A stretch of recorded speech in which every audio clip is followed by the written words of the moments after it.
can't film me in the bathroom, man.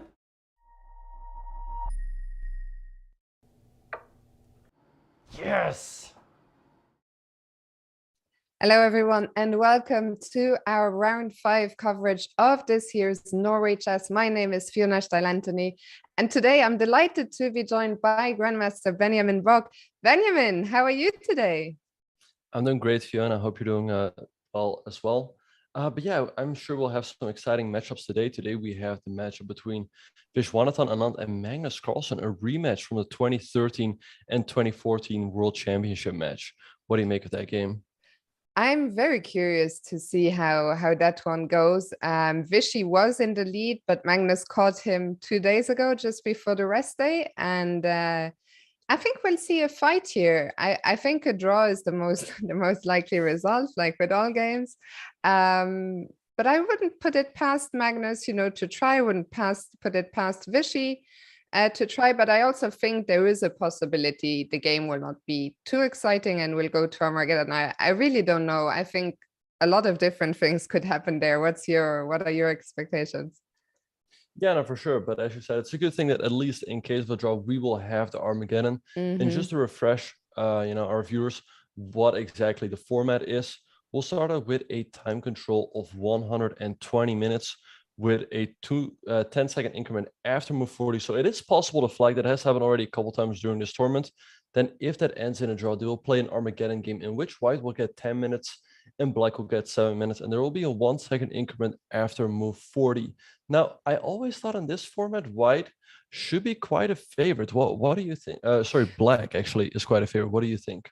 Well, I'm surprised actually, because so far in this tournament, at least, white has been crushing it. I don't know exactly what the score is, but white has been doing incredibly well. I don't know how I feel. Like, it feels like 3 minutes is quite a big time advantage, especially when the 1-second increment is almost nothing. I mean, it's almost just like if you're winning, so you can get to the mate, but to play a normal position with 1 second is close to impossible.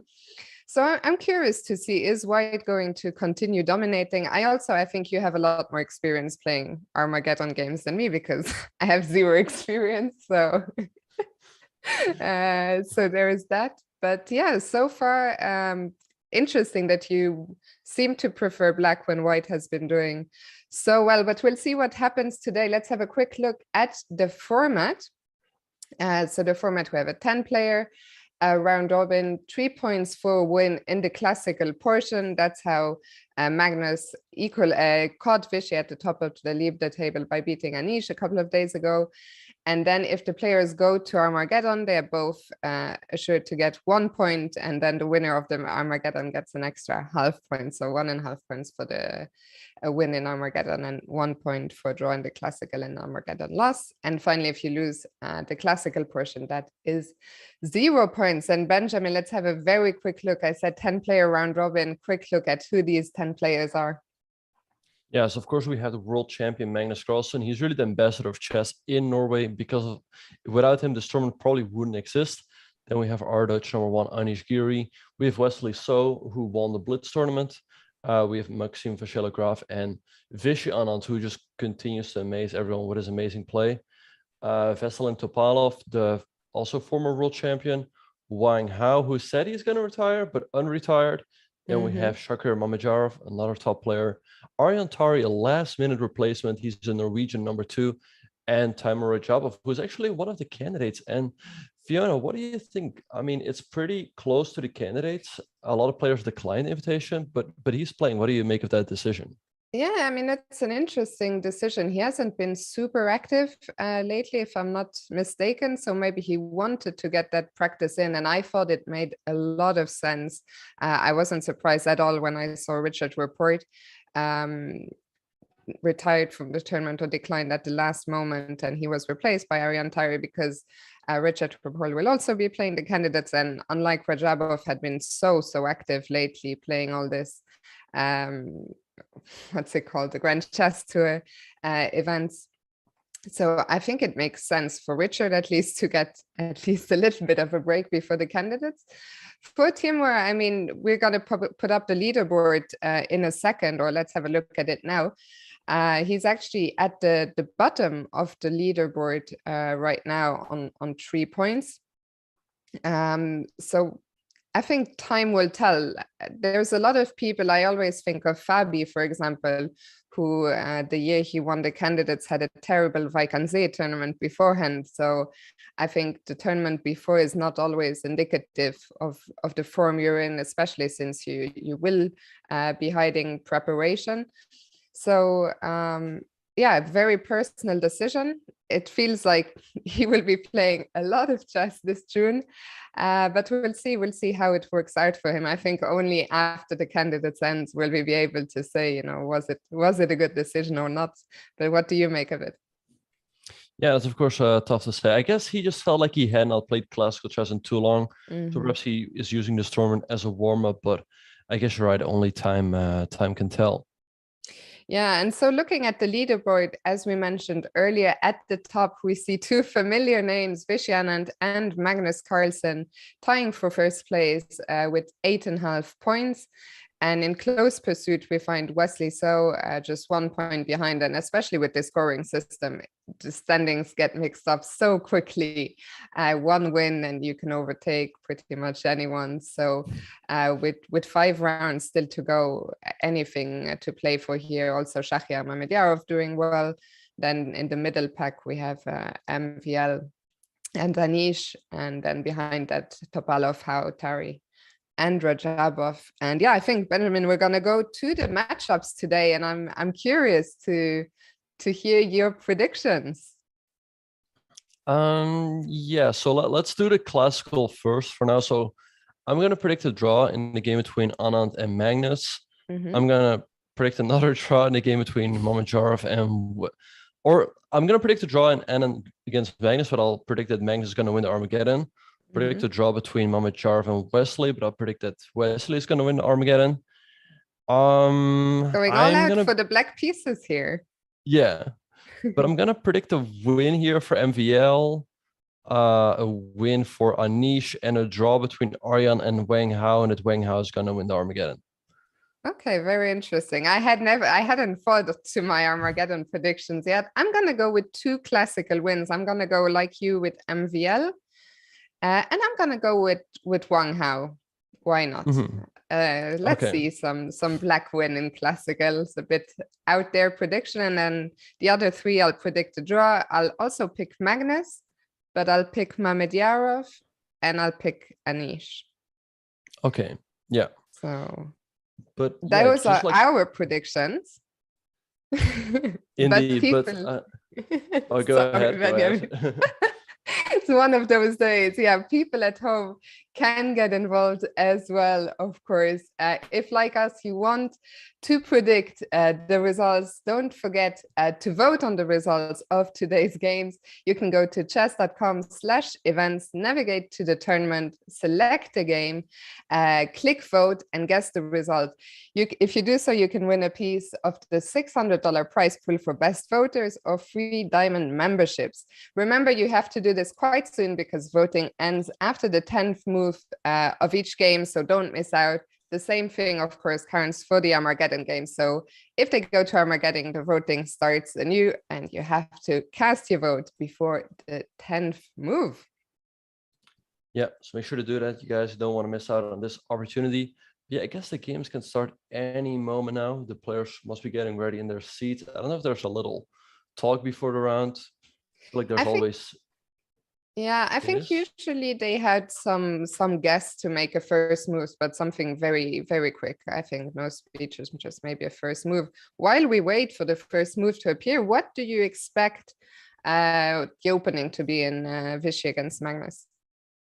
Yeah, so Vishy is really a 1e4 player. Pretty much his entire career, he only played d4 quite a lot when he played that World Championship match against Vladimir Kramnik in 2008 and the years thereafter. But yeah, I do expect him to play 1e4. I think Magnus will just keep it solid by going e5 and probably going into a reload pass. So that is what I expect from that game.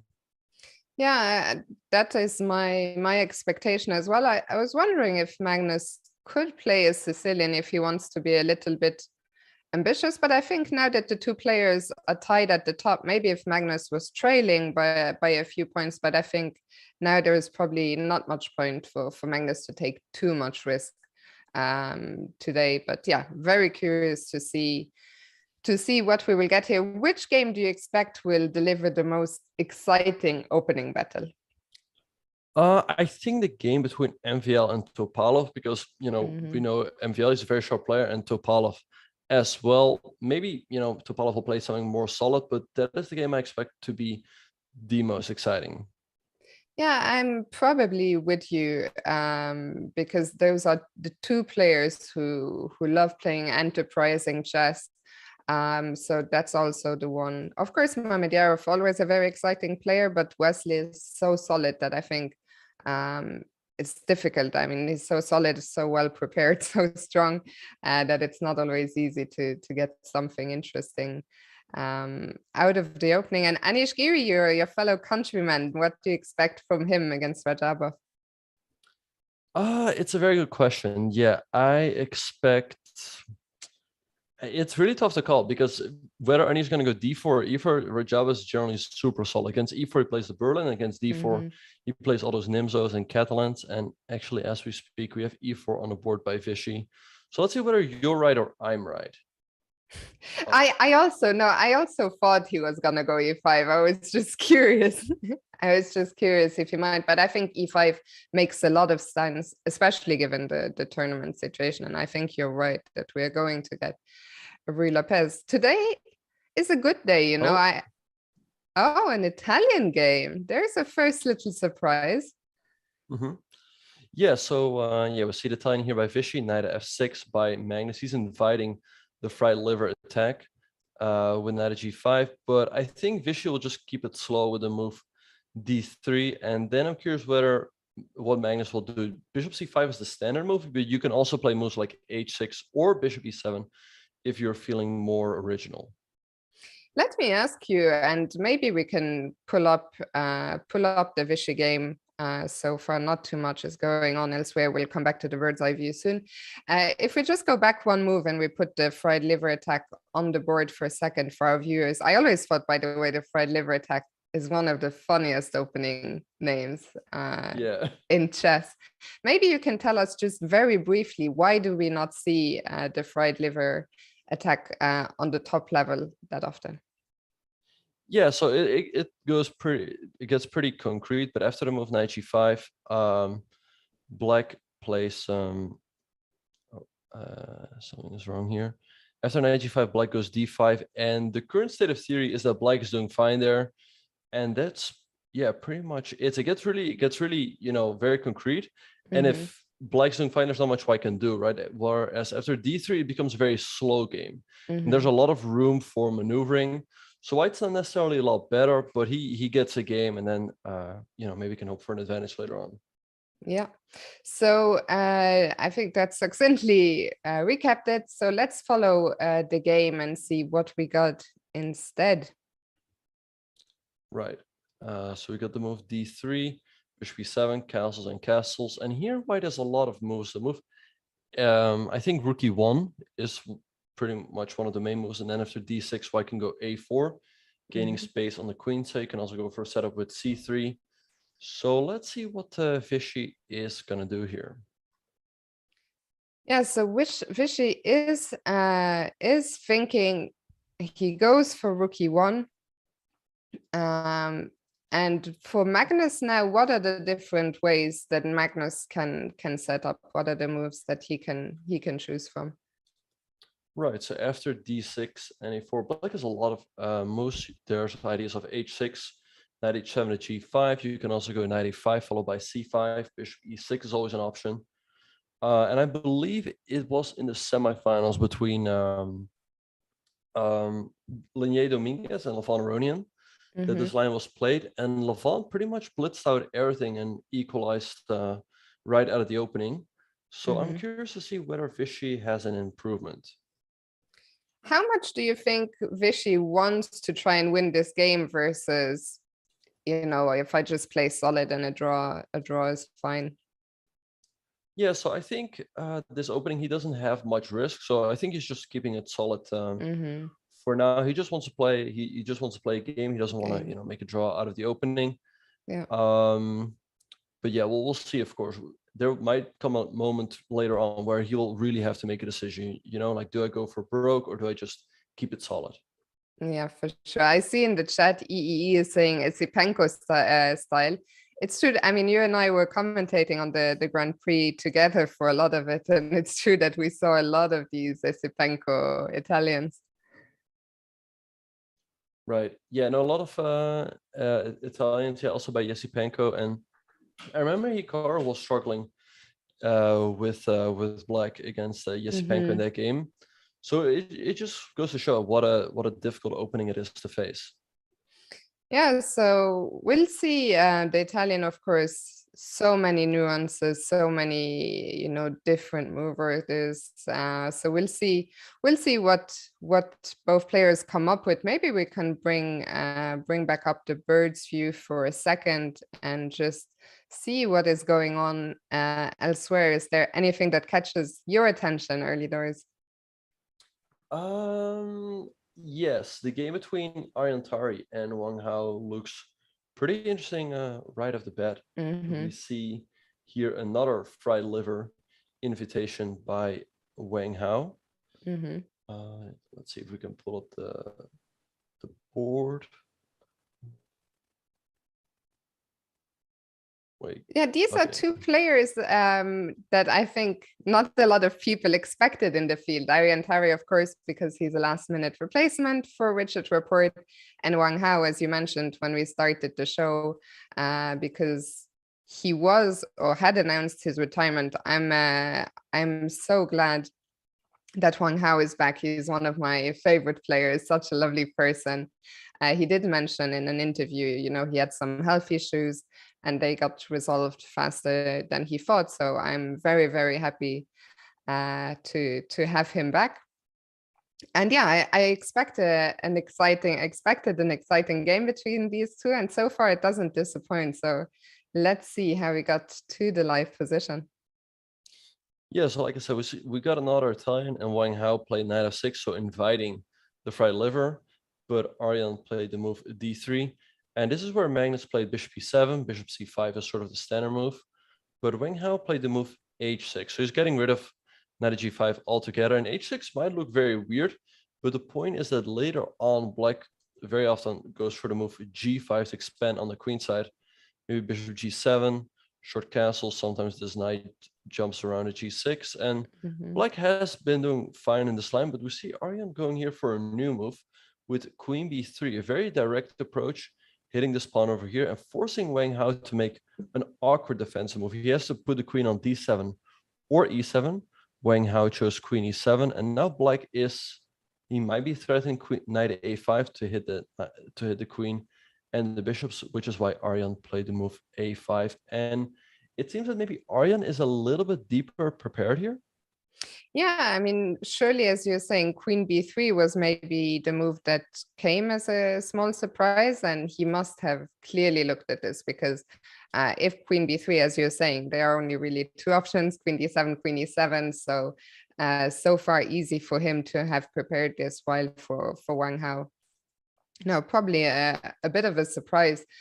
If you're Wang Hao in this situation and you're caught a little bit maybe off guard, what would be your thought process here? Yeah, it's a good question. Yeah, so he's going for a very combative game with his g5 stuff, but it seems that Aryan knows it well. So he's got to be careful here that he doesn't quickly end up in a very uncomfortable position.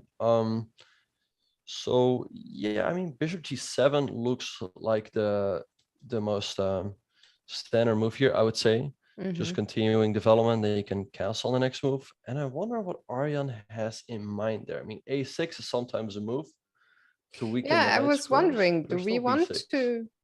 Yeah, I was gonna ask, do we want to stop a6 and play a6 ourselves, or are we not worried about this a6 b6 pawn formation? Yeah, it's a very good question. Yeah, very often black does play this move, but then of course you are losing time.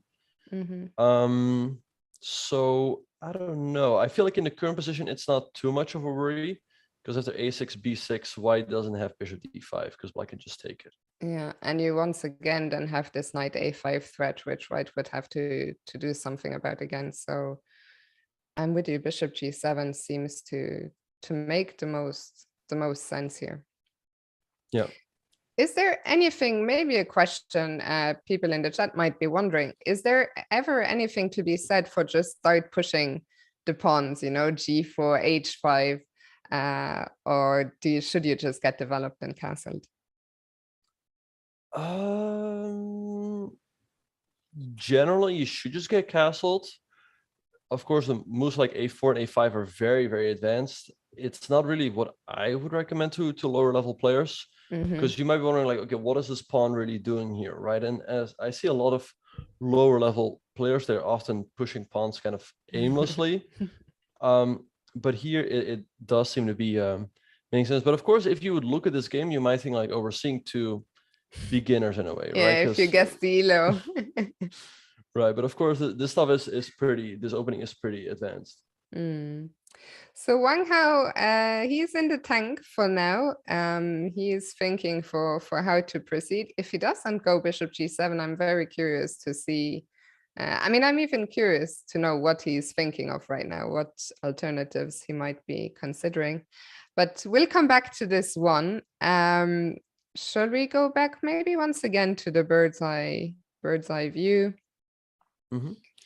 Yeah, let's have a look at the game between Anish and Timur Rajabov.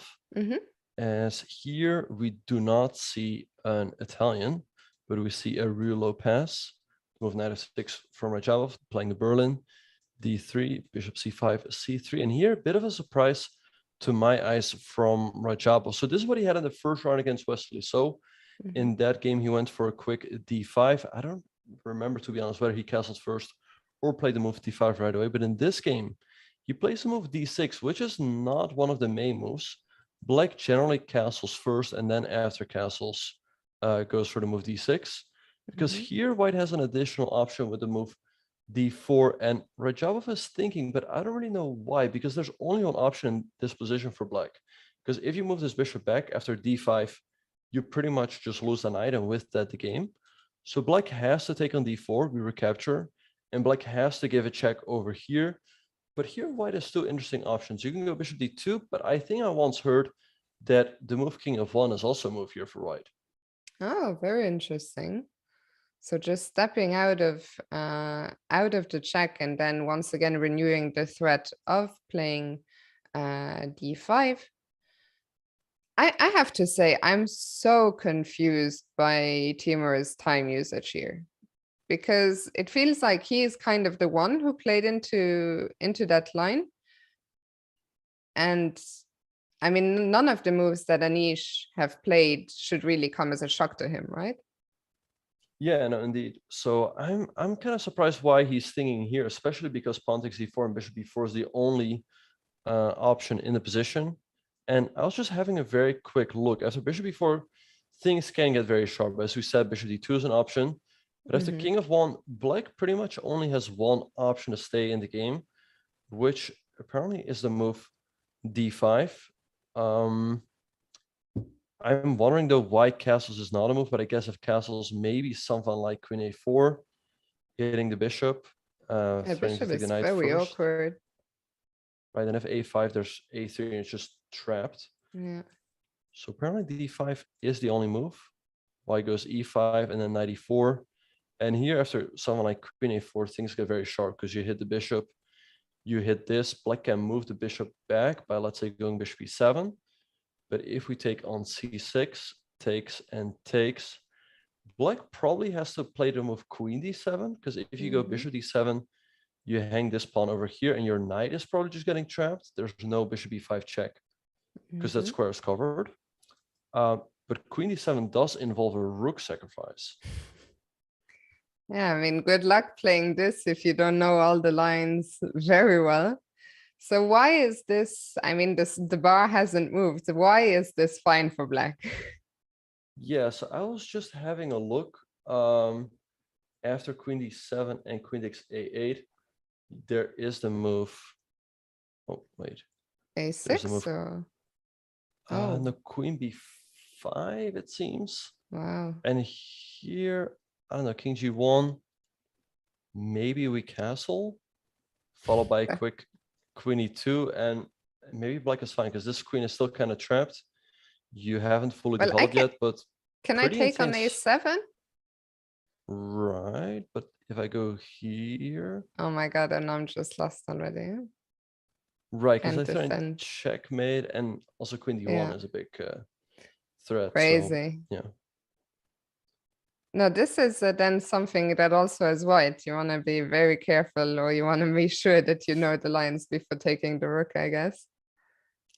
yeah. So I'm sure that Anish probably has this prepared, and that's kind of the dangerous thing for a job of if he doesn't know all of this, it's very, very dangerous to just sacrifice a rook like that. But maybe Anish will go into something else. As we saw before, the bar stayed in the middle, but maybe white has a way to get an advantage. And then if even, especially when you're fighting against your opponent's preparation, it's very difficult. How do you explain the black time usage? Do you think he's trying to memorize to remember the lines, or what's going on? I think he just mixed up, to be honest. That's the only explanation I have, because yeah, it's sort of known that the move d6 is not really recommended because of this quick d4 push. So I think he just mixed up. I think, to be honest, he wanted to play this line after c3 to go castles, and then d6. That's sort of what I think he intended to do, but I think, yeah, like I said, he mixed up the move order. That would make a lot of sense. And I mean, for me, it's almost reconforting, you know, that's to see that something like this can happen even to the best players in the world, because it's happened to me many times before. And I mean, you always feel like an idiot when after 5 moves, you're like, oh dear, inverted the move order. But yeah, this goes to show, I mean, even at this level, sometimes it's not a mouse slip, but it's almost like a brain slip, you know, like your brain was already one move further ahead. So potentially already a very early unpleasant moment here for Rajabov. Benjamin, we have a question in the chat, and maybe we can jump back to Vishy against Magnus to answer it, because Ariane would like to know, can we explain what a4 does in Italians? So he's saying like the games of Anand and Tari. So in Tari's game, we already saw a4. Well, I'll let you explain, Benjamin. I think you'll do a better job than me. Yeah, it's a very good question. So with the move a4, and we see it here right away, white is making sure that this bishop can retreat.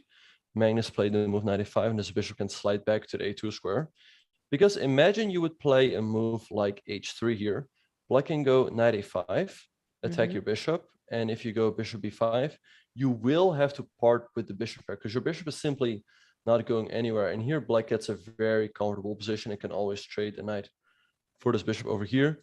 So that is one of the main purposes of the move a4.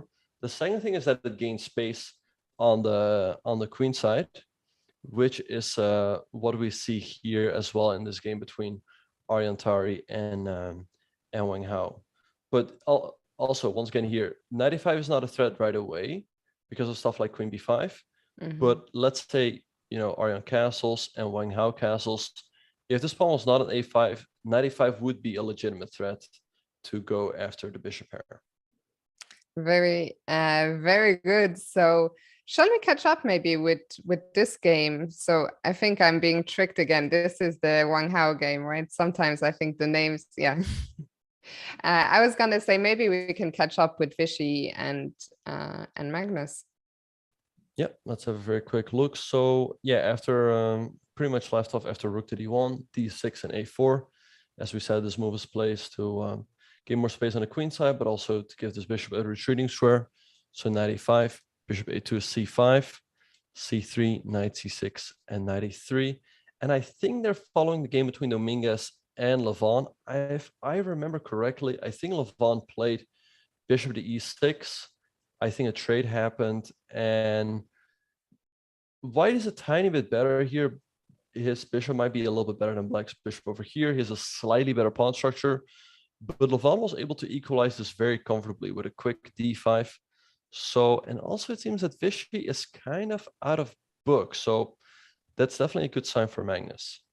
Yeah, I'm always curious, Vishy, well, he did extremely well at this recent Rapid and Blitz in Poland. But he's not so active in classical chess any longer. I was actually almost a bit surprised when I saw he wasn't going to be playing the Olympiad in Chennai. Also a little bit disappointed, of course. It would be, you and I will both be there. It would be fantastic, of course, to see Vishy play on home soil. But I guess it indicates that he's not retired, but he's not as active as he used to be. How much time do you think he still spends, following all the latest theoretical developments? It is a very, very good question. Because, yeah, there's always, the question like, is this player retired? Is he not retired? I think, like I said before, chess players can never fully retire. There's just a couple explanations. Well, first of all, most grandmasters are just simply addicted to this game, and there's really not much else we can do. So I'm sure that he's still following, all the top events very closely, and yeah, I'm sure that he still spends quite a bit of time on chess because he just enjoys it. So I'm sure he spends more time than a lot of people might think.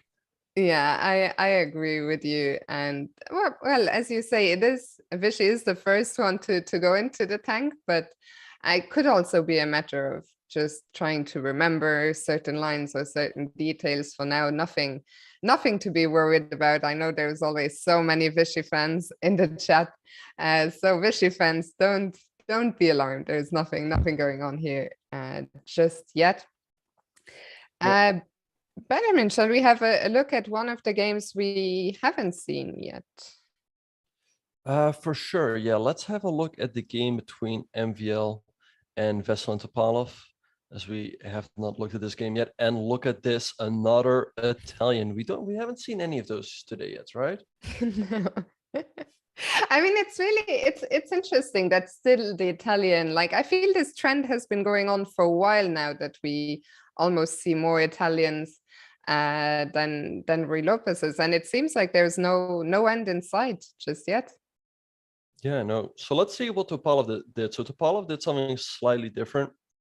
Against bishop c4, he played bishop c5 right away. Castles, knight f6, d3, d6. So we see a lot of different approaches against the Italian. Magnus put his bishop on e7. Wang Hao went for h6 and g5. But Topalov goes for the very traditional approach, also putting his bishop on c5. Now here, white could just play symmetrical chess with the move knight c3. But the point of the Italian is to put the pawn on c3 and sort of cut down on this knight's mobility. Like goes h6, rook e1, castles, and knight bd2 by MVL. So let's see what Topalov is going to do here. Now white hasn't played a4 yet, because if black goes knight a5, we can still go bishop e5, and if a6, bishop a4, and if b5, bishop c2, and we keep our bishop, and that's really what we want here. Exactly. I was thinking just that when we were going there, since Ariane in the chat had asked earlier. So if you have c3 played already and the bishop gets an escape square via c2, such as we saw in this line, then a4 is not as important. But otherwise, you really want to try and hold on to that light squared bishop.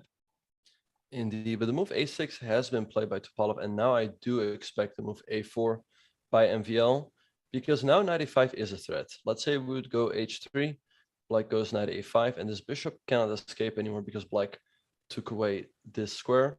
Simultaneously, with the move a6, he's making sure that his bishop can always retreat to this a7 square. Yeah, so this position, I mean, it feels like something we've seen so many times. Do you play the Italian as white, or what do you play? I used to play it a lot as white when I would be more of a 1e4 player, but at some point I just got really tired of all the different move orders. And yeah, not only with white, but also we analyze with black, because there's so many things white can do, right? And that's why the players always spend a little bit of time in the opening. We see here MVL going knight bd2, rook e1. He's going to play h3 at some point, a4. So like all of these moves can be played in different orders.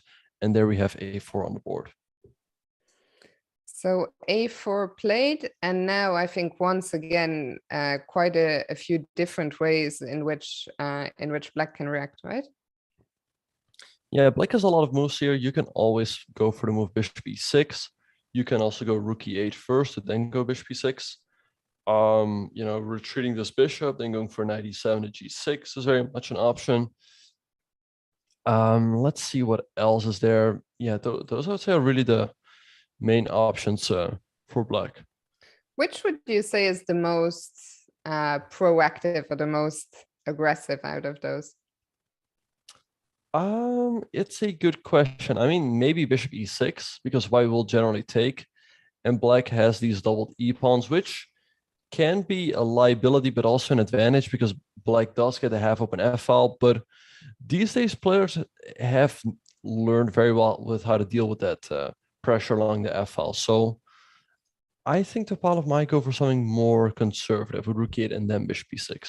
Yeah, also MVL is not really the player who you want to provoke into something more tactical. So I'm with you there. Right. So let's see what's going to happen there. And yeah, there's one more game that we haven't had a look at yet, which is the game between Shaq, Mamedyarov, and Wesley So. But this one isn't looking too exciting, to be honest. That's a bit of an understatement. I mean, a lot of pieces have come off the board already. I mean, we can, in a second, we can go back and see how we got here. My first question, just before we do that, Black has just offered a rook exchange with rook b1. And I'm wondering if white exchanges rooks, can Black claim any advantage with the extra pawn on the queen side, or are the pawns on the king side just too weak for that? Yeah, no, I think the game, it's probably just going to be equal. As you said, Black has the queen side majority, but it's probably really difficult to really get the pawns going on that side of the board, because also like this b5 square is controlled. So I think if white trades, it's just going to be a draw. White will bring the king up to f4 after first playing a3, of course. He can keep the rooks on the board, but I think that Wesley should be completely fine there as well after, say, knight is c6. So I think this game is probably just gonna be a draw. Shall we very quickly go back to the beginning and see how we got here so fast? Yeah, so after d4, Wesley played the Nimzo, and Shakir declined it by the move knight f3, d5, knight c3. So here we see the move c5 by Wesley, and this is a very new approach. It's become very popular in the last 2 years as to how to play in this line after c takes d5. Here, knight takes d5 had always been the move to go into the semi-tirage, but here we see Wesley going pawn takes d4 and e takes d5. And traditionally, it was thought that white's better in the endgame after e4, take, and knight g5. But lately, Black has been making very comfortable draws here after the move bishop e6. Tari played this against Rajabov and made a draw without any problems whatsoever. So Mamedyarov goes for the other line, which is bishop g5. It's the same thing that Magnus played against Giri. Bishop e7, e3, castles, bishop e2. So they're following the game, I think. I think here's where Magnus went, he took on f6, but I don't know. No, I think that it was slightly different. I'll have a quick look. I think Anish played bishop e6. And then Magnus took on f6, took on d5, take, Anish took on b2, bishop c4. And here, Anish made quite a serious strategic mistake by giving up the queen for the two rooks. And Magnus won a very instructive game. But we see Wesley going rook d8, rook fd1. He takes on b2, rook b1, queen a3. And here a long variation. And Shakir takes on d5, take. Wesley takes with the knight to protect the pawn over here. Rook b2, rook c8. So white is a slightly better pawn structure on this side of the board, but I think there's not much he can do with it, because you can't really swing the right knight around Because like we said, if rook d2, I think knight c6 is just going to be played. Now knight d4 will just be traded off. And if you trade on b1, I mean, to my eyes, this is just a draw, I think. What could black? I mean, it's really hard to get to the a3 pawn. What's the? I'm even trying. I can't get a route there at all, of course, because c4 and b5 squares are both covered by the white bishop. So yeah, this one does feel very much in the balance. But okay, both players. I mean, Shahriar won his game 2 days ago against Wang Hao, and Wesley won his Armageddon. So I wouldn't be so surprised if this was our first game to end today. But we'll see. We'll see what happens. I wanted to go back actually to Anish and see what happened there after Rajabov maybe just made a move order error in the opening. Let's see what happened. What happened there? Yeah, let's have a very quick look. So after d4, Rajabov did decide to take on d4, takes bishop e4. So here Anish did not go for the move king of one. It might have been very well worth to try, given the fact that Rajabov did not know the lines here. The bishop d2 was played, takes, bishop d7, castles, rook e1, rook e8. So I would say white should be a bit better here because of the center, but black is still very solid. And I wonder what Rajabov is going to do after a move like rook to c1, just slightly improving the position. Yeah. Do we want to kick out the bishop from b5? Do we want to play a6? Or I'm trying to think of active plans, but really it seems, white, as you said, has the center, has the space. And it's not easy to find a way to break free. Yeah, no, also white has some pressure along the c file potentially. What could be annoying is, let's say black plays a6, right? Maybe Anish will just drop the bishop back to say f1. And then after a move like bishop g4, he can, although bishop g4 could be slightly annoying. I thought queen b3, well, queen b3 could be a good move here. And then you have some annoying pressure over here. So that could very well be Anish's plan in this position. Yeah, I mean, I think this is not gonna be a fun game for Timur Rajabov. Where I mean, we're only half an hour into the games, and it's clear that something went wrong for him. And I'm with you. It's probably he just made a mistake in the move order. Yeah, no, I think he mixed up the move order. But let's see. He's going to be very solid.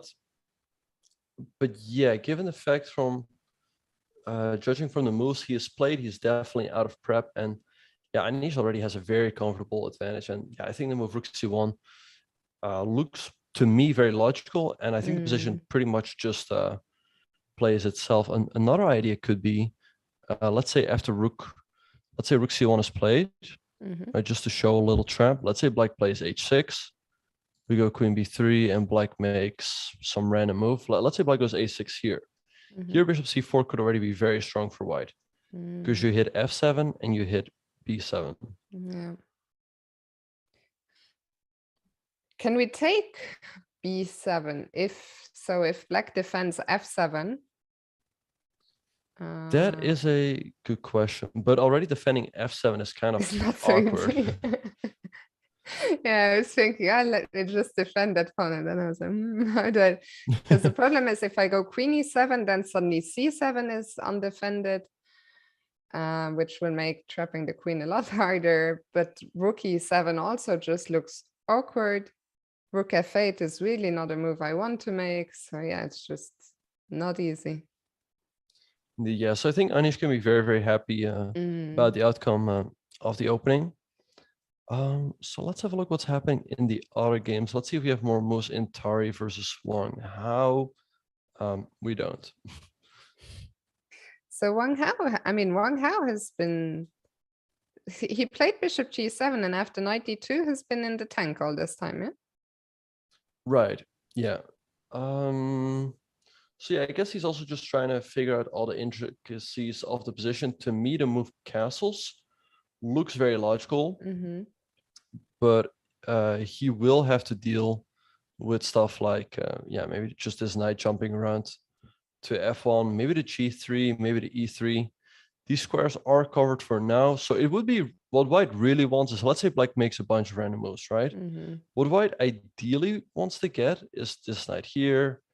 And then somehow, if he gets the time to get this other knight, I'm just making very random moves for black Mm-hmm. to get this, And right? get a So knight then into he can, f5 or d5. exactly. Yeah. Yeah.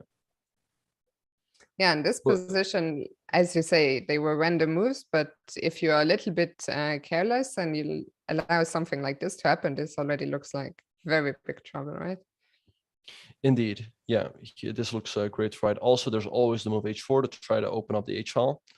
But I do expect this plan to be a little bit too long. Mm-hmm. And I'm sure that Wang Hao probably has as a way to create a counterplay in the meantime.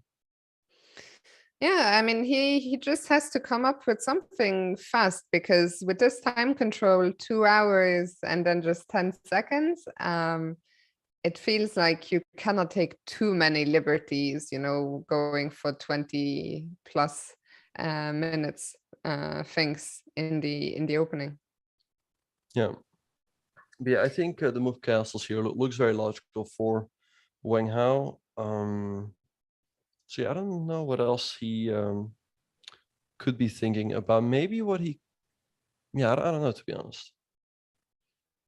We'll see. We'll leave him to it. I always think the longer he thinks, the less likely it becomes that he plays castles, but maybe he is also just, you know, checking some stuff. Once again, I'm struggling to, what about, can we think about bishop e6? Well, I mean, right now they would hang the pawn b7 is just hanging, of course, right. yeah. But maybe something like knight d8 followed by c6 and d5, Mm-hmm. you know, not right away, because white still controls that square more times than black, but maybe in the future somehow. Yeah, we'll see. We'll see what he comes up with. I think I'm with you that castles would be the most natural. Maybe we bring back the bird's eye view for a second to see what is going on elsewhere, get a bit of an overview. We see the rooks have come off in Mamedyarov against Wesley. Let's have a very quick look. So yeah, we saw a trade and a3, king f8 by Wesley. So it's giving white a very slight advantage. I mean, these pawns are weak, but to really take advantage of that, you would have to get a knight to f5, and that square is firmly controlled by the bishop. So I don't really see how Shakir can create any problems here. Maybe move the king up. Can I ask you a general question about this position? So if I'm white here, do I want to trade any of the minor pieces? And if so, which pieces would I want to trade? Would I rather play a bishop ending or knight ending? It's a very good question. I think also it also depends on the placement of the kings. But this move g4 might be a little bit risky from Mamedyarov, because he's giving black the time to move that king up the board. And as you said, this b pawn could get rolling at some point, and then black could play for the advantage. But I would think that white would like to trade the knights if he can get this knight at f5, right? So that's what I think. I think with only the bishops on the board, generally it would be a draw. But as of right now, with black's king coming to the center first, it would be black who has some chances. Like, so, let's imagine, let's imagine this king is on d4 and black's king is on d6. It should just be a draw. Yeah. So let's see if black goes king e7, if I go king g3, king d6. Yeah, so king e7, king g3, king d6. King f4, I was thinking, but I need to be king a bit. F4 runs into I knight allowed to e6. check. Yeah. Okay. Then I start. Then I start with knight d4. Right. Maybe knight c6 here, because if This could be tricky. Look, if black goes knight e6, we have knight b5, giving a check, and we win the pawn over here. So I thought maybe black just goes here, but what white can do in this position is to go knight f5 check, force this straight, and then you can go with your king to h5. To h5. And black could go with his knight at g8, but that's very passive. And in the meantime, maybe white can create something in the center, you know? Yeah. Yeah, I'm with you. I think I think Wesley has to be maybe g4 is actually quite interesting, creating some chances in case black isn't careful. But does black have anything better than to just start running with the king? Well, maybe what black can do is to go, let's say knight c6 or knight e6 first, right? So as soon as white goes knight d4, we just trade that knight off. And that should just be a draw for black, and maybe even more if he gets a b pawn going. But yeah, here I don't really see a way for white to make progress. So I think putting the knight here first and then bring the king to the center is probably the way to go for Wesley. Yeah, I'm dreaming of somehow creating a past h pawn. So I was thinking, move my knight, go f4. g5, and once your king is away, you know, if f takes h5. But I think I'm daydreaming a little bit. Yeah, it's gonna be really tough. I mean, this knight is also controlling that square, and then there's also this bishop controlling the h7 square. And there's a lot of problems. Right, and the king is not going too far just yet, right? It could still, you know, come back. One other question I have is, what happens if I trade my bishop for your knight? That's not something I want to do, I guess. With white? Yeah. Yeah, I would think so. I would think that if we would give up the bishop for the knight, then that's definitely to black's advantage. So let's just make a couple moves here. Let's say we would take. I think either capture here, taking with the king or with the pawn, should really be in black's favor. I mean, this king runs up the board very quickly, and generally bishops are better when it comes to a race, because they not only support their own pawns, but they also stop the opponent's pawns from very, very far. So I would think that that's also not a good decision. Okay, so an interesting endgame ahead still should most likely be a draw, but some tries still for white. So we'll see what Wesley. Oh, Wesley has just gone knight e6. Yep, he's listening to us. He's stopping the move knight at d4, and then next up he'll bring his king to the center. Okay, let me just one more try. Knight. I just want to get f4 basically and see. So I wanted to play knight d2. Kick your bishop. Let's see, I go here. And is f4 anything at all, or like my idea is maybe to go f5 and king, then bring the king to f4. Yeah, no, I like the idea, just gaining space on the king side, but I guess black will just bring the king closer to the center. And I'm with you that I would really like to get these pawns going, but for now I just don't see how to do it. Maybe knight c7 to prepare this, but then once again, this knight could jump back to d4. Yes, tricky. So because it feels like d4 you don't want to give up, I guess. Right. So I don't know. I feel like if anyone is better, it's probably white, because we do have the better pawn structure, and somehow this pawn over here, it is always a problem. But I do have faith in Wesley to hold this. Me too. I'm with you there. So okay, we leave these guys for now. I don't know, where would you like to go back to? Let's have a look at the game between.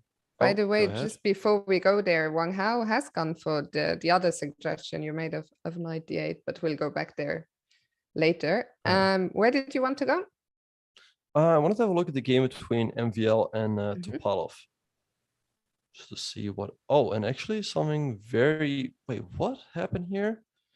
After a6, MVL played a4, very standard, and after 97.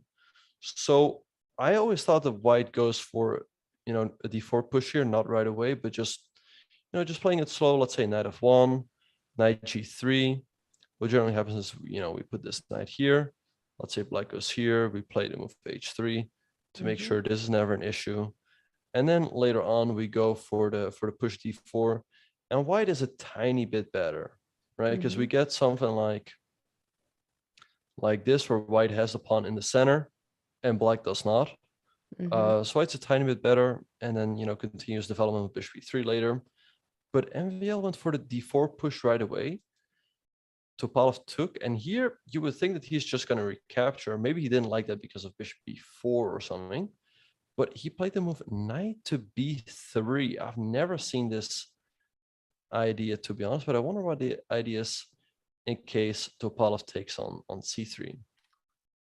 Do you think, like, this, surely given the time situation, this must have been, I guess, an over the board inspiration? Or I think so too, yeah, because I don't really see it. I mean, maybe he wants to go e5, hit this knight over here.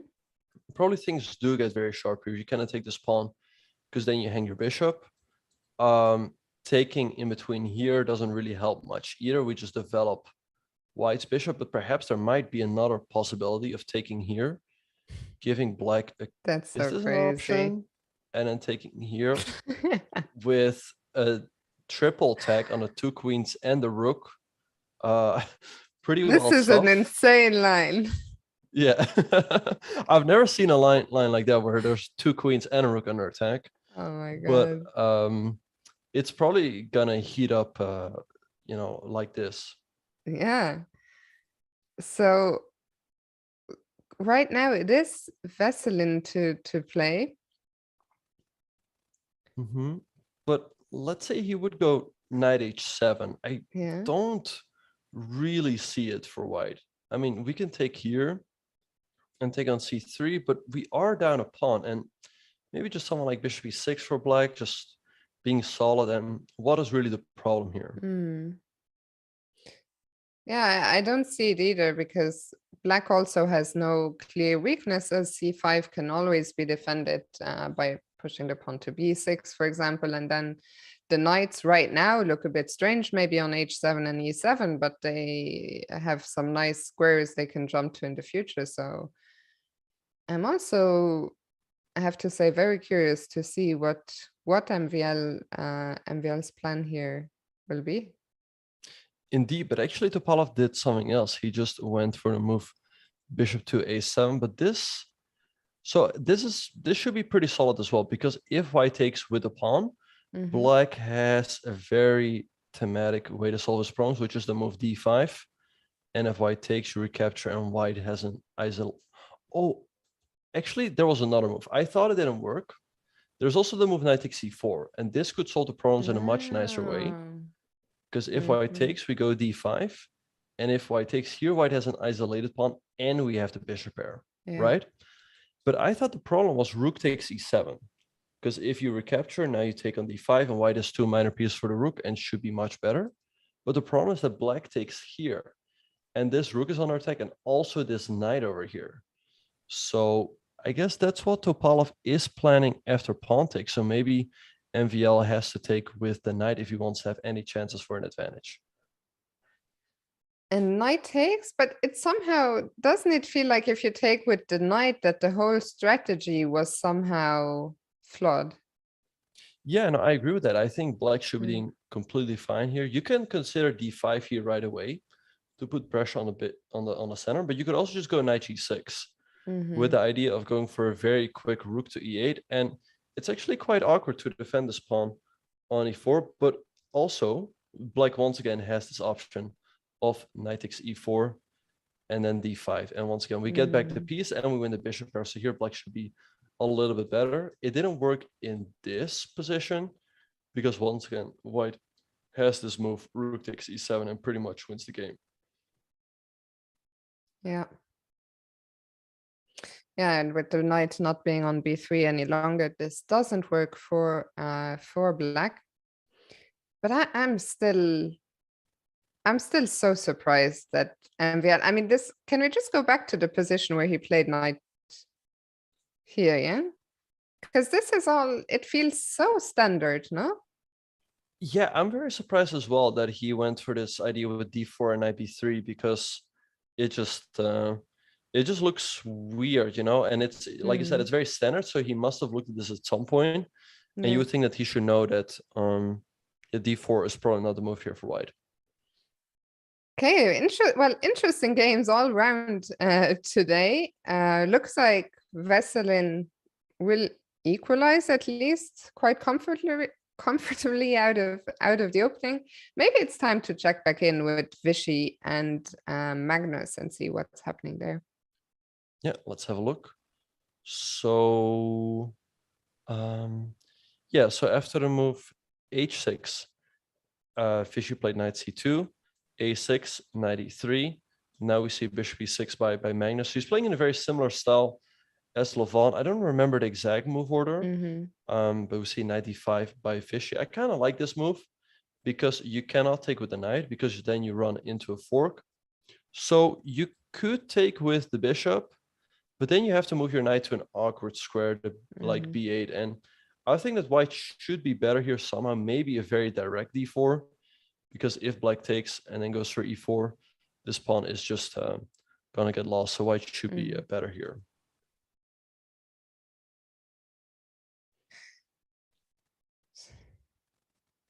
Yeah, okay, so interesting. Still early doors here, but as you're saying, Magnus very likely following that Dominguez Aronian game, and so far not too much has happened. Do you think Vishy can be happy with the outcome of the opening, or do you feel Magnus? Who do you think is happier right now? Let's say. It's a good question. I think Vishy can be happy about the outcome of the opening. It looks like white still has a bit of pressure.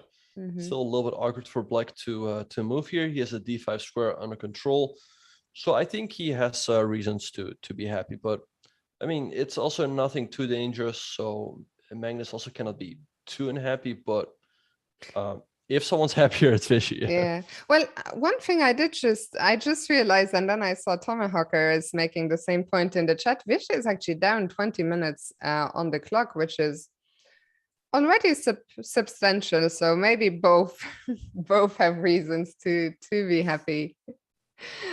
So we'll come back to this game a bit later. Still very early doors.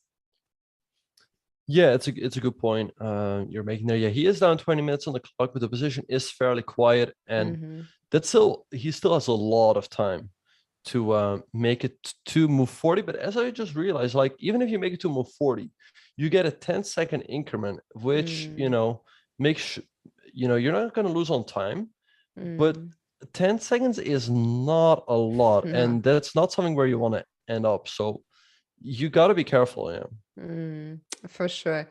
So we'll see. But yeah, for now, nothing to be concerned about. But you have to be careful as well, because I think Magnus, he has played Norway Chess, I think every edition, and I think he knows the time control and how to use it to his advantage, and he will use the pressure on the clock as well as the pressure on the board. So I think, Benjamin, it is time for our first break of the day. So we're going to take just a few minutes, and then we will be back with all the coverage here from round 5 of Norway Chess. So don't go anywhere, and we'll see you very soon.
Welcome to your round 5 coverage of Norway Chess.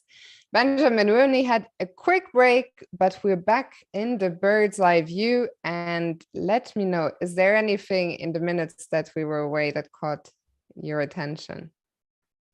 Not really, to be honest. Yeah, in this game between Magnus and Vishy, a couple more moves have been played.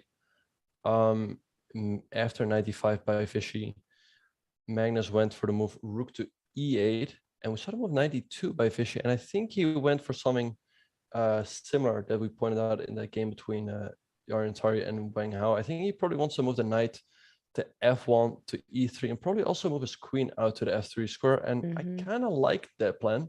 The only thing is that it's kind of long, so I wonder what Magnus is going to do in the meantime. So what are the possible ideas for Magnus in this position? First question I have for you, do we ever want to try and expand on the queen side with b5? Or do we not want to touch those pawns?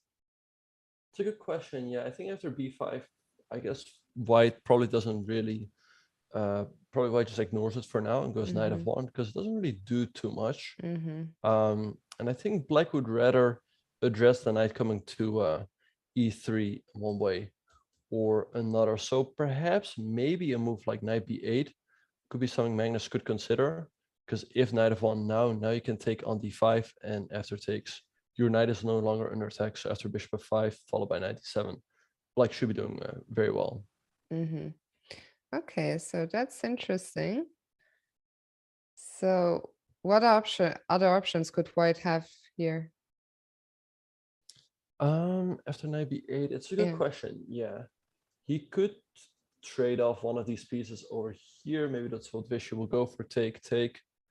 And perhaps trade on e6 or knight c4 first, then try to establish the knight on d5 that way. But perhaps black can go for a very quick d5 and solve his problems that way.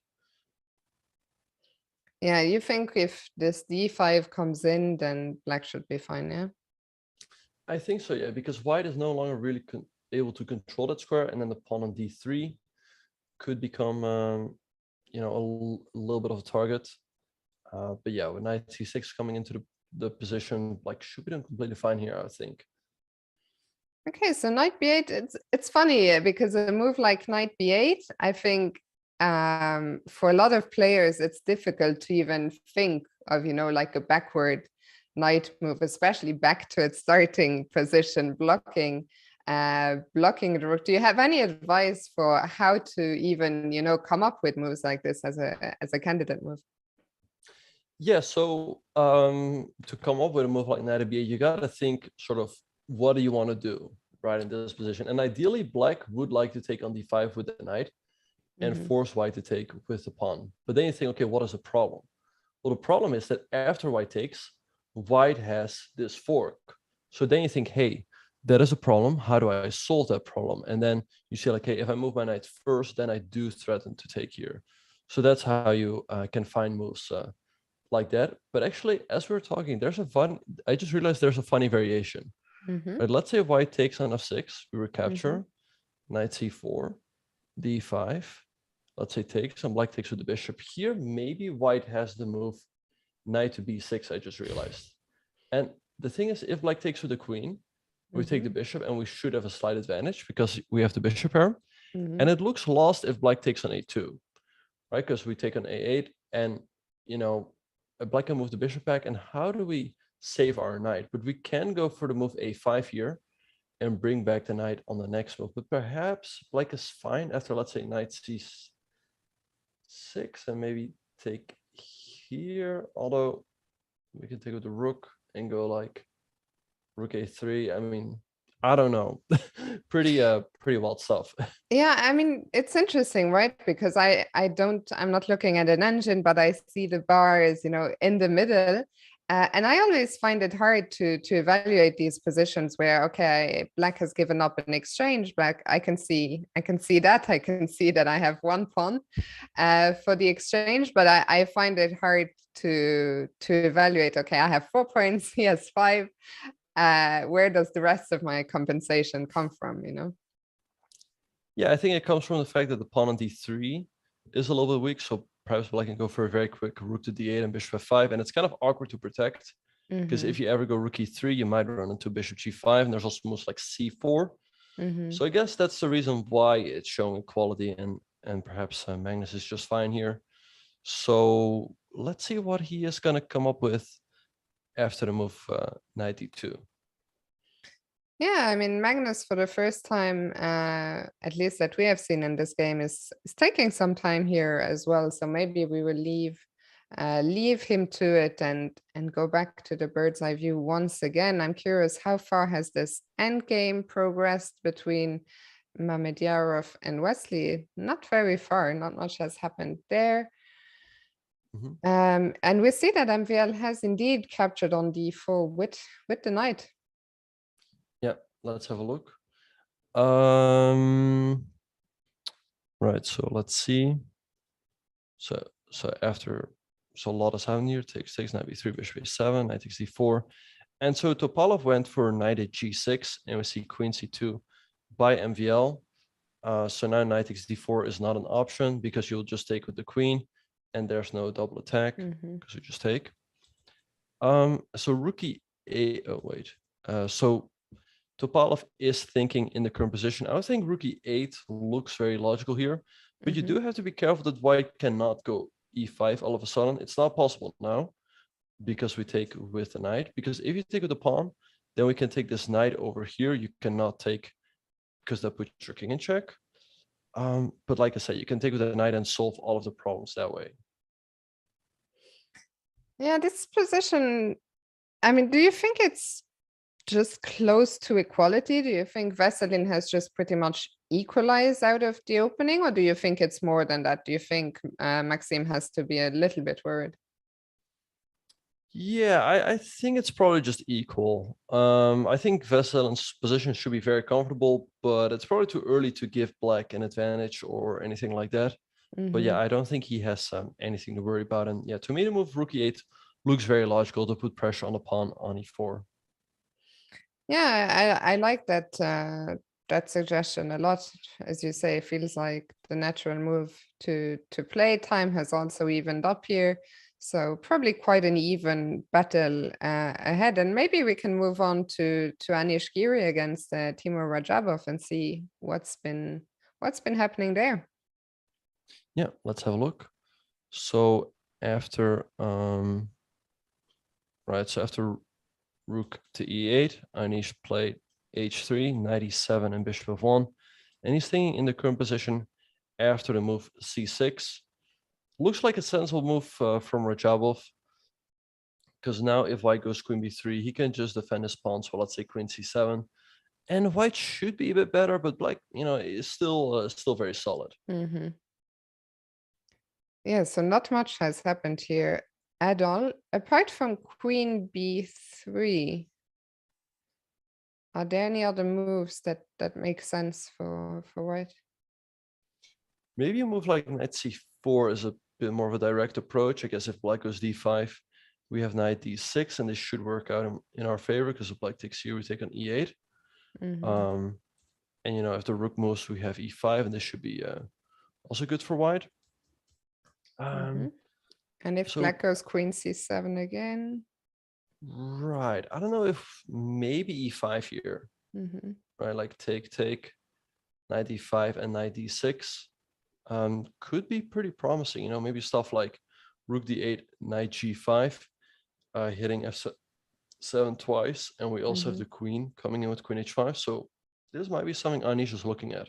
Yeah, I mean, that happened. We got here so fast, and suddenly it looks like, God, this is almost over for black. Then knight c4, I like that suggestion actually. Yeah, it's a very direct approach, and yeah, I think black probably has to play a move like this, and perhaps Rajabov would have to play a move like rook f8 to make sure that f7 is still covered, so knight g5 doesn't really compose a threat, and you can just go, let's say, h6, and should be doing fine. And instead of knight g5, yeah, it's a funny position because it looks so good, but we need to bishop d3. Yeah, maybe just improve the position with bishop d3, and white should be better. I mean, we have this knight on d6, which is very active. And Are we even if black, threatening to take on h7 in that position? it's a very good question. I thought probably not, because after takes, black can probably still go with the king to g6, but maybe this is good for white. Yeah, it's always, of course, very dangerous, because king g8 is not an option because of queen h5, and you cannot cover this because of bishop f5. We remove the defender, and white is just going for checkmate. I mean, I like bishop d3, your move suggestion, a lot, just bringing one more piece to look at the black king, but also just putting the piece on a natural square. And yeah, I think Anish should be very happy with what he's gotten here today. Shall we move on? We're moving on. We've got a good tempo. Maybe we can check in with Arian Tari, or what do you think? Where would you like to go? Yeah, for sure. Let's have a look at that game. So we'll update, the live board here. So this is the current position. But let's have a look at what happened in Arian's game. So after Arian played, after knight d8, he played knight f1, c6, knight e3, and Wang Hao went for the move knight g4, which might look weird, right? Like, why is he moving this knight twice? But he just wants to get rid of this knight on e3. Okay, first question is, can we get away with...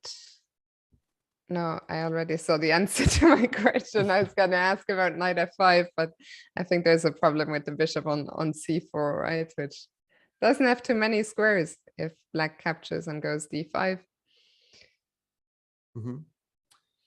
Yeah, so yeah, that's probably not working. So let's see, after knight g4, what Arian is going to do. Perhaps he could consider a move like h4 to put pressure here, but I guess Wang Hao is just going to take on e3, then go g4, kick this knight away, and after knight d2, maybe he could consider the move f5, because you're threatening f4, and if takes, there's all of a sudden d5, and this bishop is trapped. So this game is probably going to get very interesting very early on.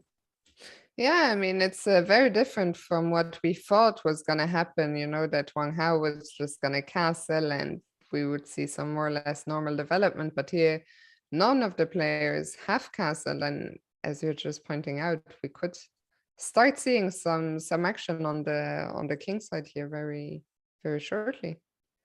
Yeah, and actually, I was just thinking, like, maybe that's his threat, so to speak. Let's say if Arian makes any other move like h3, maybe here also he just wants to take on e3 and go for the move f5. Right, as we see, white can't really take because the move d5 traps the bishop, and otherwise black gets a big initiative over here. And the thing is, white doesn't really want to castle queenside anymore because you push this pawn over here. And if you now castle kingside, that also looks very dangerous as black is pushing these pawns. And black could always very comfortably castle kingside after going knight e6 and castle. But I think here you don't want to anymore. You just go h5 and g4, and this looks great for black. I mean, the more I look at this position, the more I like it for black. I wonder, is there anything else that Tari can do at the very beginning to try and avoid all this trouble? Yeah, it's a good question. Let's see. Yeah, I don't. It's difficult to say what else. Yeah, what he should do. Because staying on e3 and f5 is a legitimate threat. I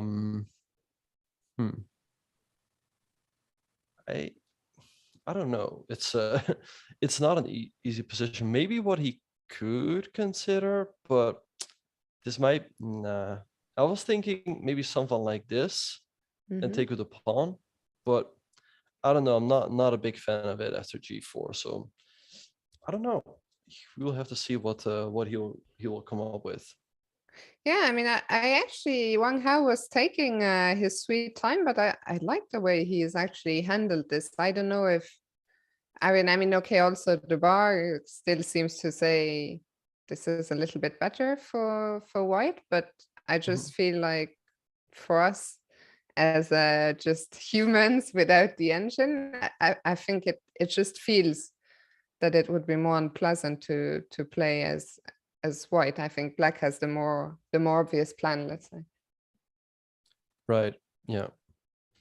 So perhaps what Arjan could consider is to go for a very quick d4 push. I mean, he is up in development, and that could be a way to try to punish black for, you know, moving all his pieces back and forth. Yeah, so we will see what I think Arjan is going to be thinking for quite a while here. There's Right. a lot to figure out. So that gives us time to go back once again to the bird's eye view. And I don't know if there's anywhere you want to go next, or if you want to dive a bit deeper into the end game. Mm-hmm. Yeah, let's have a look. So we have this game. Yeah, let's have a look at this game between Shaq Mojarov and Wesley So. So we left off after knight e6. King g3 was played, king e7 and knight d2. And now Wesley is thinking where he should go with the bishop. He should probably be fine after going to pretty much any square. But to me, c2 and a2 look the most natural. So I would think c2, but it's pretty much doing the same job. Okay, so let's see, bishop c2. I see that at some point, I don't know if it was on the previous move, but somewhere Schach has spent a lot of time. Has this just happened, or did you make Yeah, this move? This has happened. Yeah, he just listened to me, as I said, and, and played the move. But yeah, Shaq has spent some time here. It shouldn't be a big deal. I mean, they're deep into the end game. They're also soon going to get. Yeah, sorry. Oh, sorry, go ahead. No, I don't think it's a problem. I think it's just, to me, it seems to indicate he thinks there might be some chances for him. I think if he felt, oh, this is probably just a draw. But yeah, I mean, he's pushing those pawns. But sorry, Benjamin, you were saying. Oh no, it's just about to say the same thing, that the time deficit shouldn't be a big problem as they're approaching move 40. Then look at the 10-second increment, and 1 hour and 8 minutes is still a lot of time. I see knight c5 by Wesley. I guess he wants to trade off the knights on e4 and make a draw right away. Yeah, so let's say if I push, for example, g5.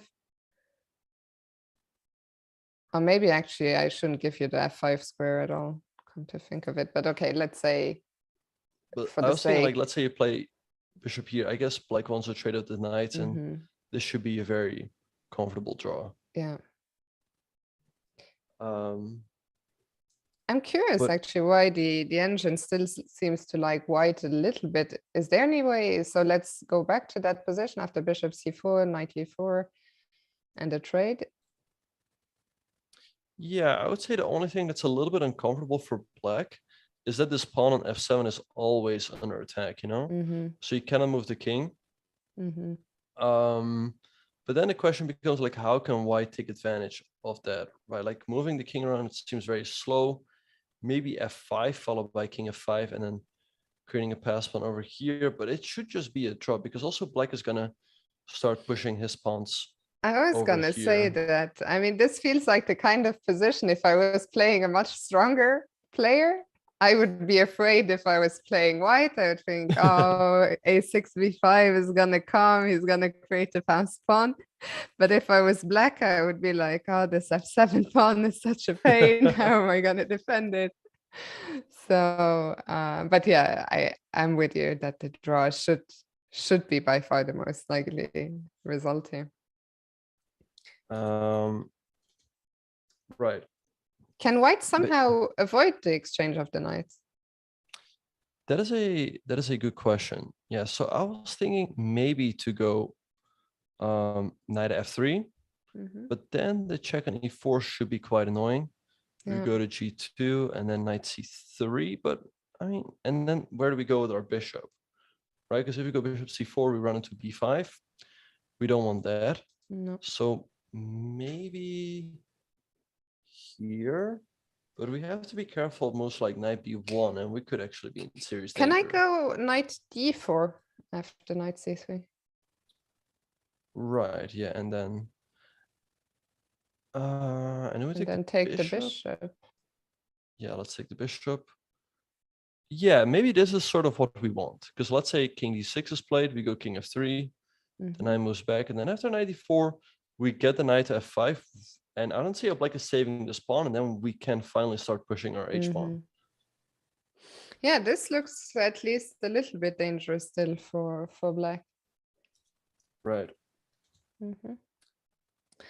Yeah, I mean it's a weird end game where you feel like if after the game if you just gloss over it and it ends in a draw, you think yeah it's just. But I think there's still some intricacies in this position, and Wesley very much the one who has to be careful. Yeah.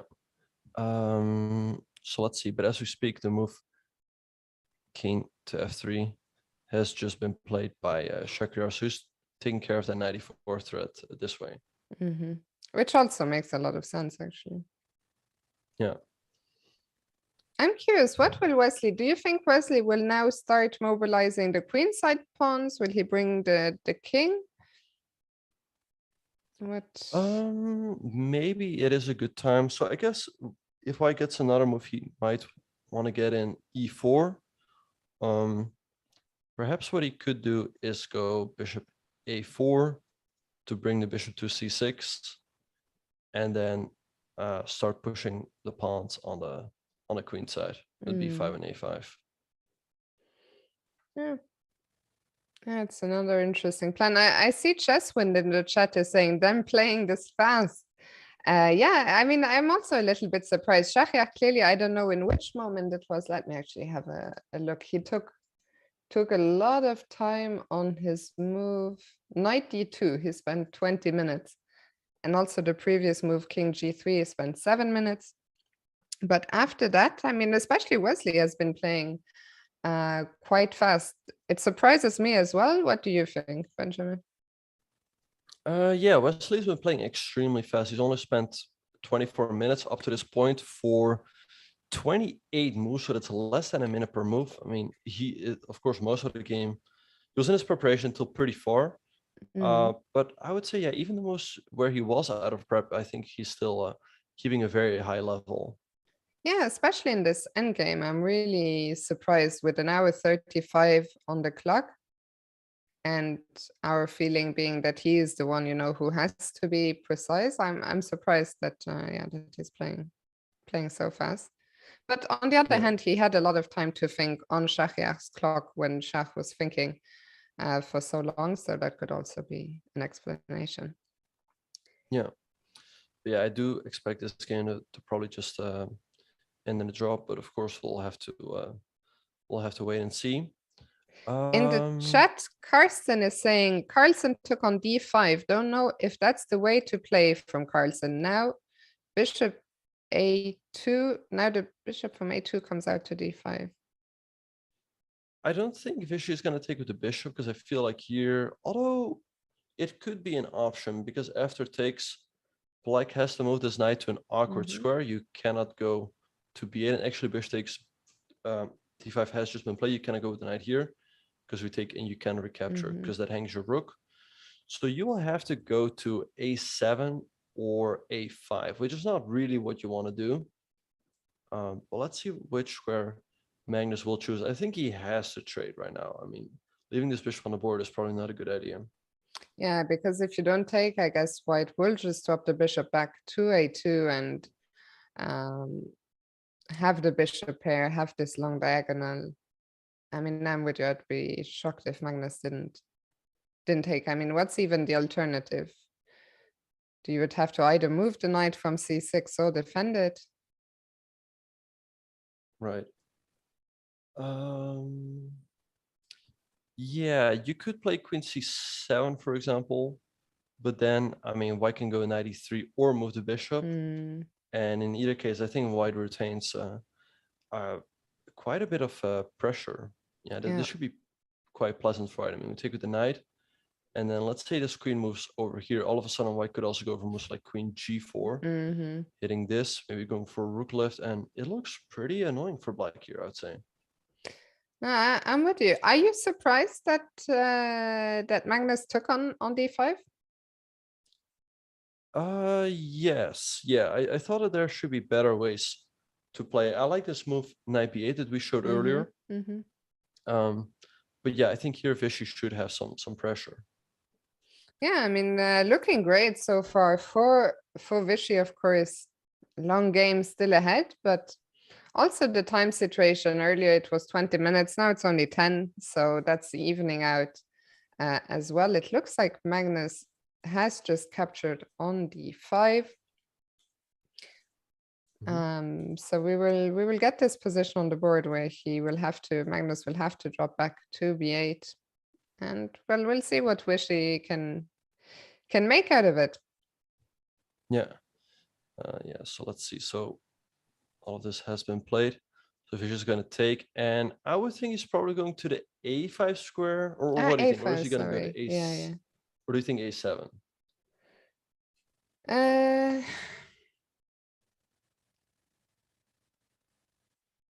I mean, a5 looks more active, but it's hard to see a path for the knight from either square, right? If you go to a5, unless you can somehow land on b3. Like, I don't know if knight a5, if you can try and play pawn to c4 after that.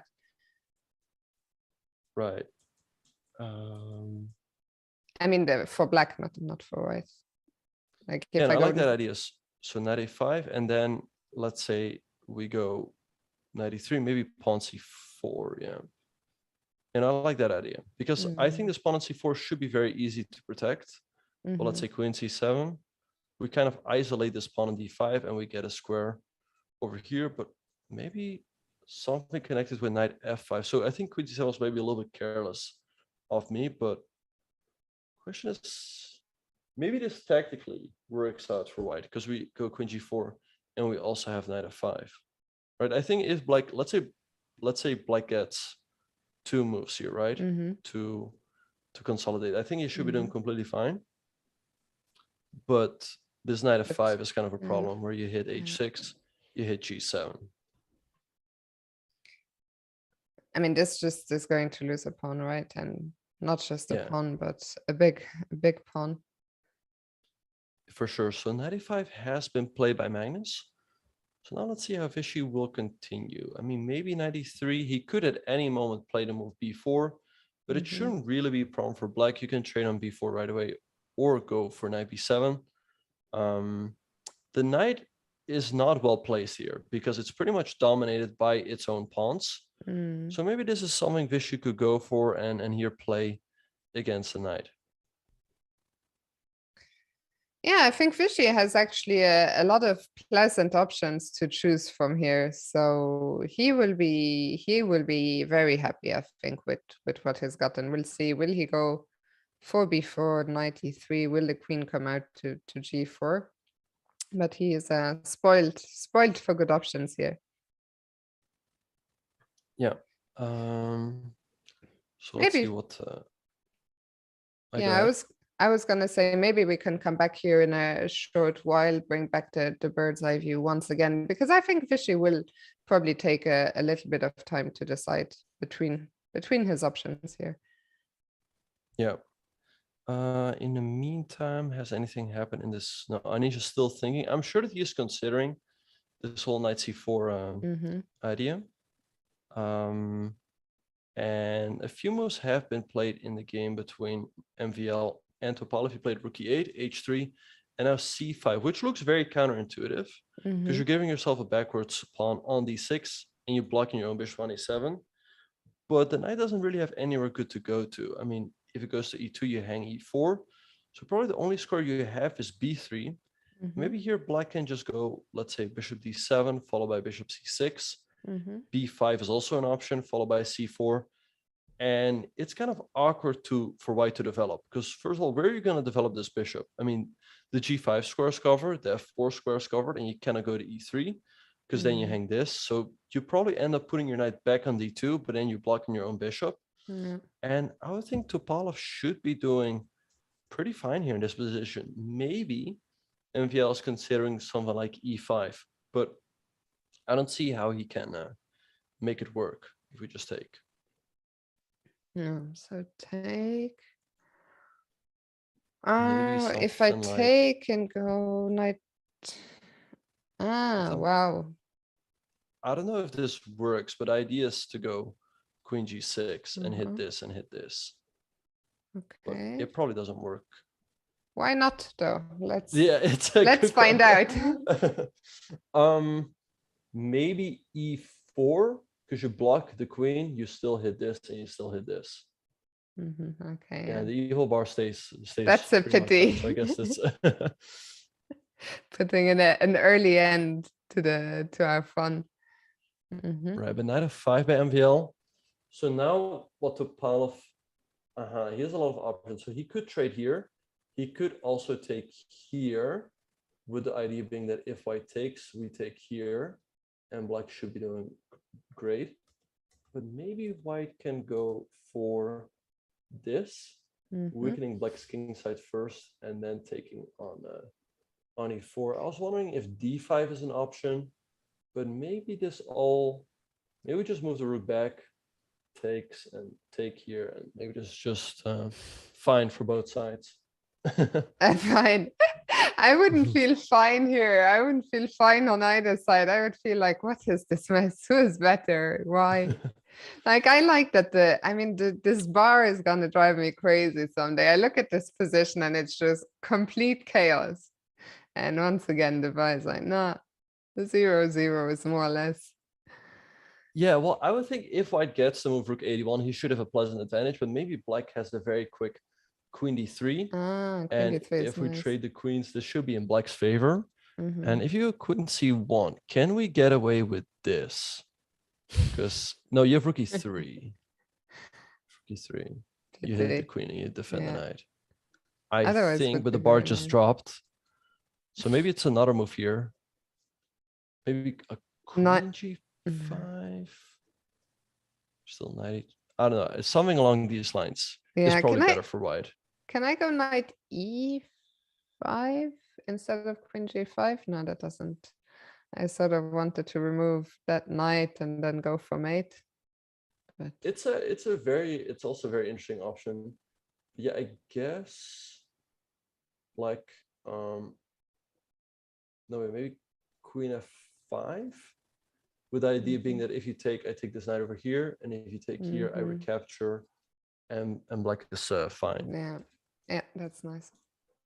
But yeah, pretty wild stuff. So here black would sorry, after queen c1, black would have to make another move to hold the equality. Maybe just develop with bishop b6, but I would think maybe white's position is easier to play after queen g5 followed by rook to d1. Yeah, I mean, this game really has the potential to become a huge mess in a short while. I actually think that if the game became something like this, it would probably favor MVL compared to what he's had in the game so far. Right. Yeah. No, I agree. Okay, we will see. We will see, but very, very interesting position here between MVL and Topalov. We haven't, I mean, Anish and Timo are they're playing very slowly, right? They're only on move 13 or 14. Yeah, let's have a look. So Anish, after a long think, played queen b3. So I guess Rajabov is just going to play queen c7. You could also consider going here, but now maybe white can take and go for knight c4, but there's still the move knight c8 to hold everything, and perhaps black is just fine. But then, I mean, there's also queen a3, you know, hitting this pawn over here.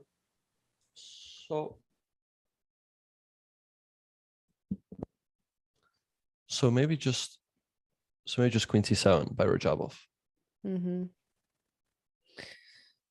So queen c7 now. How do we increase the pressure? Do I just want to play a natural move like rook c1 or rook d1, or can I do something more direct?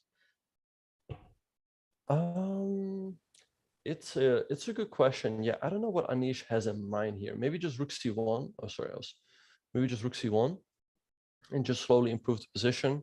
Mm-hmm. Black does not have moves like bishop e6, I think, because there's always the move d5. Mm-hmm. So perhaps he just wants to improve the position slowly, but I kind of like this approach with knight c4 and a very quick e5. Yeah. But of course, there's also more committal. Mm-hmm. And as we speak, Arjan has also moved in his game. Okay, let's go back there. Yeah, so after the move knight to g4, he played knight f1, which is not a decision I like. Because if we go back, that's where the knight just came from, right? The knight came from Yeah. f1 to go to e3, and then it goes back.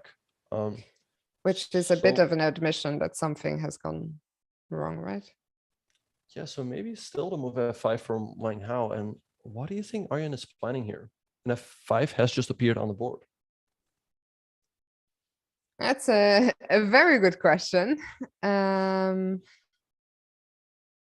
mean, this is really the position. I'm quite happy, I have to say, with my, not that I'm cheering against Ariane, of course, but with my black prediction. I mean, I look at this and I think I would take black any day here. What about you? Would you take black as well?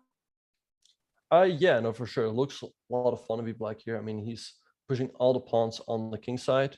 And yeah, it just looks difficult for white to play, right? I mean, where do you go with this this knight in f1? If you go to g3, you Yeah. probably get hit with f4. And black just What has if- so many interesting ideas here. What if we take on f5? Ah, no, sorry, we can't. There's d5 always.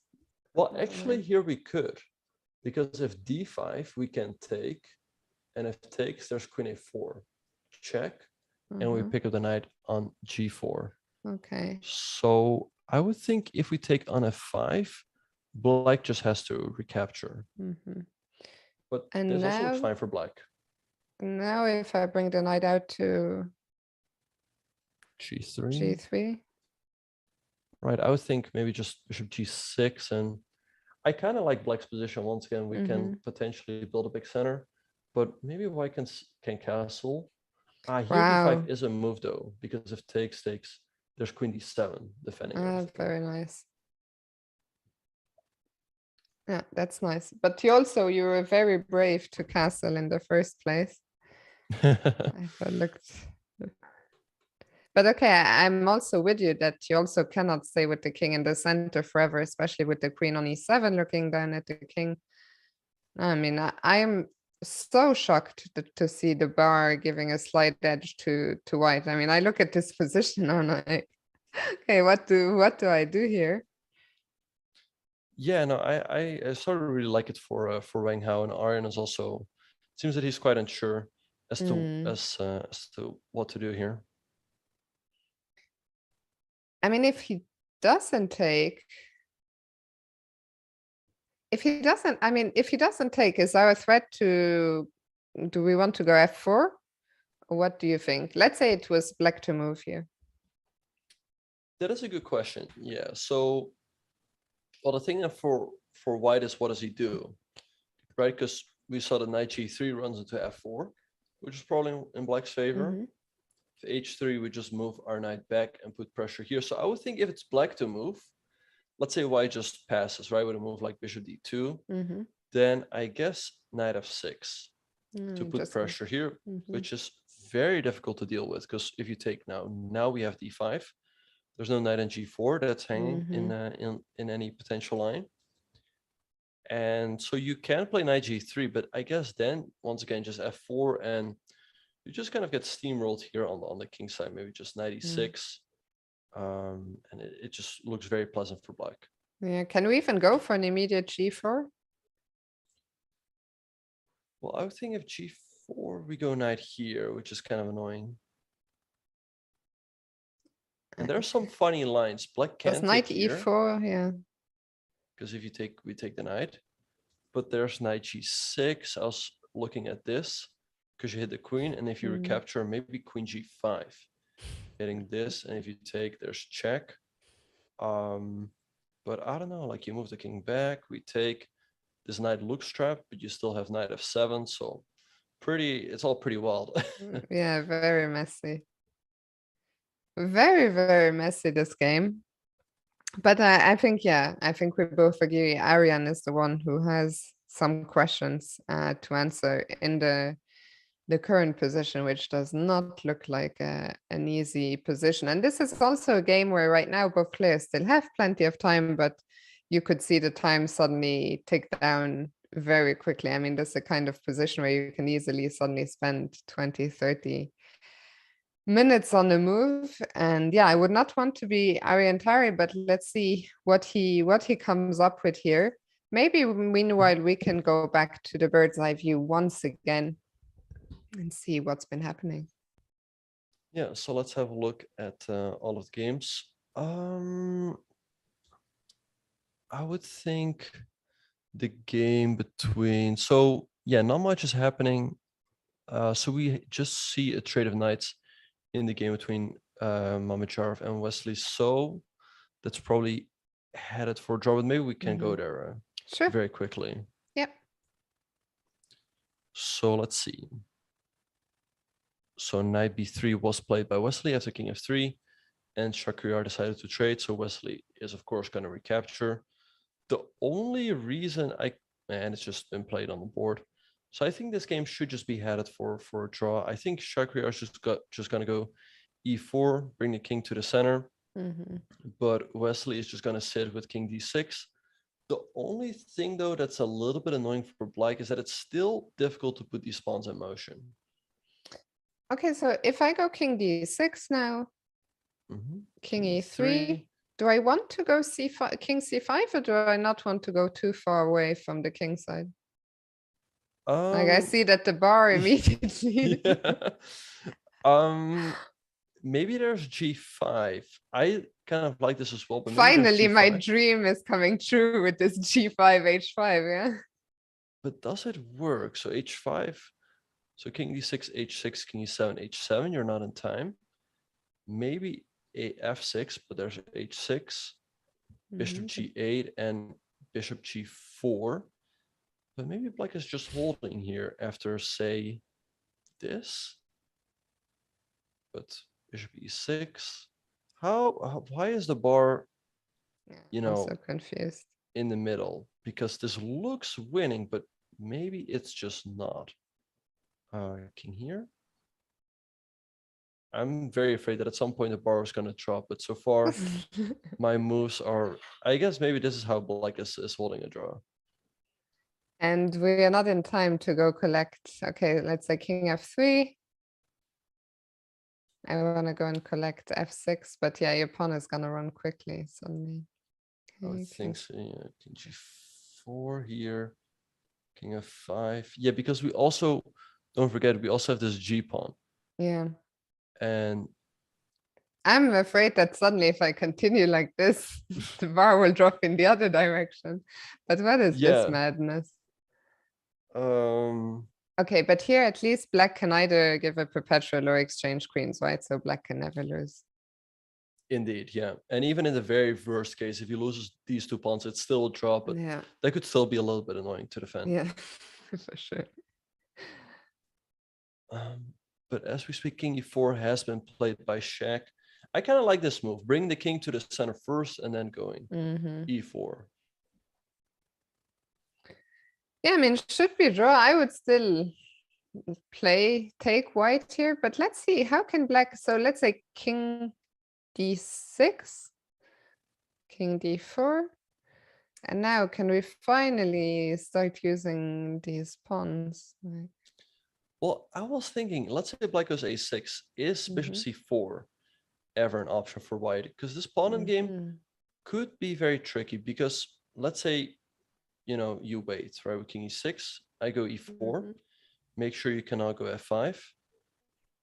Out of the bar, here the bar is really jumping up and down, but my idea was that I can go h5, threaten to go g5, kind of force you to go back, and then I go here, and you can really touch these pawns, because if you go f5, I just take with either pawn, and in the meantime, I'm going after your pawns on the king side, so this could still be tricky for black. What black could perhaps do is after bishop c4, maybe go bishop d1, but maybe now white and hit this. I was thinking maybe g5, but this should just be a draw, I would think, because you have bishop here. But if anyone's pushing, it's definitely white. Yeah. Yeah, agreed. I mean, Wesley will still. I agree with you that I think Zutphena is saying this line looks fine. I agree also with that. That line looks fine, but you have to make sure from the very start that it is actually fine, because I think a lot of those end games could be like, oh, one tempo here, one tempo there. Yeah. So bishop e6 has just been played by Wesley, which makes a lot of sense. I mean, king d4, king d4 can be played, but he is just gonna go king to d6, I guess. And once again, if bishop c4 is gonna take here, which is probably a draw. You can go e4, but e5 shouldn't really. It's still a little bit annoying, I think. Do we give this check? So what's your idea after giving the check? So let's say e5 takes. Oh, e5, can I even? No, why would I want to go back? How can I? No, I'll take. And I guess you go king here. Yeah, I was thinking e7. Because if you go to c6, there might be, again, this idea with h5. Yeah.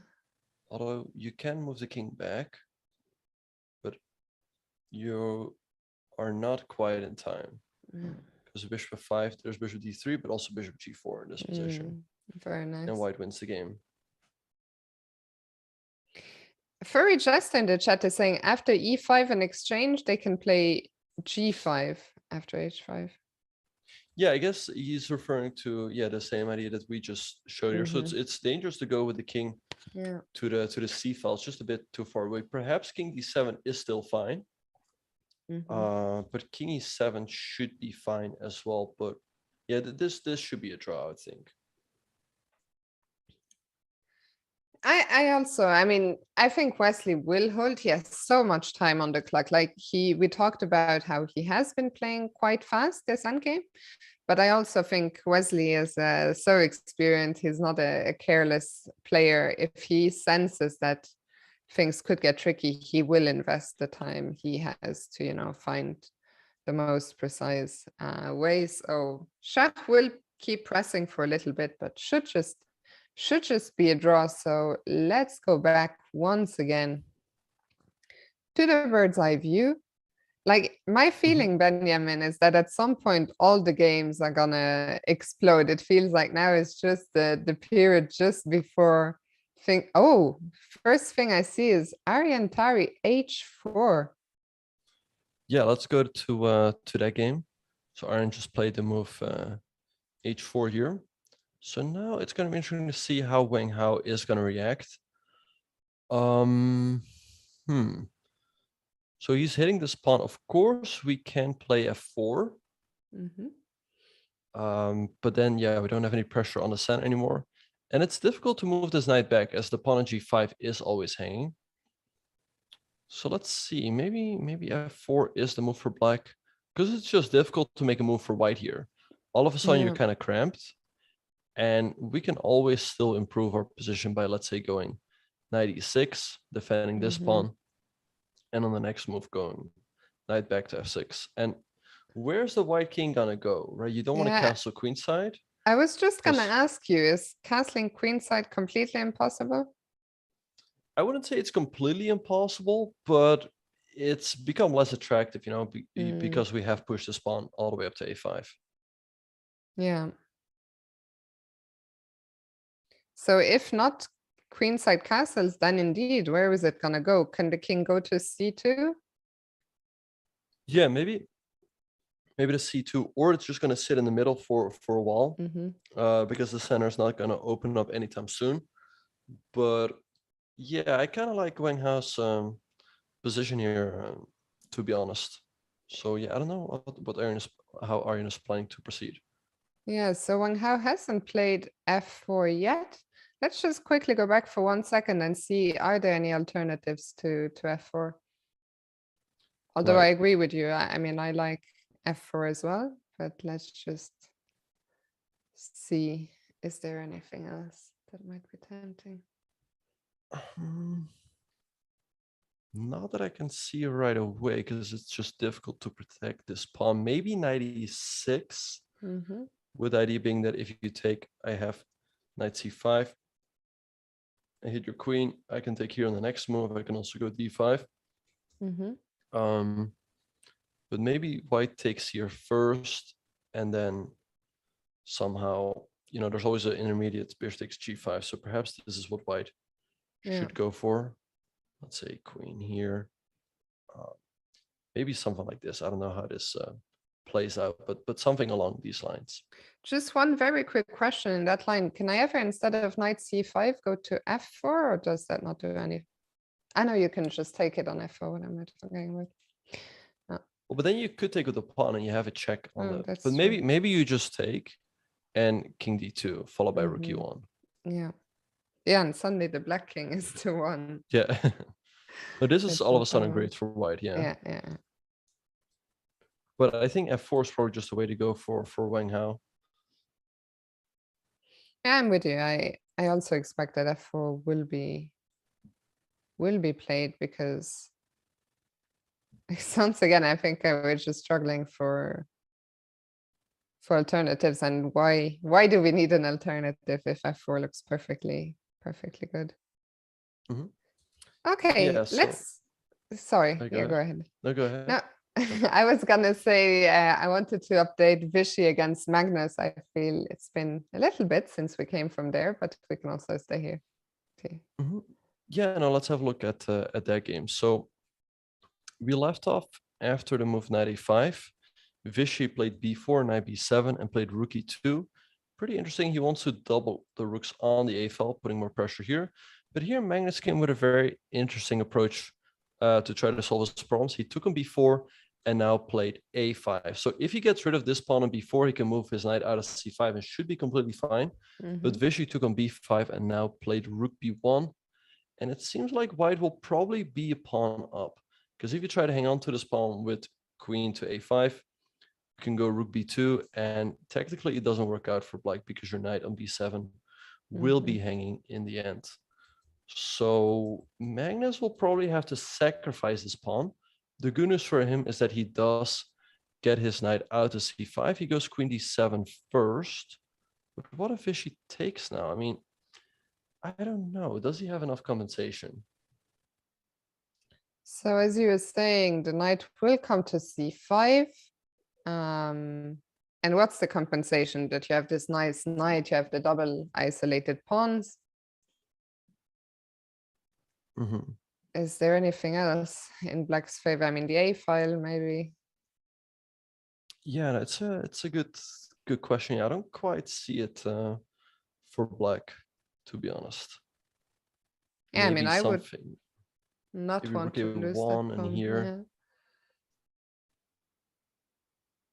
But it shouldn't be so hard, right, for white to untangle somehow. How do we get that bishop? I would think so, yeah. I would think that, it's kind of annoying black has some play, but I would think that it shouldn't quite be enough. Can I even go queen c2? And if you go rook c8, I wanted to go rook c4. Yeah, that's also an option. Maybe now knight c5 and we hit this pawn. Could be the way to go. Yeah. Yeah, no, that was not the way. So let's see, Vishy, he's just under an hour here. He could also play this rook here first and then take here. She doesn't have to deal with any rook a1 stuff. I like that a lot better, actually.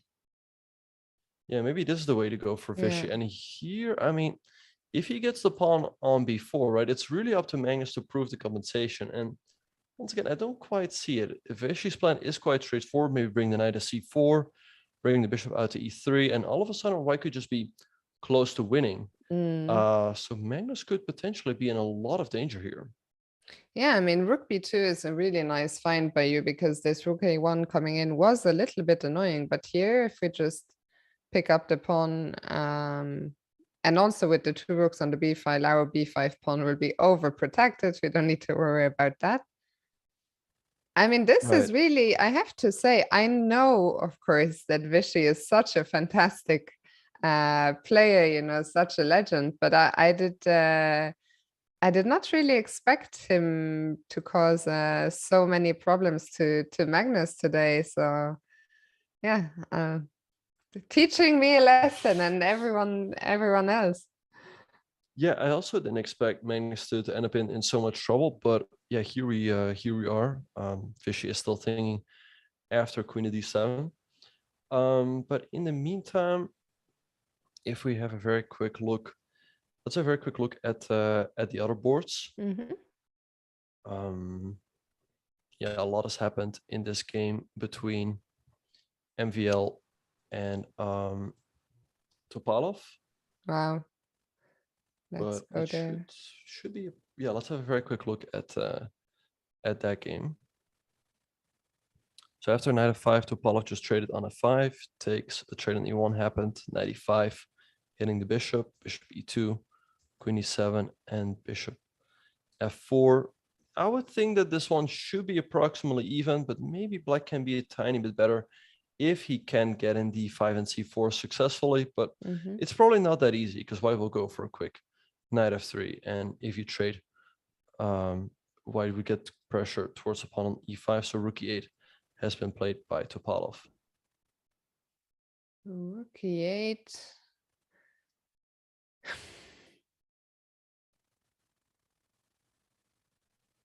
So let's see why it goes knight f3 here. Like, what is Topalov's idea? Maybe trade in d5? I don't know. Let's have a look at that, actually. Yeah, let's say he takes and goes d5. I would think black should be doing fine here. I mean, rook d1, maybe just go c4. Because if white takes everything, we have queen e1 in the end, followed by bishop takes f2. Although there's maybe white does take. Although, oh, there was a big drop. Maybe the problem is rook e2, I guess. Yeah, that's nasty. Because I thought bishop takes f2, but here there's rook d1. But rook e2 is a very nice intermezzo. Yeah. Very, very nice. So this doesn't work for white. So let's go back. Then the big question is, how do you proceed here, right? Maybe you just go like g4, king g2, prepare g5 at the right moment. Of course, you have to make sure that knight e4 doesn't, you know, strike, doesn't suddenly cause a lot of trouble. But I mean, this could be maybe what the MVL is aiming for. Yeah, I mean, this is still a very double-edged position we have here between the two players, and it really feels like this position, also the Ariantari against Wang Hao. Maybe we will bring back the bird's eye view one more time, just to recap a little bit all the games, and I think after that we'll take a short break. But I think the game we just came from, MVL against Topalov, Ariantari against Wang Hao, those are two games that I think will explode into life as we see that Wang Hao has indeed gone for f4. Before we go to a break, Benjamin, you give me a quick fire assessment of all the positions. I think Anand is gonna win. Shaq against Wesley is gonna be a draw. MVL against Topalov, probably a draw. I think Anish is gonna win, and I think Wang Hao is gonna win. And with that, you guys, we're going to a very short break, but don't go anywhere, you guys. We will be right back with more coverage from Norway Chess. We'll see you guys very soon.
Chess.com's coverage of the 2022 Candidates Tournament is coming this June. Watch the world's best players, including Alireza Firouzja, Fabiano Caruana, Jan Nepomniachtchi, Hikaru Nakamura, and more. The winner will get their chance to face Magnus Carlsen for the World Championship title, and the exclusive video feed will be right here on chess.com.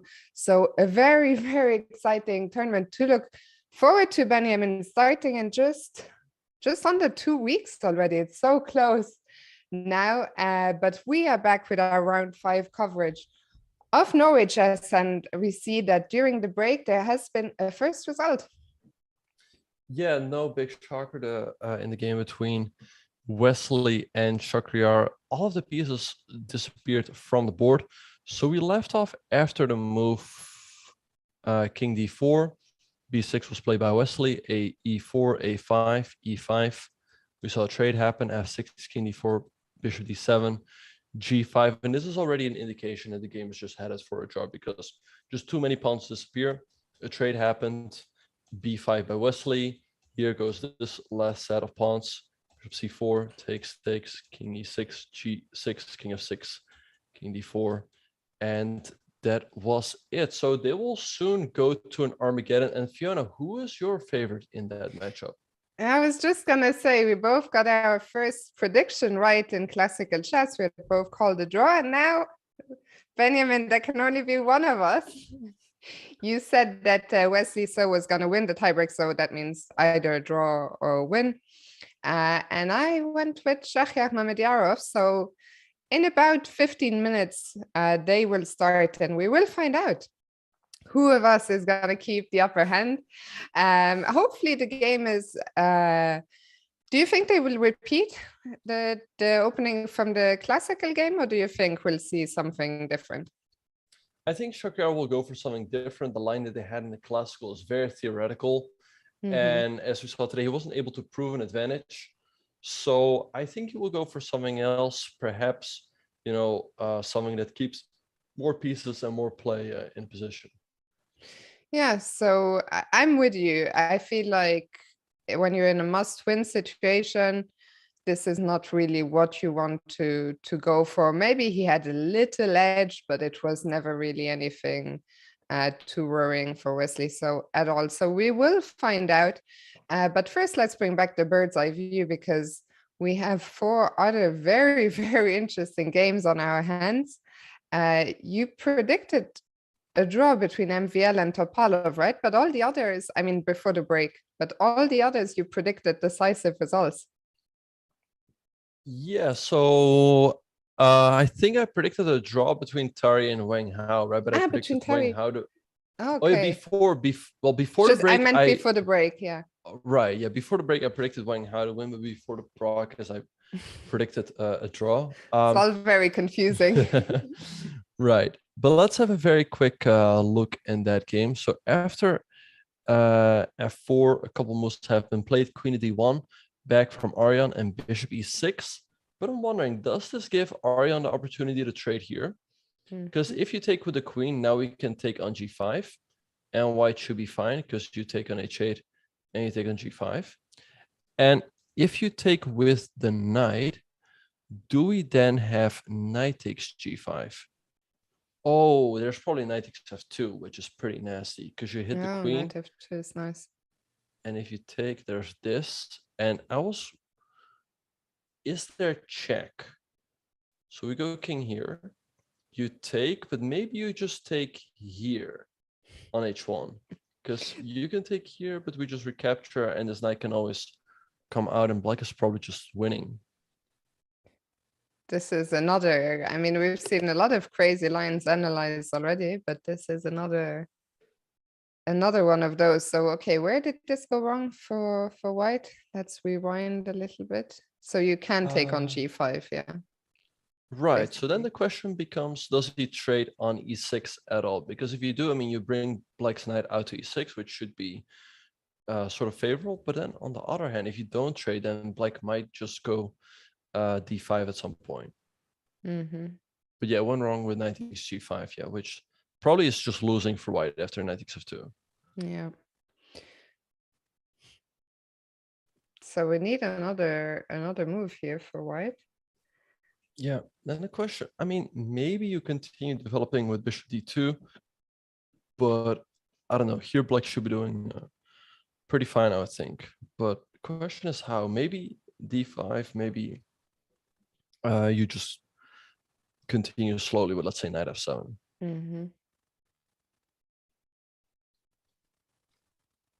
Do you think earlier we talked about white's king? Where is that king gonna go? Is it gonna stay in the center for now?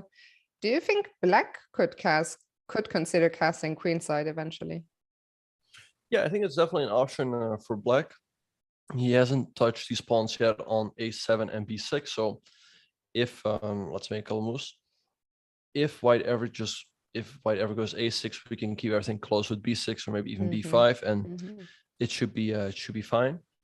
So I think that's very much an option for black, and that's strengthening the d5 push. I think you can castle kingside as well, but I don't know. It does seem that things can easily open up on that side of the board.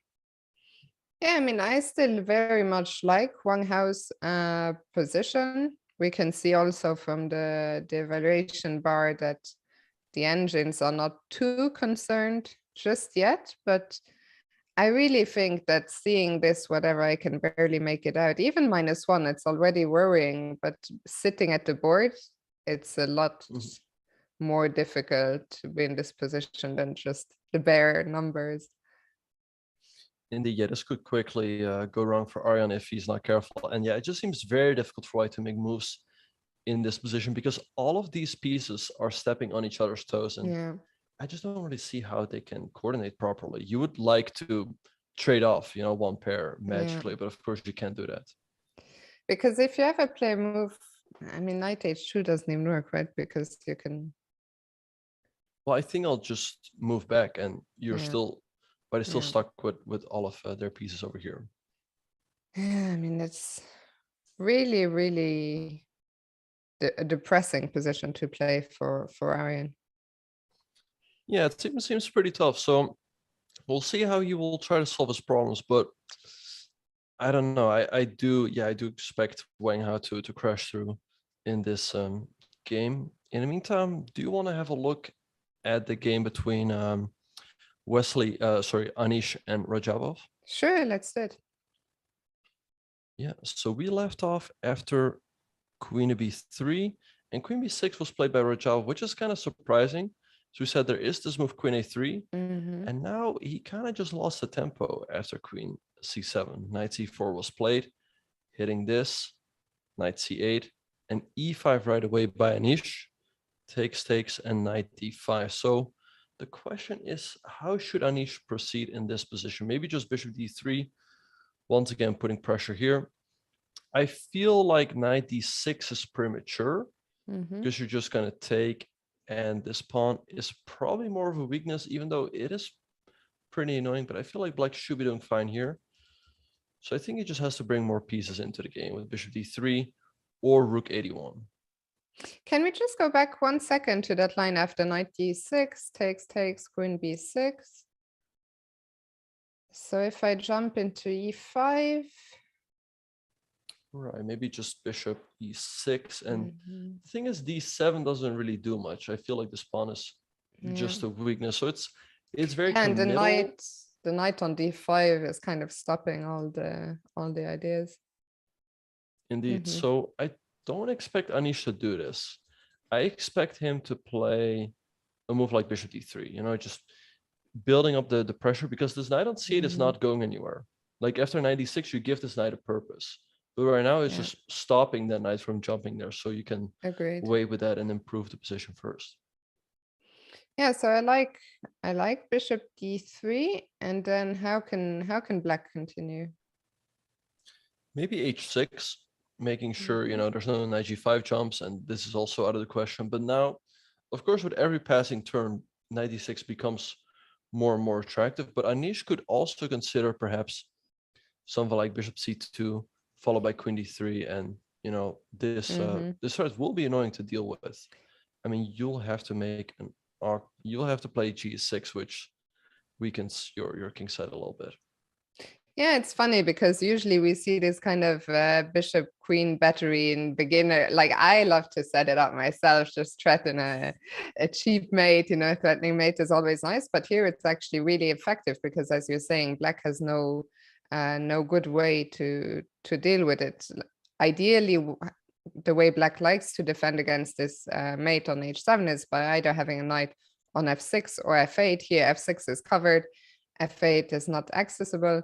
So yeah, having to play g6 does feel like a weakening.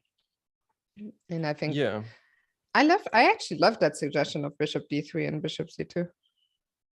right. But I would have to say that I feel like Anish is also spending a little too much time here. They've Mm-hmm. played 18 moves and he's getting down to 46 minutes. As we know, after 22 more moves, he will receive that 10-second increment, but Mm-hmm. it's only 10 seconds, right? And first of all, Yeah. he would have to make those moves. And right now, he's basically giving himself 2 minutes per move. So he's got to speed up at some point here, I think.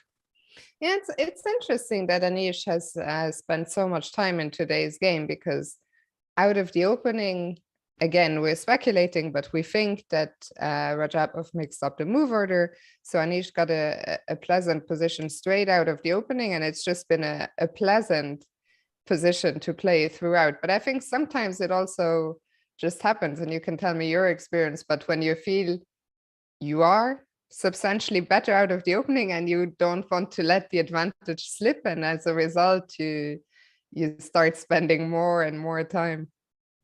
Yeah, for sure. Or you feel like you're very close to win, but you just Yeah. cannot quite find it. So I think that's probably also quite likely. He might feel like there's something here, or as you said, he feels that he has a real opportunity here to score a win, and he doesn't want to let the opportunity slip. Yeah, for sure. Especially after he lost to Magnus 2 days ago. It's always so nice, of course, if when you lose a game, if you're able to bounce back with a win immediately. And also, let's face it, I mean, Timur Rajabov is currently in last place in the tournament, and we know how it is in these, elite round robins. If there's one or two players who are struggling, the others will sort of gang up on them and try and score there. So yeah, the white pieces playing the current last place standing and just coming off a loss, and then all these things I think can combine to like, okay, I really have to win. Let me really focus. Let me find the way. And for now, it is still enough time, but as you say, he will need to start speeding up. For sure, yeah. And in the meantime, the game between Vishy and Magnus also saw some developments. So we left off in this position after rook b1 and queen d7. And here this move rook eb2 that we really liked had been played by Vishy. Magnus played knight c5, now Vishy takes, and queen f5. So he's going after this pawn, but even if he does take here, white still has this passed b pawn. So there should be a way here for Vishy, I think, to really put a lot of pressure on Magnus. I'm looking at the chat and I see that King B says, Magnus blundered again. 2 days ago, David and I already had that discussion that we need to tone down the use of the word blunder. I mean, I don't think Magnus blundered anyway in the first place. Yes, he lost the pawn. For sure, he didn't always play the best move, but it wasn't a blunder. And here, I mean, which move is even supposed to be the blunder? Queen f5 or what was the previous? Knights. Yeah. No, I think they're trying to say that Magnus inaccuracy. But let's see what Vishy should do here. I mean, the pawn on d3 is under attack, and it's probably not that easy to protect it. So let's see what he's gonna do. But yeah, it does seem like Magnus is in a lot of trouble here after only 24 moves. Okay, so if Queen f5 is the blunder, then does that mean that there is a reason? Why is there a move here in this position? What could possibly be wrong with Queen f5, which seems like such a natural move attacking the pawn on d3? Yeah, so I wonder what Vishy should do here. So maybe giving up this pawn is not the end of the world. Of course, he could go d4, but actually d4 runs into knight d3, hitting the rook and this pawn on f2, and things work out for Magnus. Just to show that real quick, with this double attack. So he could also maybe play a move like bishop e3, sack this pawn over here. Actually, after knight takes, you can even throw in this intermezzo. And it feels like white just gets a great initiative. Like if this knight jumps back, maybe we just go.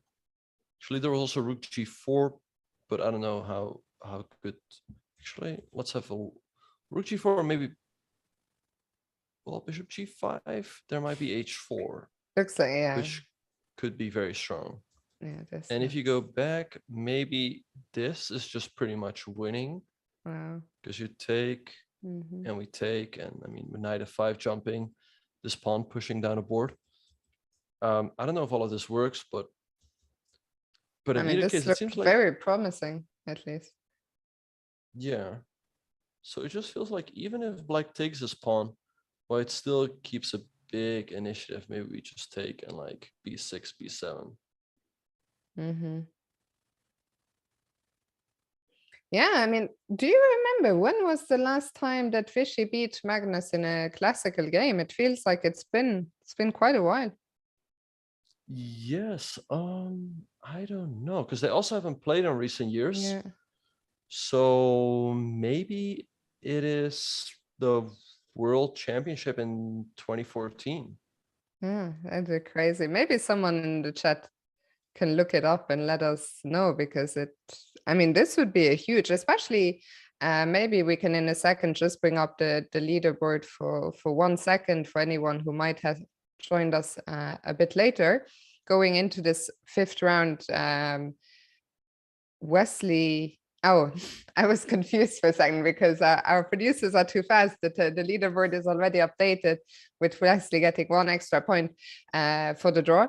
But going into this round, Vishy and Magnus were tied on 8.5, and especially winning the classical game would be so huge, because suddenly Vishy would be 3 points ahead of Magnus. So this is really a big game here.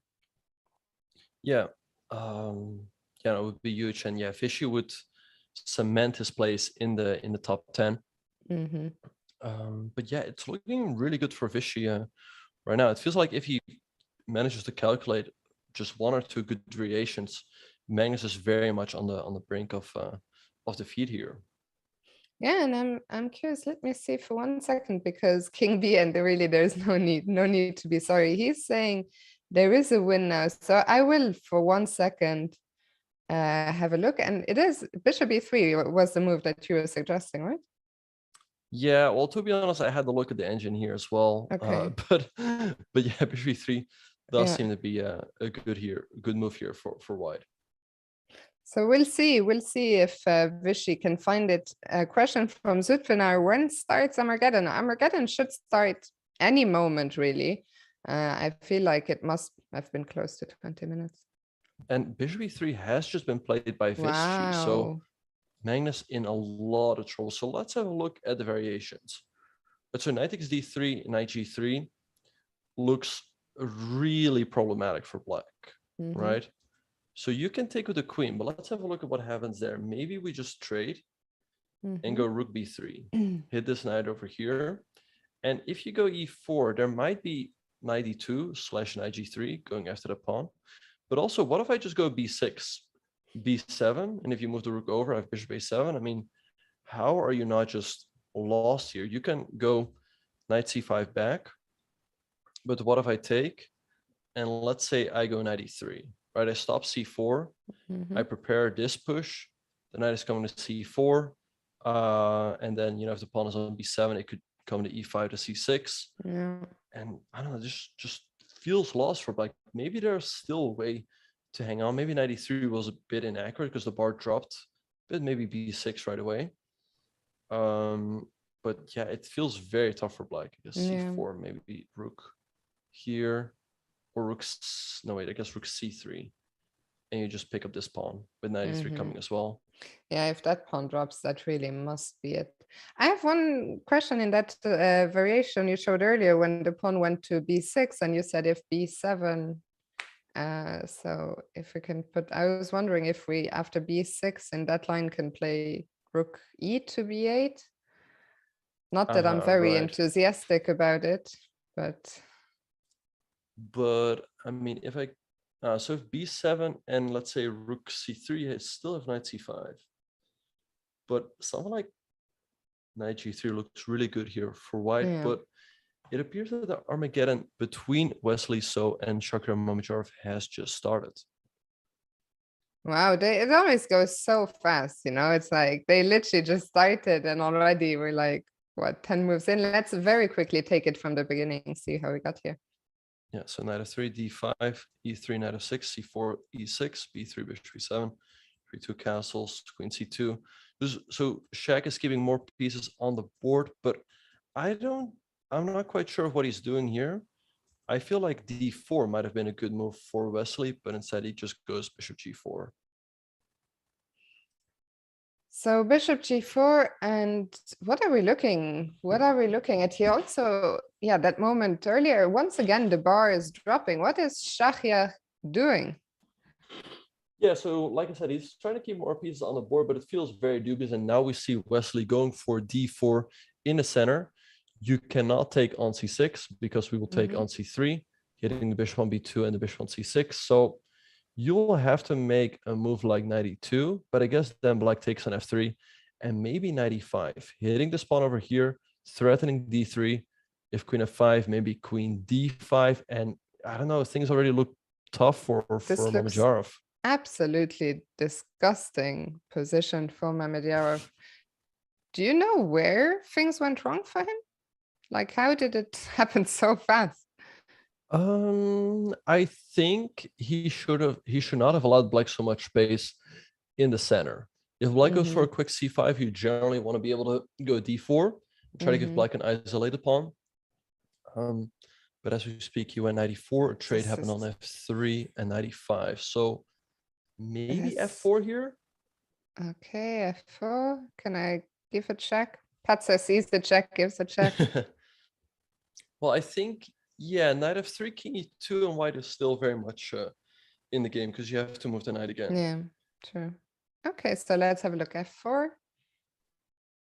Right, so if f4, he goes bishop e2. So what about d3? But I guess you just go queen c3, for example, and this knight on e5 is on attack. Rook c8 played by Wesley, which was apparently not a good move, but rook g1 by Shaq. Trying to create some magic here if this diagonal opens up. So maybe Wesley has to play the move g6 to make sure that the rook will never land on a g7 square. Okay, so if g6, can I play f4, or do you have a threat that I need to? Even now, can I go f4? Well, I guess f4, maybe there might be d3, and then you take the knight on e4. I don't know. It's very difficult to evaluate. Yeah. But keep in mind that Wesley is down 3 minutes on the clock. Shaq still has 8 minutes, while Wesley has 5. And I'm curious. Sorry, go ahead. Oh, no, go ahead. Yeah. No, you go ahead.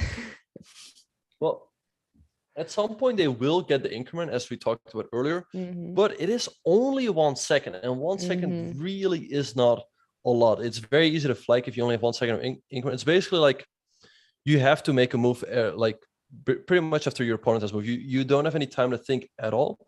Whereas with 2 seconds of increment, you can think a little bit, you can accumulate time, but just getting down to the 1 second is really not advisable.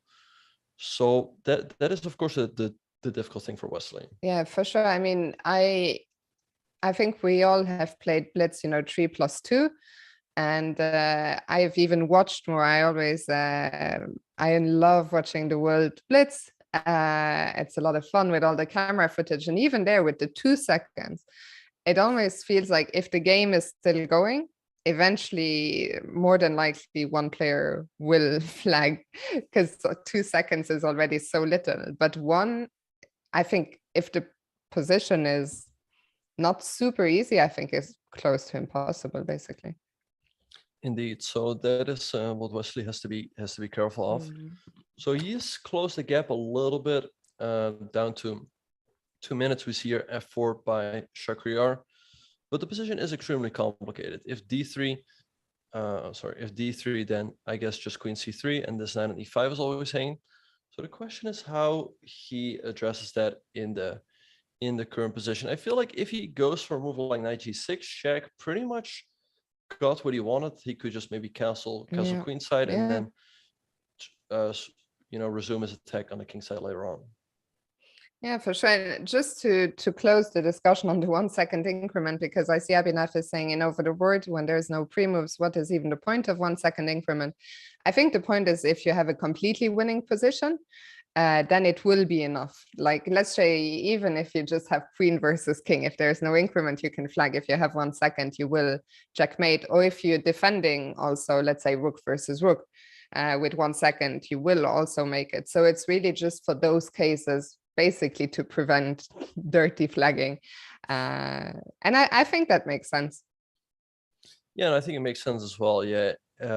You can lose because of time, because you don't have time on the clock, but the losing on time, that probability is much lower. And as you said, there's no like if you get flagged in rook versus rook, it's your own fault, right? Because you have that 1 second, so you should be able to make a move. And if you're really fast, you should be able to make moves in 1 second. But in the meantime, a lot has happened here, and I don't know if I like it for Wesley, to be honest. I mean, it's crazy how Shakhriyar does these things. I mean, his position just couple of minutes ago looked so horrible, and now suddenly all the pieces are swarming in. The rook on g1 is looking at g7, the bishop from b2 is looking at g7, the knight is ready to jump in. Okay, how do we continue now for white? f4. Yes. So I like the move f4 that he just played. We see c4 by Wesley. I think a good attempt to try to create counterplay before he didn't want to deal with knight of c5. Maybe a5 here from black to try to create this square, and it's played. Can I just go bishop c3? Yeah, no, that's a nice suggestion. Yeah, just keeping everything intact. You could also perhaps just go king takes c2, and then if black takes on b4 twice, maybe unleash someone like knight f5. But bishop c3 has been played by Shaq, and it's starting to look really good. He's up 2 minutes, and I like his position. Yeah, and I just wanted to say, if someone in the chat, surely someone knows, I every time mean to look it up, can let us know what the score is so far in the Armageddon, because I really think it's overwhelmingly in white's favor, and I think Shakhriyar should be about to make it one more win for white, but of course he still has to be precise. Can we just, I was just gonna ask, can we just take on e2? That's what he did. Yep, knight d5 play by Wesley. So as white, you would really want to try to open up more on the king side, but it's not that easy, because if you go h4, black's just going to take that pawn. So he goes bishop d4, sacrificing the pawn on b4, but I guess he just feels that if black takes, maybe just going for f5, then followed by h4, h5, and this king is not going to feel safe for too long. c3, Wesley, of course, trying to create some counterplay. And I'm curious, do you want to take that pawn? It's a, Probably I not, think right? not, because it just plays into black's cards. You know, Yeah. it opens up the white king. But I like this approach by Wesley. He just wants to create counterplay. Even though, you know, a draw is enough, he has to create counterplay towards the white king. We see Shaq going f5 and maybe just taking on d2 for Wesley. But once maybe, oh, an e6, he's really trying to blast over an entire king side. Wow, what a move. E6s. And I'm how do getting you, very worried for that black king. yeah, and how do you keep the king side close here? Because White's plan is very simple. He wants to take an f7, then take on g6, go rook af1. You move your king back, and then it's checkmate. So what does black do here? If you take on e6, we take on g6. And it's funny to me that there is something. The bar is just like, no worries, I've got this. But not after knight c7. Schach immediately responds, just look at the dark squares around. Now we're threatening to take on d5, I guess. Knight At h5. least. That one is brutal. Yeah, we threaten to take here, and then knight f6 check with a fork. And also it opens up the g file. So I think now f takes g6 and rook takes g6 is a very legitimate threat. And I don't see how Wesley should defend against this, to be honest. I don't see any. I mean, the king is just, look at that poor king. It has nowhere to go. I don't even see how you queen d6. Okay, so what's his idea? To take on h2? Right. So if white takes here, he wants to take over here. Mhm. A nice find by Wesley, because there are some Yeah. funny lines. If you take on here, he wants to take on h2, and if you go king d3, knight takes b4 is checkmate. That's very cute. What if I go bishop e5? It's a good question. Maybe knight c3 check. Force you to take, and then we take on h2. Very nice. So Wesley finding some really good defensive resources. I guess if white takes here, how do we recapture? Because if you take with the king, I think that's just gonna be checkmate. Maybe you take with the rook, but that does involve sacrificing this rook over here. But I mean, you take on h2 and you do get a lot of play in return. I guess then you take on b4, and yeah, that should work out for black, I guess. What if I just play the quiet rook g2 and defend h2? That's a good question. Well, if rook g2, maybe rook c1, and then you threaten to go d1 queen. There's still a lot of counter chances because of the white exposed king on e2, the knight on d5. Very tricky knight. I mean, this is not a... Wow, king f3. Yeah, so king f3, Wesley takes the pawn, but now rook h1 comes with a tempo. What do you do? Wait, what is he? Wait, rook h1, what is he planning? Maybe that's just game over, right? Because then I can take on d5 next. Yeah, I don't see what he's intending to do after rook h1. I mean, you just hit the queen. Maybe Also, there's some trap that we're... Oh, I know. He wants to go rook c1. Because if you take, there's d1 queen. And do I not have any mate? No, I don't. No. Well, actually, you do. You take here with check, force black to take, and then there was this. So he went queen d6 back. Now you But cannot now take I here can just... I know it's check, yeah. because it's check, yeah. Yeah. But there should be something here for white, I would think. Rook hg1 also, I mean, but the bar drops all the way down. It looked so natural. Right. Both so players now down to 2 minutes. So what should black do here is the big question. Maybe what you can do is take here, white takes, maybe then you queen, distract this rook, then go e5, close down this diagonal. So after this, you can hide over here. That's a very bold defense. I like it. Yeah. I mean, I'm looking without the engine. I don't know if it's working. Yeah. Maybe the bar will just go sky high. But it feels like it shouldn't work, but maybe it does. Bishop h6 by Wesley. Now the bar does go all the way up. Bishop e5 by Shaq, hitting the queen. Yeah, this one looks pretty nasty because you're simply hitting this rook over here. You're also making sure your queen never hangs, and he's probably ready to sack something over here. Yeah, this now looks like game over, but what a crazy, I mean, the game isn't over yet, but this was a crazy, crazy Armageddon game. Yeah, queen c6 by Wesley. Okay, how does Shaq break through here? I mean, there's pawn takes g6, which looks very tempting. He took on c7. We see the deflection, sort of queen by Wesley, but now you're just trading down into a lost endgame. Pawn takes c6.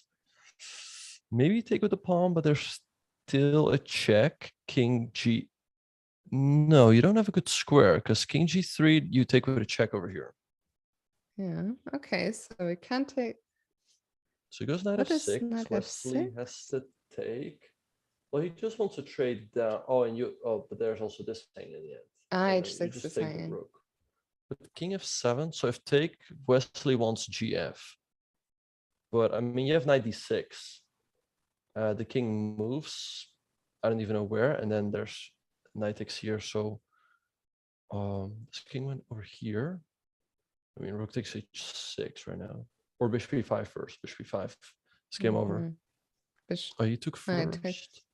But it's also completely winning. Everything is game over. Yeah. Okay, now what It we just take on each. GH, I thought, Ah, but yeah. this one is also pretty decisive because queen. Where is the rook mate? Well, there's rook takes d5, and if you take with the pawn, there's queen f4, and you lose your queen. If you take with the king, queen d4. But I mean, everything is But winning in this This position. does the job as well, picking up. Oh no, not picking up the queen just yet, but the king has nowhere now.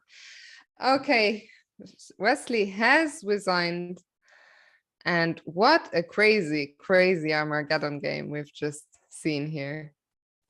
Yeah, definitely a crazy game between Shaq and Wesley. But yeah, at the end of it all, Shaq wins this Armageddon game and gets 1.5 points out of this matchup, and Wesley only 1 point. Yeah, and for Schache, a big win this one. He'll be very happy with that.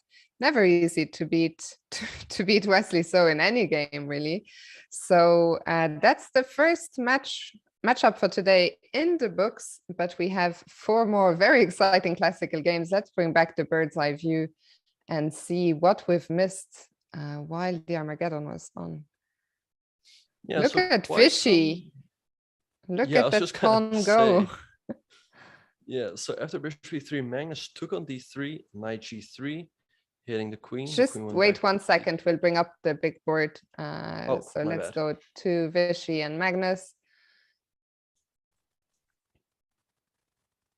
Right.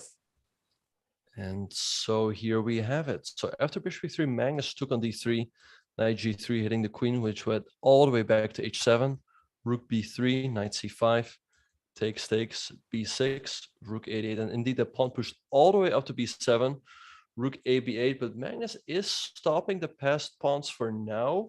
The question is, how does Vishy break through? I mean, maybe rook b6 followed by d. Oh, and he's listening to our. Is Vishy watching our broadcast?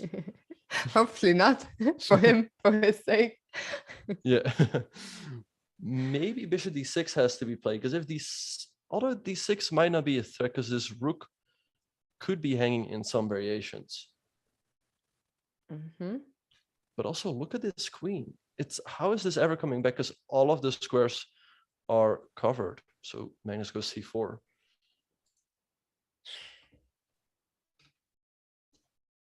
But yeah, I feel like Vishy should be very close to closing this one out. So what could be the way? What should be the most effective?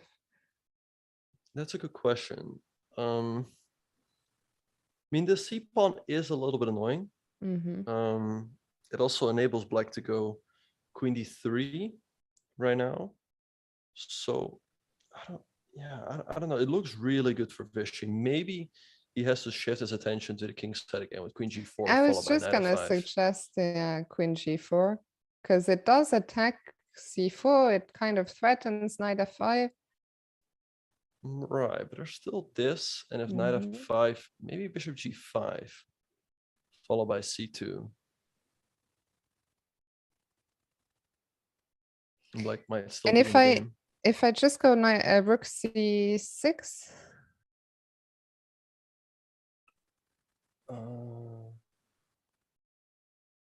Can I take? I was hoping you couldn't. Probably I can't, but I did it anyway. Okay, in the worst case, I can just take c3, right? I'm hoping. I was hoping to have Right. better. But I still maybe you hope there's better. have a move like h4. Because Ah, where do you go with this bishop? Because if you move the bishop back, then this is always hanging. And I doubt that you can get away with that. And if you go here, then you're no longer controlling the d8 square. So I can take, and you would have to take with the rook and then b8 queen. yeah. Oh, h4 is very nice. But as we speak, Vishy has just moved. He has played the move rook c6, getting this pawn. But this does give Magnus the opportunity to go queen to d3.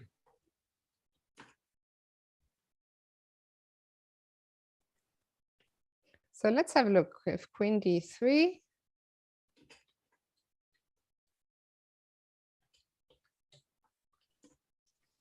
Because now this pawn on d5 is also weak. So I don't know, here things might not be that easy.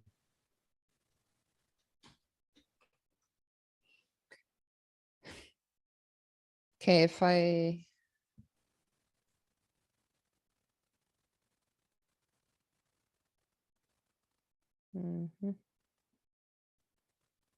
But So yeah, if I think No, sorry, go ahead. Yeah. No, go ahead. Well, I was gonna say I think queen e3 is the only move, because this pawn is under attack. There's simply no way to protect it, and if you lose this, the position is just lost, I would think. And with queen e3, you still hold things together because this pawn is probably gonna drop at some point. And then, okay, white has this pawn, but as we see, it's not that easy to promote. So I think queen e3 is really just an only move, and I'd be shocked if Magnus does not play it. Yeah, I mean, Ken in the chat is saying queen d3 holds for black. I mean, whether it holds is another thing, but it is. I also checked the only move, and he says quite an easy one to find. I tend to agree with that, actually. And I think Magnus, I mean, I would be shocked if queen d3 doesn't appear in the next minute. Yeah, well, I would agree with the last two statements. I don't think it quite holds. I feel like white still has a very big advantage, but it is the only move, and it should be an easy move to find, especially for Magnus. So yeah, it's the move we do expect here. In the meantime, has anything else happen in any of the other games? Let's quickly go back to the bird's eye view, because there are a few games. We probably should go back to Arian Tari and Wang Hao. Wang Hao has meanwhile castled. I mean, we should check in all other 3 games, because a lot is happening. Right. So let's have a look. So we left off after the move bishop e6 by Wang Hao. Arian took on g5, like recaptured, takes, took here. And here Arian came up with a nice solution to his problems. He played the move knight h4. So he wants to jump in with the knight. Now if knight takes f2, I guess this works out for white. After queen h5 check, the king has to move over. And I guess then he wants to go knight f5. And if takes, probably king d3. And this should work out for white, I would think. So instead of all that, Wang Hao just took. Now Arian took the knight on g4, castles, bishop d2, king b8, and he played the move b4, getting knight c5 out of the position. But I would think Wang Hao should just go d5 here and put pressure in the center.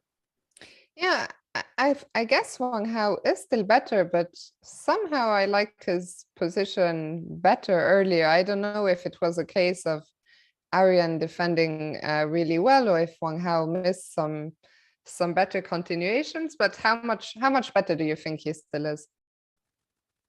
I think he should still be quite considerably better, but I do agree with you that I think Arian played quite well over the last couple of moves. But yeah, I think after d5, it still looks pretty pleasant for black. I mean, you're trying to open up the center. White's king is still a problem that's unsolved, and also all of his other pieces. Yeah, I mean, this will be another tough defensive task on Arian's hand, but I was so impressed with how he held against Veselin 2 days ago. So we'll see if he can do it can do it again. Let's move over to maybe MVL against Topalov. Mm-hmm. Right, so we left off after the move rook to e8. Knight f3 was played, c4, king f1, b5, which is kind of surprising because this opens up the a file for white. b3 by MVL, trying to chip away at the pawn structure, takes, d5, take, and this move g4 that we talked about earlier. Now the king does sit pretty safe on this g2 square because the bishops pretty much cover all of the squares. So bishop e8 was played by Topalov, and now queen c1 by MVL. He is fine with the trade over here because also he can establish a bit of a trade, and this knight on f6 is a little bit stuck. So I would think the position should be equal, but if I would have to pick a color, I guess I would maybe pick white. Okay, interesting. Yeah, I think this is another game where MVL has done a good job not to end up in more trouble. Do you think black should take on f4?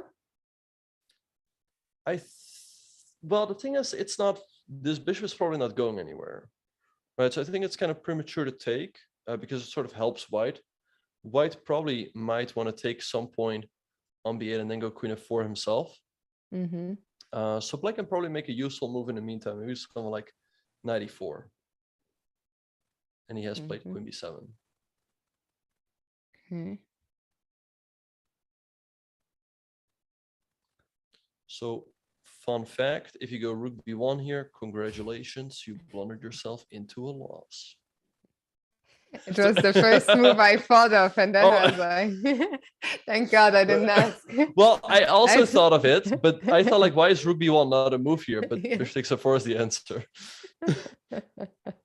So yeah, try and steer clear from rook b1. If not rook b1, what other candidate moves are there? It's a good question. He could choose to put this bishop on d4, but if you do that, you do have to reckon with queen c7 and this queen sneaking, like this queen going to h2. It's not the end of the world because, well, I mean, in some variations it could. I mean, you still have bishop g2, but perhaps black can reinforce his attack with bishop f4. Can he also bring the knight? Yeah. I was going to ask about knight e4 coming, you're in a lot of trouble, I think. Yeah, so I mean, I don't know if I would want to allow that queen landing on h2. It just feels a little too close for comfort, a little too close to the king. Indeed. So then the question is, what should he do instead? Does black have is black threatening to take on f4 and go queen b2 now, or? That's a good point. Yeah, I think if white makes a move like, let's say, king g2, perhaps we can take, although there's still queen c1. Queen c1, yeah. Or rook c1. But rook c1 does look a little bit passive. I wonder if white can do something active, but I don't really see it right away. And actually, king g2 has just been played. Okay. But yeah, the line that you suggested, taking on f4 and queen b2, looks very reasonable. Yeah. I see in the chat, Abhinav is saying, go back to Anand, please. You can see the Anand game under Benjamin right there. Not much. Magnus, as we expected, did play queen d3. So for now, there's nothing much for us to update you on. But of course, we will go back there someday. Right. Maybe before we do that, there's one last game we need to update, and that is, what is it? Anish. Yeah, Anish, exactly. Right, so we left off after 95. Anish played rook c1, h6, and b4. And now it's really Rajabov in the tank. He lost on time in the very first game against Wesley So in a lost position. But still, I mean, he has only made 19 moves. He has 25 minutes on the clock. So he has to make another 21 to receive that 10-second increment. If he doesn't speed up, he might just lose on time again. But even then, with only 10 seconds of increment, that's not a lot of time. And Anish will definitely try to punish him for that. I think he's going to lose before move 40. That's my prediction. I don't think he's going to make it. Yeah. Either the time or like what happens most of the time, right? And I think that's what you were saying as well, is you don't really lose on time, but you just don't have enough time to find the best moves, and very often eventually the position just collapses. Especially it's a difficult position to start with. If he was better, then it would be a different story. But so let's have a look. B4. And what should we do? This position is just so crammed. Yeah, it's looking tough for black here. And yeah, actually, so Rajabov was tight for last place, but if you look at his classical results, he lost in the first round to Wesley So. Then he drew Ariantari with white, not really the result he would hope for, with white against the last seed. He then lost with Magnus. Lost to Magnus with the black pieces. Also, it looked like a pretty smooth victory for Magnus. And then he drew MVL with the white pieces. He has won the Armageddons against Aryan and MVL, but his playing classical hasn't been great so far. It's really worrisome. I mean, we talked about it earlier in the stream. You asked me about his decision to play Norway Chess, and I said, well, we'll see after. But it is worrisome when the classical games go the way they have been going for him. So I was going to say, there will be some fine tuning to do, but it's actually crazy that by the time Norway ends, which is what, in like five days, there will only be 1 week until the first round of the candidates, which is really not much time at all. Yeah, no, indeed, barely any time to do some last minute fixing of preparation. So it's gonna be tough for Rajabov. But yeah, with all that being said and done, we are gonna be taking a very short break. But do not go anywhere, you guys. We will be right back with more action from Norway Chess.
Welcome back to this round 5 coverage of Norway Chess.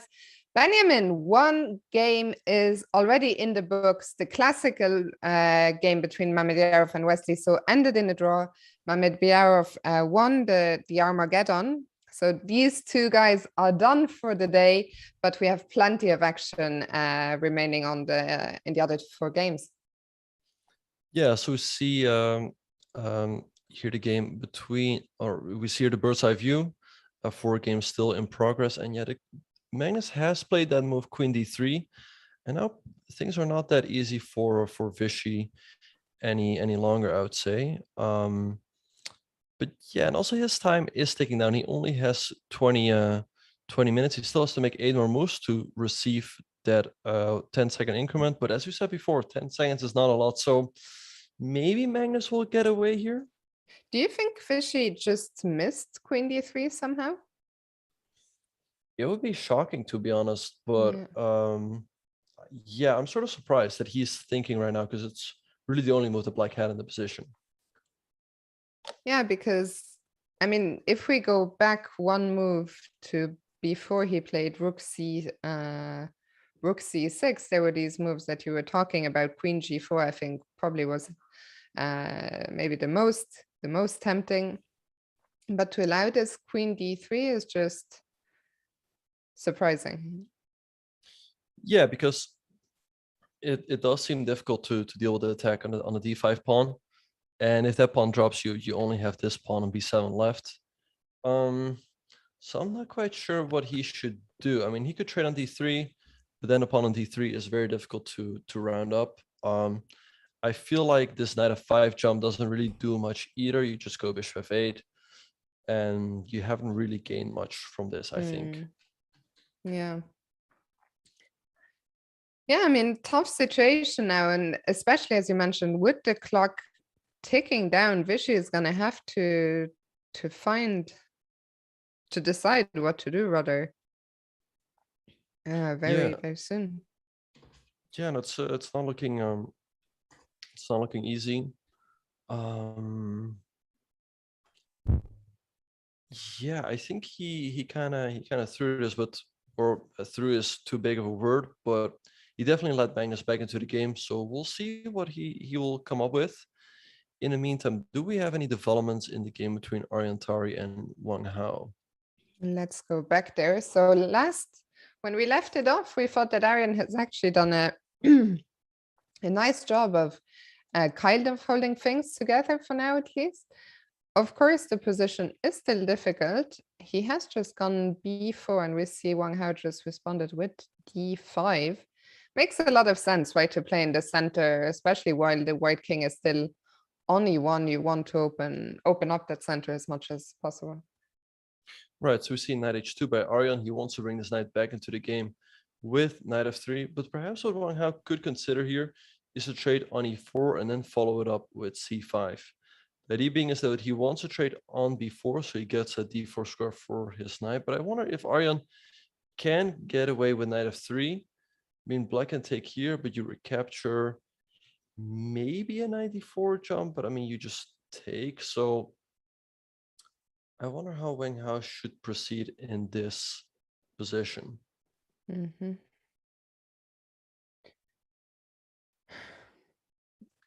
I would love to. I mean, that bishop on h8 is really the only problem piece in our position. I would like to, get that bishop to f8 to put some pressure on b4, but all of this will take so many moves, 2 moves to get to f8, and another 2 moves to get the queen out of the way and attacking the pawn again. So it feels like that's a bit too slow.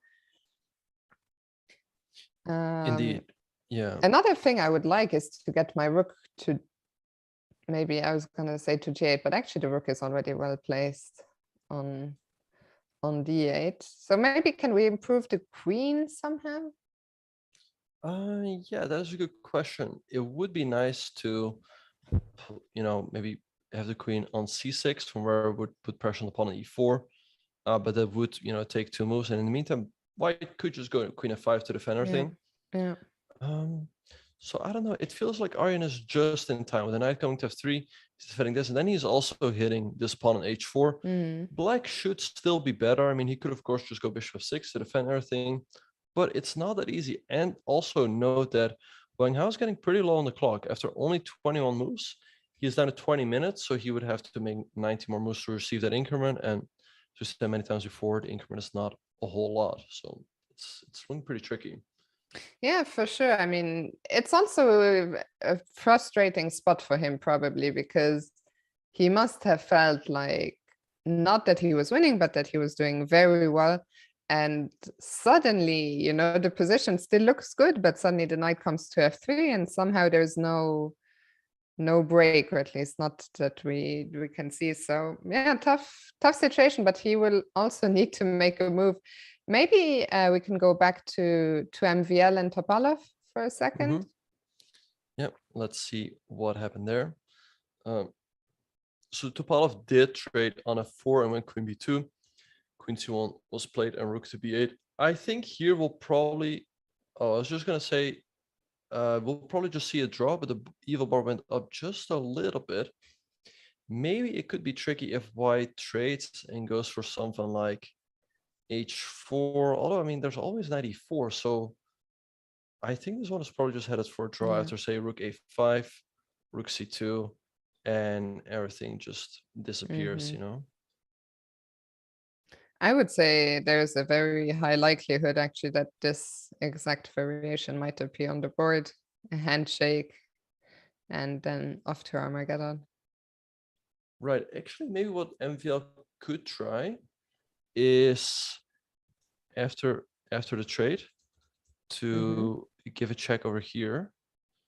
The king has to go here and rook f8, because this pawn is kind of awkward to protect. You can still go after this pawn, but then it becomes sort of double-edged, because white can take, I guess. And if you take maybe h4, and it feels like white's majority on the king side is more mobile, so to speak. Yeah. And these pawns are not really going anywhere for the moment. So perhaps what black should do is go rook b7, which I guess should be a draw, but the black's pieces are a little bit stuck here. Yeah, I agree. This one could still be a little bit uncomfortable to play, and I probably take back my words that MVL is just going to go for this more or less first draw line. He has time on the clock, 32 minutes. He might also want to especially play on to see if he can somehow put pressure on Wesley on the clock. We saw Vishy do that successfully a few days ago. So we'll see what happens here. Let's very quickly go back once again to Anish and Timur Rajabov, see if we've had any developments there. Yeah, so we have more moves in that game. So let's have a look. So we left off after b4. Rajabov played queen at d8, queen b2, rook b8, a3, a6 was played. So Anish is just playing the game very slowly, and it just looks very difficult for Rajabov to make moves. Once again, this knight cannot move. You don't want to allow knight at d6. This knight is sort of perfectly placed for now, right? Why would you want to move it? So then how do you improve your position is the big question. b5 always runs into knight a5, and this pawn is probably just going to drop. So maybe Anish can still think of this idea of bringing the bishop out to d3, perhaps to e4, or to b1 and go queen c2. I was wondering, can you ever, maybe this is completely crazy, but can you ever try and go for f6? Just try and get rid of this. I see you're not impressed, Benjamin. Well, I think it's an option, but I think even if you do take, you then get a lot of light squares, light square weaknesses, around your king. Okay, let me find another try. But this is the problem. It's just so difficult that sometimes you get desperate, and I think it's a mistake that I make quite often. And I think a lot of people, like, I find that sometimes it's hard when should you just sit and defend passively and wait, because sometimes you're defending passively and you feel like, okay, I just have to do something. and Right. it's not the right choice. And other times you defend passively and you should have done something active. And I think it's very difficult at my level to determine, you know, when is the moment to do what. Yeah, that's also something I find very difficult, and that's really what makes these top players so impressive, is that they indeed know when to go for the active defense and when to go for the passive defense. In the meantime, Rook CD1 has been played by Anish, and Rajabov played the move Queen C7. The problem is also maybe in this game there isn't really, you know, so much of a passive. Like you have to make moves. Like you can't just play King H8, King G8 if you're a Rajabov. Like it's not an end game where you can just sort of wait around. So he has to keep making moves. The other thing I wonder is how does Anish Anish improve his position? Well, I still like this idea of going bishop d3, bishop b1, and queen c2. So I hope that he will finally go for it. Because yeah, you do provoke more weaknesses on this side of the board, as we showed earlier. Let's make a couple. I mean, let's say black does nothing, right? Then queen c2 will be awkward to meet. You will have to go g6, and yeah, you can think of other ways to try to attack here. Knight h4 could be a very straightforward approach. But yeah, I think that's still the way to go for Anish. Let's see whether he will go for that. I like how he's played this game so far. He's just kept the game very slow, making it difficult for Rajabov to make moves. Right, he's not giving him obvious moves, so to speak. Like let's say he goes knight d6, Rajabov knows like, oh, now I have to take. Right, just to give an example. And that's why also Rajabov has been struggling on the clock. Yeah, down to 16 minutes now. We'll see. Does Anish play bishop d3? Does he come up with something else? Maybe we can go now back to Vishy and Magnus. There's only been one move made, but we can have a bit of a closer look. Yeah, so Vishy went for the move queen at f1. And I don't know, it does feel like Magnus is getting back into this game. He could now take this pawn on f5. On d5. I guess Vishy will take here and he will still be better. But it does feel like maybe with precise play, Magnus should be able to hold a draw here. Yeah, and if anyone can produce that precise play, it is Magnus Carlsen. Things are really looking up for him. The position, of course, as we said, is still bad, but a couple of moves ago, it might have just been lost. So this is progress. And yeah, I'm curious to hear what Vishy will say after the game. I'm sure he will be asked about this queen d3 moment, what happened there. But what do you think are the chances that Vishy will still win versus it being a draw? Yeah, I think perhaps he just missed the move queen at d3 because he played rook c6 very quickly. He played it only after 1.5 minutes of thought, and then after queen d3, he went right into the tank and thought for 15 minutes before going queen f1. I think he's not really risking anything here as he's down to 12 minutes, but if an opportunity will arise, he might miss that chance because his time is getting really low. Yeah, I think Vishy, if he doesn't convert, if he doesn't win this game, he will be pretty upset because Magnus is a player who doesn't give too many chances. So when they arise, you sort of just have to put them away, which of course is easier said than done. Also, I mean, it's not over yet. Let's remember Vishy still has a pawn sitting on b7. So we'll see, but I'm also starting to think that Magnus is becoming a favorite to hold the game, but we will see. Yeah. In the meantime, we do have more developments in the other games. In Arjan's game, Wang Hao went for quite a direct approach. After the move knight h2, he decided to take on e4 and went queen h7, sacrificing the knight on e6, which is probably not a good idea to take because we take on e4 with a check. I mean, going to d1 does not look like a good idea at all. I guess we take here, and this knight is probably just trapped. And if you go to f1, I mean, you could first of all take on d2, but you can also pick it up with the queen, and you should have a big advantage. Yeah. Yeah, maybe this is safer, even just for the sake of not allowing the white queen into the back rank. So if not taking the knight, then what should Ariane do here? We It's a need good to question. defend e4, I guess. Yeah, but if you go f3, now maybe queen d7, and there's no knight f3 to defend. And knight f1 is kind of passive. You can go queenside castles, but your queen is kind of cut off from the defense. And I feel like after Yeah. c5, this looks really scary for white. Yeah, agreed. No, this doesn't look like the way to go. So if we don't castle queenside in that line, Yeah, well, probably here it's already tough. So maybe what Ariane could do is go queenside castles here. Because if you mhm, take on e4, now we take on e6. okay. Okay, so where can I go? Knight c7? Like, I don't know if I wanted to bring the knight to b5, but I don't know if it will be doing much there.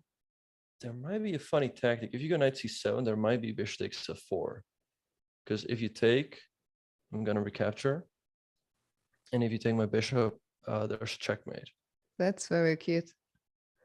So you would have to make some look for the king, but there's no easy way to do so. Because if you go a6, that actually runs into a checkmate because of bishop e3, or you give a check and bishop e3.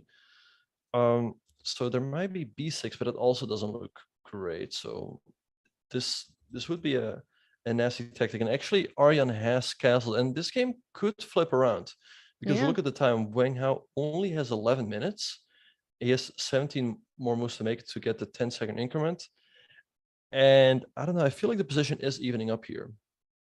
For sure. And I have to say, once again, I'm super impressed with the way Ariane has played when put under tremendous pressure. So kudos to him. I mean, this game is far from over, and I really think it's a 3-result game. But for sure, I'm with you that Ariane suddenly has decent chances that he could win the game himself. Yeah. So okay, my knight c7, I don't like it anymore. You have discouraged me. So I need a new move. Yeah, it's not easy what black is gonna do instead. I mean, maybe you have to move the queen back to e7, but that's kind of sad, right? You just lost to Tempe. And yeah, like let's say queen e7 is played, maybe just knight f3 for white. And I feel like really the worst is behind Ariane here. Can I? You probably have to try to hang on with bishop f6, but this shouldn't be too scary for white, I would think. You can even consider maybe going g3. Try to get rid of this pawn so your bishop has a little bit more scope again. Okay, if you go g3, I take with the h pawn. Takes. I was wondering, can I somehow use the h file?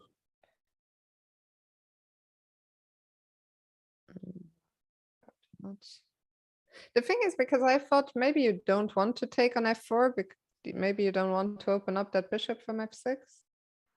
Yeah, true. Because there might be e5, but actually Wang Hao has moved. He's played the move rook to e8. Okay, so he's keeping the pressure on pawn e4. Maybe just rook e1 for Ariane, because if you go knight f3, you do hang that pawn. But it also tells you something about Wang Hao's position, rook e8, which very likely was the best move because the bar didn't move. If that's the best move, like, it's not a move that you're happy to make. I mean, the rook was beautifully placed on the open d file to have to move that to defend the knight. But as you say, on the other hand, e4 is now under attack again. So how do we defend it?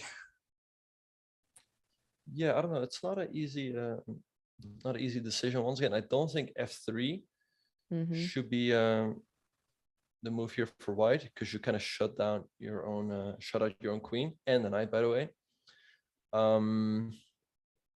Rook e1 is a little bit passive, but perhaps, yeah, just mirroring what Wang Hao did is the way to go. But that would give Black the time to try to open up on the queen side. So maybe a move like queen f5, trying to get the queens off. Maybe one, and there's not an easy square, I would think, for Wang Hao. He could go here, but then there might be stuff like queen g6, which is annoying. You have to go queen c8, and you're really being pushed back here, it feels. Yeah, this is just, all of this seems to be moving in the wrong direction, but we're also not really finding any, like maybe there is just nothing for Wang Hao that isn't quite passive. Yeah, so let's see what Arjan is gonna come up with. I mean, he has the time advantage. He's up 20 minutes here.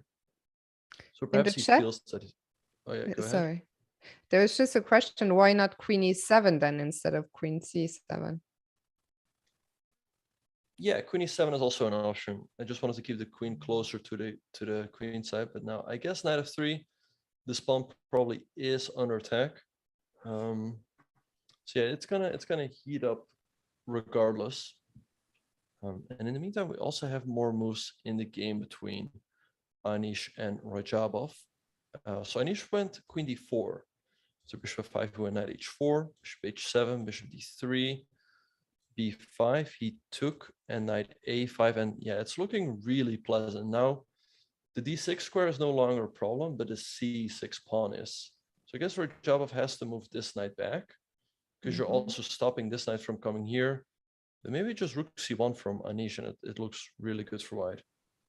It looks, I mean, the position looks fantastic. Rajabov only has 11 minutes, still has to make 12 moves. I would be absolutely shocked if Anish lets this one slip. Yeah, he's gotta try to get the full point here. But yeah, Rajabov is hanging on. In the meantime, Anish is getting down to 27 minutes. It's not all the time in the world. So yeah, he does need to be careful of that as well. So what do you expect? Rook c1, yeah? I would think rook c1 looks very logical, but you could also try to go for an e6 push, but I guess maybe Topalov will keep it close with the move f6. And actually, as we speak, the game between MVL and Topalov has finished in a draw. After rook b8, MVL went for the trade that we talked about. And after rook f8, rook b7, h4, there was g5, and pawn takes g6 accompanied with a draw for which was accepted. So they will go to an Armageddon game as well. Very interesting game between MVL and Topalov. How would you sum it up in a few words, this game we've seen? Yeah, so the game started off as a quite Italian, then this weird d4 push by MVL. And then I thought Topalov maybe had a bit of an edge, but I guess after that, the balance was never broken.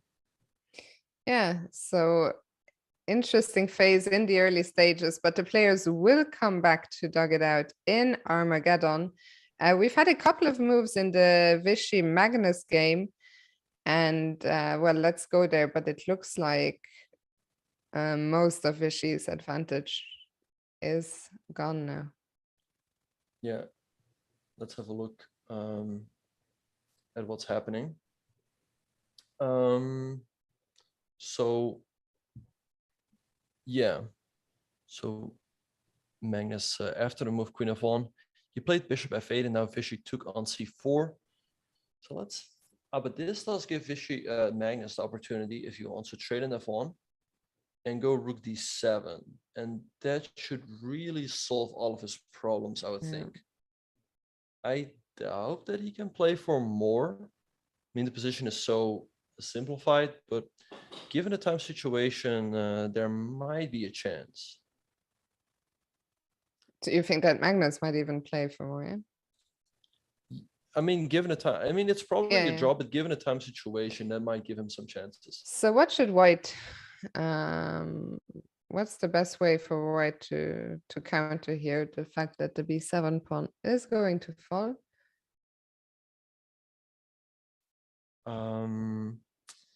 There's no way to counter. You're just going to lose this pawn, and but you'll be I mean, left. Yeah. Go ahead. Do I want to, for example, get my rook to c8 so that when you take on b7, so that at least there might be some problems with the pinned bishop. Maybe what Vishy should have done instead of stake with the knight, then of rook d7, go like knight e3, and give up this pawn, and at least, you know, go for g4, so he has some sort of clamp on the light squares. Yeah. But I don't know, it still feels like Magnus is comfortably holding here after g6, queen g7.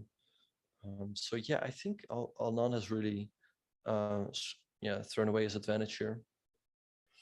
Yeah, and I think there's I think we both think there's an overwhelming possibility now this game will end in a draw, and I hope that Vishy can, I was gonna say recover maybe sounds too dramatic, but I think he will be very upset at himself. You know, he played a really nice game, he won a pawn, he had done most of the hard work, and then he just basically threw it away with this one move allowing queen d3. So hopefully he will manage to put that aside and play another great game in the Armageddon. Yeah, and that's what really makes it so difficult. So we talked earlier about how like he played a great game, right? And we felt like he was just probably he had to calculate a few more variations to get to a winning position, but he wasn't quite able to. In this move rook c6, which looks quite natural, just ran into queen d3, and that pretty much solved all of Magnus's problems. Yeah. In the meantime, Magnus has taken on f1 and played the move rook d7. So what do you think? Do you think this game is going to end in a draw, or do you think, I mean, it's probably too much for Magnus to get? Yeah, I think it will end in a draw. Here, right? And Vishy has gone for rook c8. So Magnus took on b7. So rook c8, take with this rook, of course, because if you take with the d rook, you hang your rook on b8.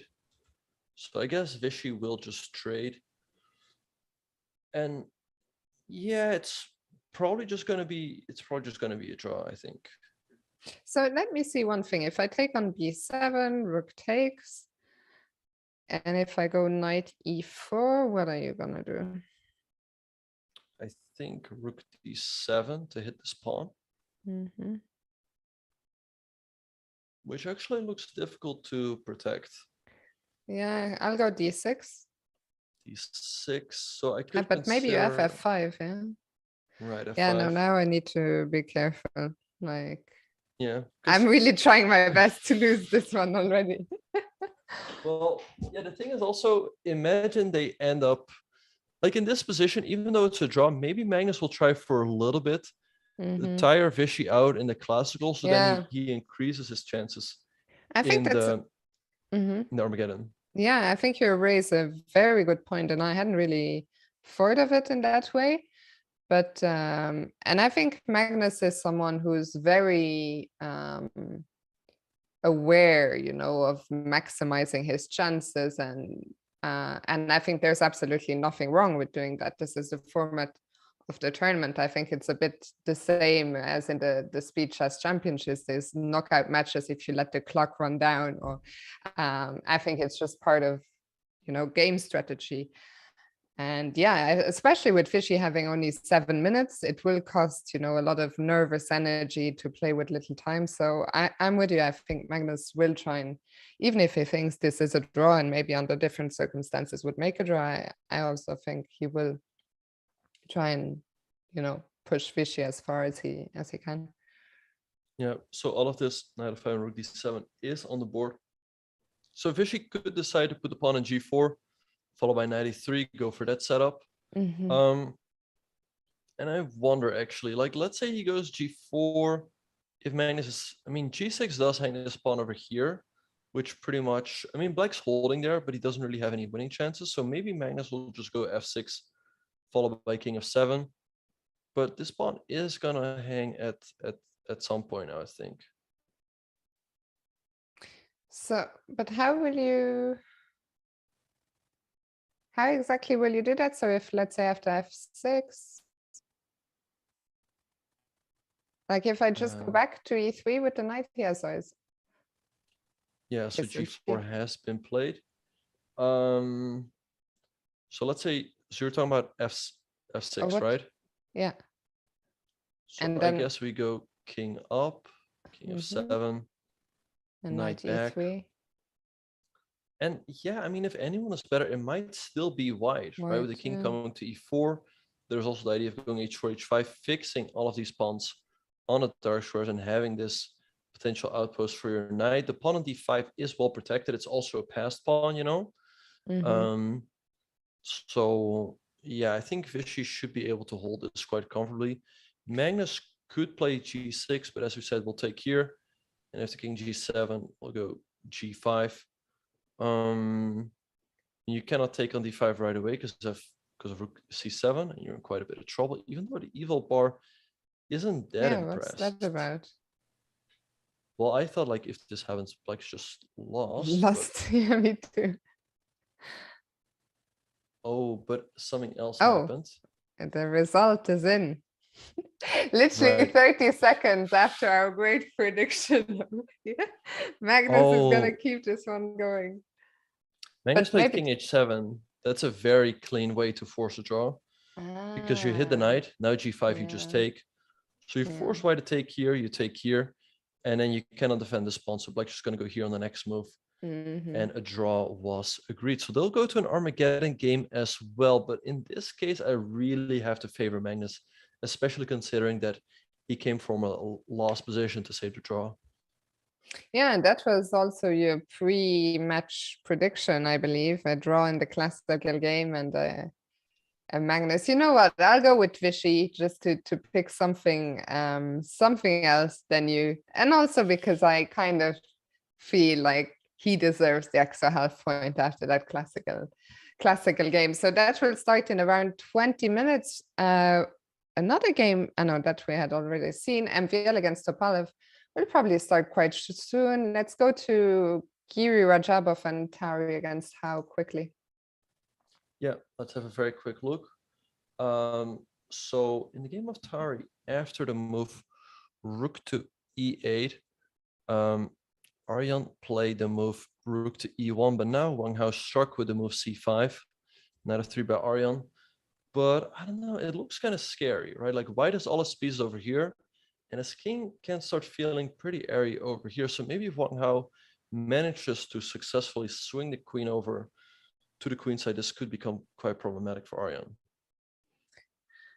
Yeah, so let's have a look. Is there another twist here happening in this game just when we thought Arjan had fought back?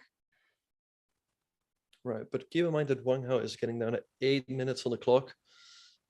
Still has 50 more moves to make to get that increment. That's crazy. So it's starting to look scary for him. Yeah, that's what, like 30 seconds per move. Not a lot of time.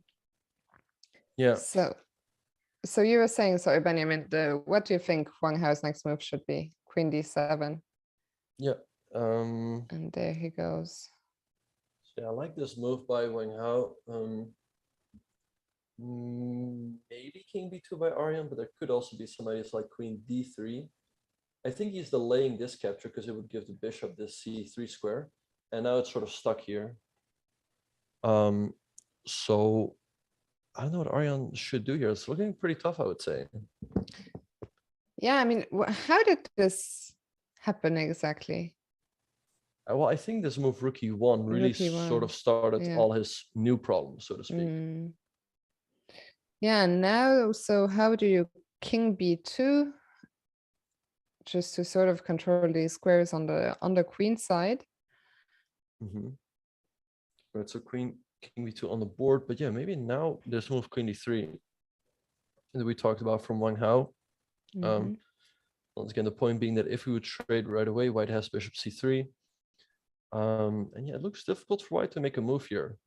Let's say you take this pawn over here. Maybe now we can take here and go for something like knight d4, which starts to look really scary, you know? And if you take, maybe you're barely hanging on here, because after rook c8, there's still rook c1, but I mean... Really barely.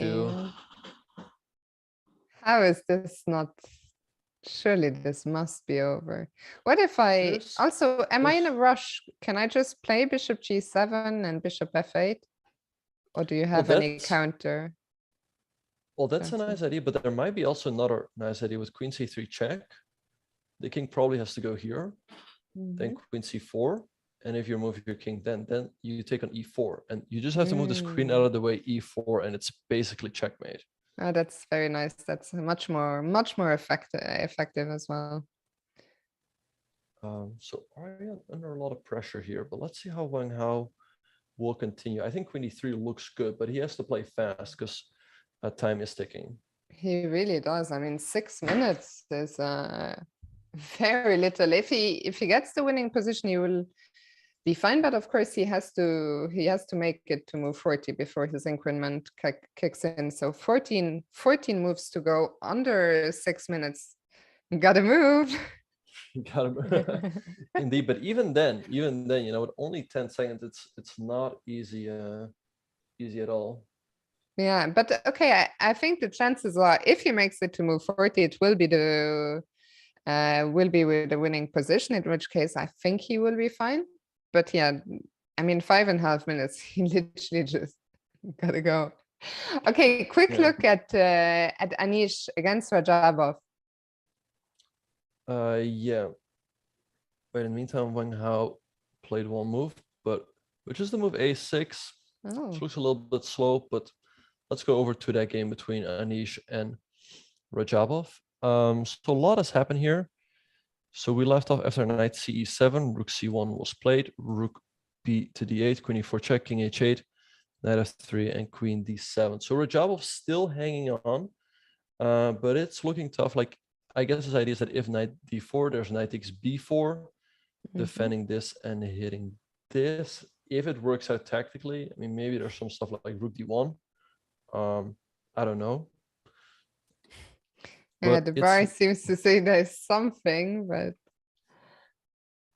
also know that Rajabov only has 4.5 minutes, oh and he my still God. needs to make 9 moves to get that 10-second increment. I mean, both these players, it's almost like when the Armageddon starts, like, do we go to the Armageddon or do we still stay here? Like, these guys have even less time on the clock than the Armageddon. Okay, but for now, Anish to move. Oh, and he has moved. He has played the move.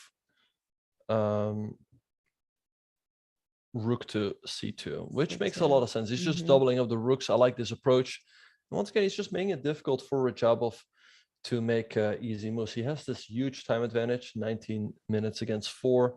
So I do feel pretty confident that Anish is going to win this game. I'm with you on that. I think even if Rajabov had a bit more time, this position is just one of those positions that is so fun to play, right? You have a risk-free advantage, you can press forever. So yeah, I'm with you. I'll be in shock if he doesn't win. So rook c2 played Rajabov's move. We had a couple more moves in the Aryan against Wang Hao game, so maybe we can jump back there. Yeah, and yeah, also keep in mind that Rajabov has to be careful not to flag once again. But yeah, Aryan played the move rook to c1, which makes a lot of sense. Rook d8 by Wang Hao. But now this knight on e6 is never protected anymore. So his queen is kind of stuck. Yeah, and once again, look at the bar back in the middle once again. This game is, I still think this is a 3-result game, with especially with the time situation. Wang Hao still 12 moves to make under 4 minutes. It's so little time. The question is, what should Aryan do here? Does Black have a threat right now? No, I don't quite see it. I mean, maybe now Aryan can play a move like bishop e1, making sure this bishop is not hanging, and then perhaps take this pawn on the next move. Something like rook c2 to d2 could also be an idea. So I feel like he is letting it slip here, and also given the fact that he has 3 minutes and 46 seconds. Keep in mind that, and actually bishop e1 has just been played by Aryan. Keep in mind that he still has to make 12 more moves to not lose on time immediately, and only then, and then he only gets a 10-second increment. So it's looking tough for Wang Hao here. For sure. And queen d6. The question is, what does queen 6 even achieve? We're unpinning ourselves, I guess. The question is, can white take the pawn on h4? Yeah, something nasty in it looks store. risky to me to take that pawn on h4 because there are ideas of taking on b4 and then putting the knight on d4, but maybe this is not the end of the world. And if I take with the queen and keep the knight on f3? Yeah, that's a good question. Maybe you just take with the queen. Yeah, I don't. Well, maybe you can still take and go knight d4.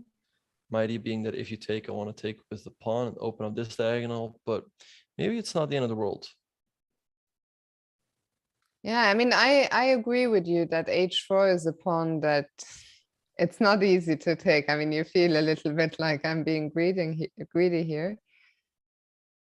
But Ariane has, 17 minutes, even 17. I mean, for 11 moves is not that much, but it's a lot more than 3:39.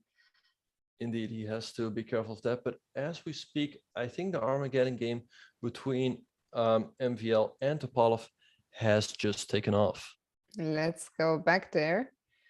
And this time it's not another Italian. MVL switches to the Ruy Lopez. Right, so he enters the Berlin variation with rook e1, bishop 1 takes, knight is c3. So here knight e8 is the main move. Let's see whether Topalov will go for that. Knight e8, d4, bishop f6, hitting the rook.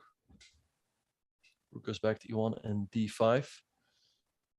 So I would think this looks pretty solid for black. So I guess Topalov cannot be too unhappy about this in a game where a draw is enough for him.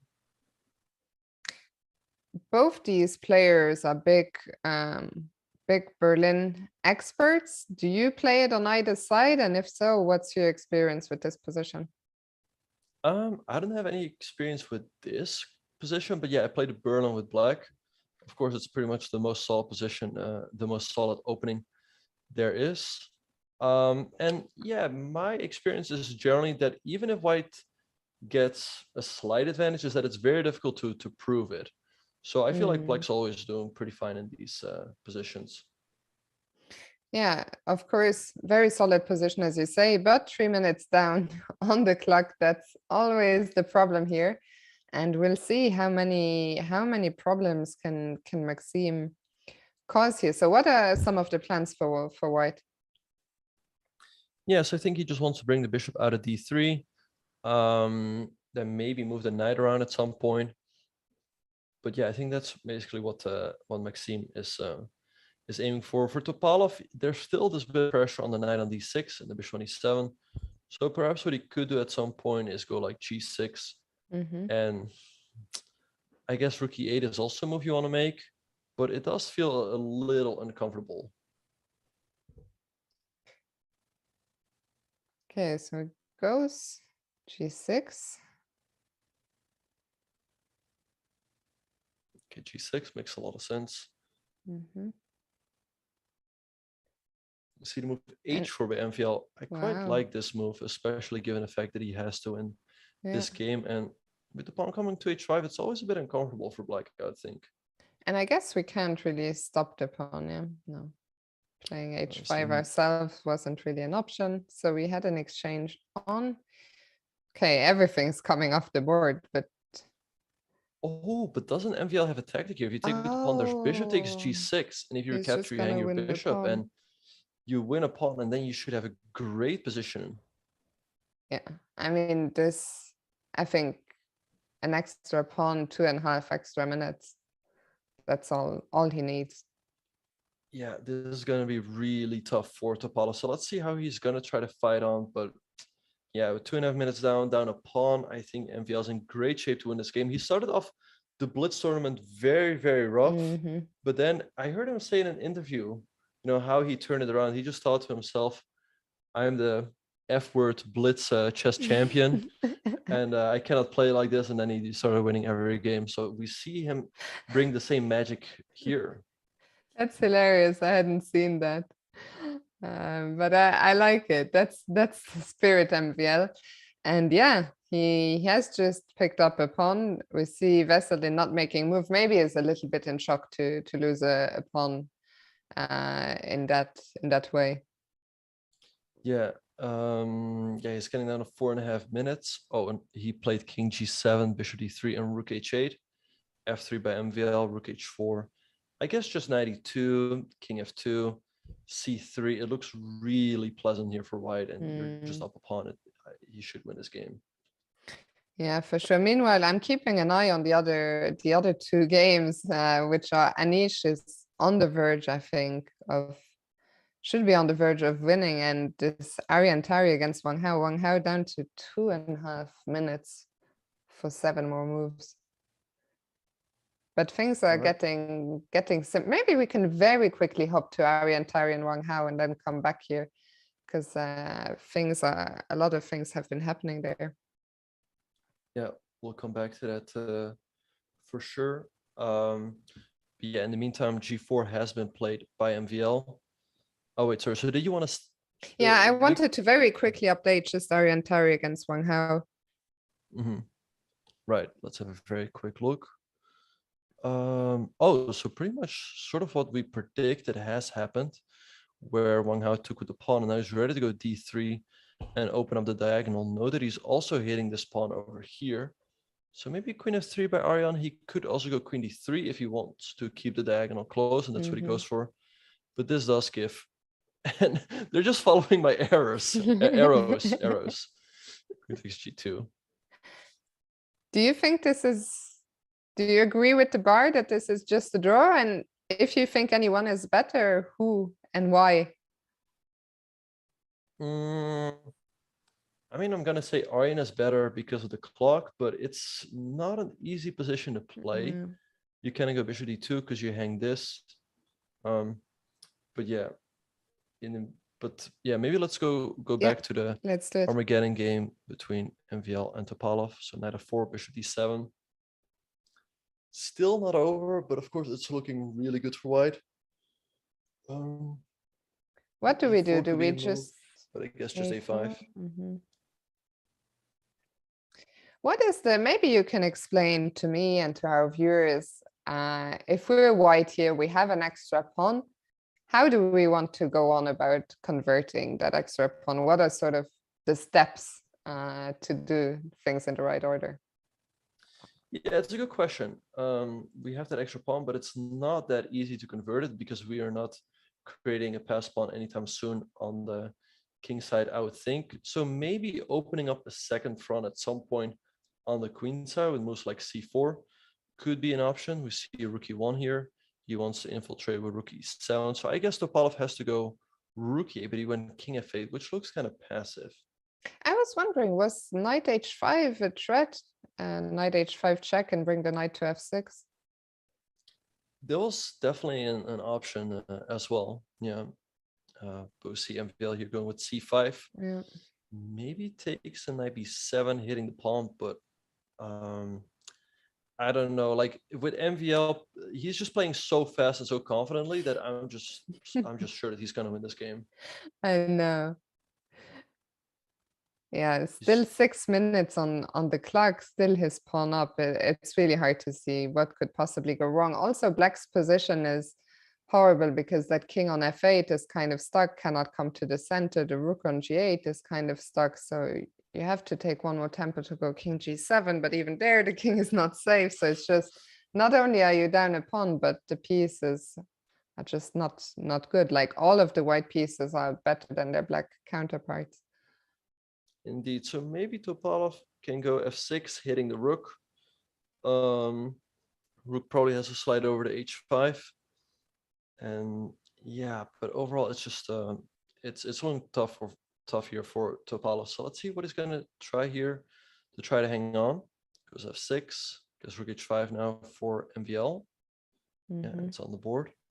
He's maybe not wasting any time. Maybe rook g5 to cut the connection from the rook to the g5 pawn. That's what he goes for. What if I go rook h7, you will just take on c5, I guess. Yeah, I guess I can get away with this, right? So rook h8, rook g8, I guess. Oh, I should get hit by a nasty check. So rook g8. Okay, not over just yet. He's still hanging on. This pawn on c5 is probably going to drop soon.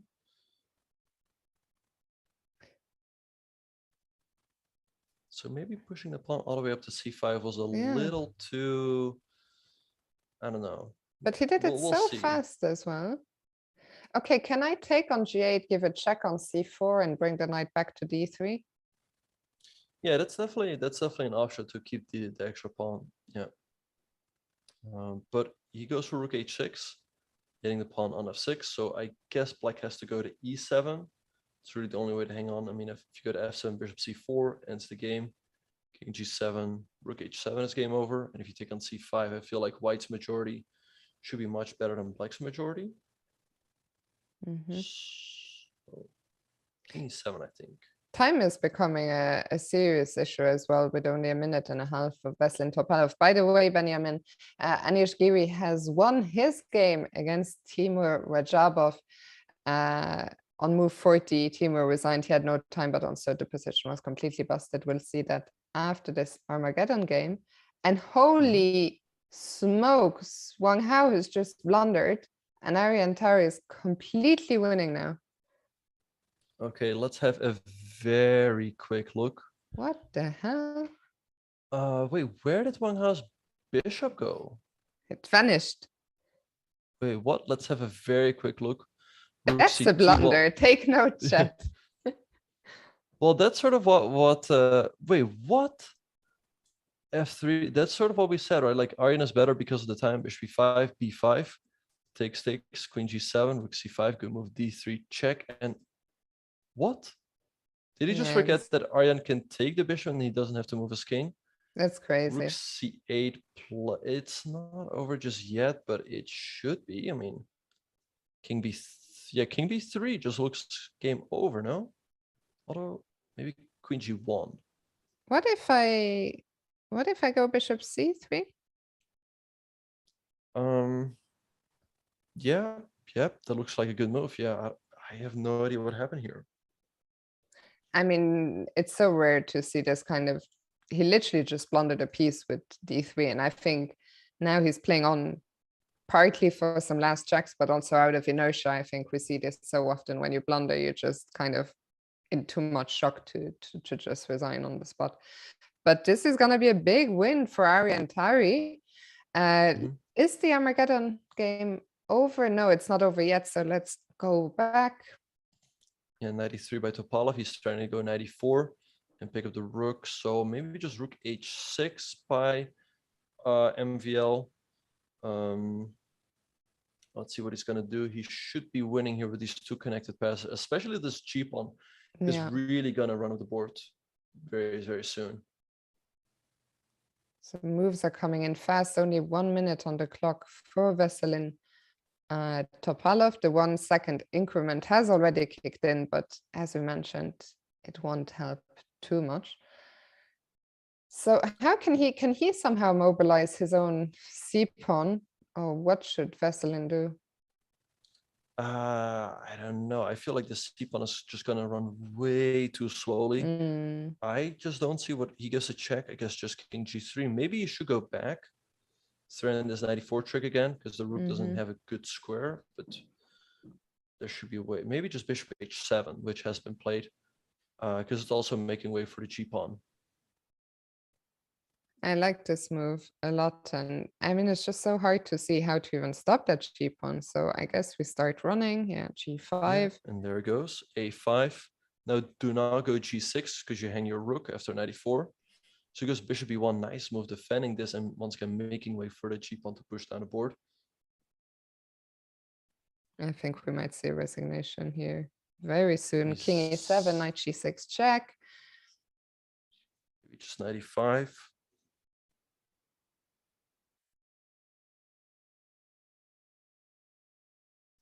Yeah, knight e5 looks very good. Once again, opening the way for the pawn. And it's just, I don't see how you're going to stop bishop e8. Can we just keep pushing? I think so. Yeah, I mean, g6. I mean, king e7, just push, I guess. Yeah, and the bishop was saying, I mean, it's just completely lost, I think, after g6. And MVL probably, yeah. And there it is. There he goes. And I think this really might be it. You're going to have to give up a full piece. Yeah. Yeah, I think we'll probably see a resignation soon. So yeah, great game by MVL, taking advantage of the blunder by Topalov. And I think after he just showed great technique to bring the full point home. Absolutely. And suddenly, like, this was a crazy phase. I know Ariantari is still going. I thought that game was over. So let's go back there. We might only catch the very final moments, as Wang Hao has managed to infiltrate with his queen, but there is also a big checkmate threat on b7, and this is just one lone check. Look at that bishop on d2. It's undefended, but it's doing such a great job covering all the checks and all the squares. Indeed, yeah. So king a3, and there's no checks indeed for Wang Hao. Rook c7 runs to rook e8, and you get checkmated. And I mean, if you go up rook e8 is game over. Bishop e3. Played it with 2 seconds, but rook e8 you can resign. Arjan's gonna find it 100%. I think even I would find it, so hopefully Arjan can find it. And Wang Hao has resigned, not even waiting for Arjan to deliver the checkmate. So great win for Ariantari, beating Wang Hao in the classical game. And I think actually in classical, isn't Arjan on 50% here? Oh, wow. Yeah, let me see. Arjan is... Yeah, because he drew Mamedyarov, he drew Rajabov, he drew MVL, he drew Topalov, and now he beats Wang Hao. He's on +1. No? No, I think he's on... No. He lost to MVL, yeah. Yeah, so, but still, 2.5 out of 3. Yeah. It's a great score for him. For sure.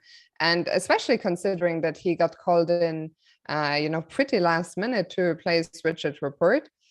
Very, very impressive showing by Ariantari here, and good on him. Yeah. Okay, so we're hearing the other Armageddon has just started between Anand and Carlsen. Somehow in the last hour, everything's happened at the same time. But this is our last game of the day. And what a game to conclude this day with. Vishy Anand against Magnus Carlsen in the Armageddon. Vishy Anand in a must-win situation. Yep, so we see him going for this bishop g5. It's certainly a very sharp approach against Italian, and now Magnus goes back to e7, trying to keep him more solid. So let's see how this one is going to pursue. See knight c3 by Vishy, and Magnus has already spent quite a bit of time here. Why do you think Magnus has spent this much time on moves that he knows for sure? Well, I mean, maybe the move bishop g5 threw him off a little bit. It's a bit of a sideline. Usually the players continue with c3, and bishop g5 is more of an aggressive approach. Here we see Vishy pushing the pawn all the way up to a5, and bishop g4 by Magnus, which I quite like because he's just going for knight d4. Can I kick you? Can I go h3? And I was wondering, if you go to h5, can I go g4? Yeah, I like that approach. Like here, Vishy's just going to go all out. Maybe bishop g6, maybe there's even h4, because if you take, we take here and we have h5, but actually Magnus has just traded on f3. So it's knight d4, queen d1 back. I don't think there's any tactics with knight takes c4, because we take on e7, so you go c6, preparing the d5 push. And now what, do we just castle, or do we play a move like bishop a2 so that d5, well, Vishy answers it for me, does just castle. Yeah, and I guess if d5 we take on f6, so we see b5 by Magnus. Vishy can do the en croissant here, and I think he will, because if bishop, oh no, wait, he doesn't know of en passant? He doesn't know that en passant is the first move. Oh no! Wait, the arbiter has to intervene here. It's a forced winner for Magnus usually. Illegal Let's see what he move. does. Although I guess the illegal move doesn't even lose. Yeah, these days you're allowed one. Right now, it's important to point out that queen takes a5 runs into bishop takes f7. Mm-hmm. So you shouldn't do that. So let's see how Magnus will continue here. I thought that pawn takes b6, even though it was forced, but it was also the best move, I thought. It was 96. And where do you go now with the bishop? I feel like Magnus' position is becoming very solid here. Yeah, I mean, ideally, I would like to hold on to my bishop. Vishy drops it back to e3. a6 is played. You know what my favorite move in chess is? f4? Yeah, and I'm trying to think, how can I get in f4? But Right, not with queen f3. That's the wrong. Now it's difficult to get in that f4 push. Yeah. Let's see. Vishy is playing pretty fast. He's up 3 minutes on the clock. So Magnus has to try to catch up somewhere, because once again, the 1 second increment isn't a whole lot. Once again, you cannot take here because of this. I think knight d4 is also not really what you want, because white's just going to take and then go knight e2. And then you can start pushing those pawns on the king side later on.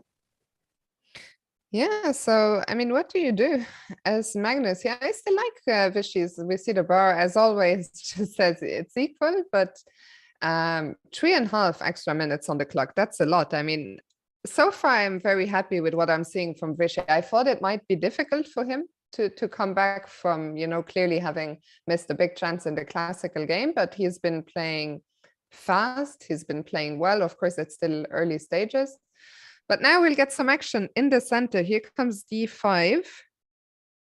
Yeah, so d5 by Magnus. And yeah, now it's a question how Vishy will respond. He goes c3, which makes sense. But maybe Magnus can go for something like bishop c5, going for further simplifications, or putting the rook on d8 first. However, I guess bishop b6 will always be annoying. Yeah, it's true that those holes there on the dark squares are a little bit annoying, and Magnus is spending a lot of time actually to navigate this position. I see Mika, aka Olympiad, in the chat. He thinks that Magnus will take it despite the time difference. Magnus is young and fast. That is true, but Vishy is I was gonna say old. That's middle-aged and mature and mature and fast. Mature and fast. Yeah, I mean, he's up 4 minutes on the clock here. And yeah, I mean, it feels like Magnus should be fine, but from a practical standpoint, he's more than 4 minutes down on the clock. As we know, after move 40, there will only be a 1 second increment, and it's very easy to just blunder everything as you get down to that time, or just lose on time. Yeah, because we are only on move 20, so still a long way from that move 40 mark. Bishop c5, how do we deal with that? Can I still try and hold on to my bishop, drop the bishop back? Well, d2 is a problem because it's undefended there. Yeah, and you also don't want to do this. So I thought maybe what Vishy should do is something like taking on d5, taking on c5, and go queen e3. If you go d4, the problem is that there's e4 hitting the queen, and then your knight gets a very pretty square on d3.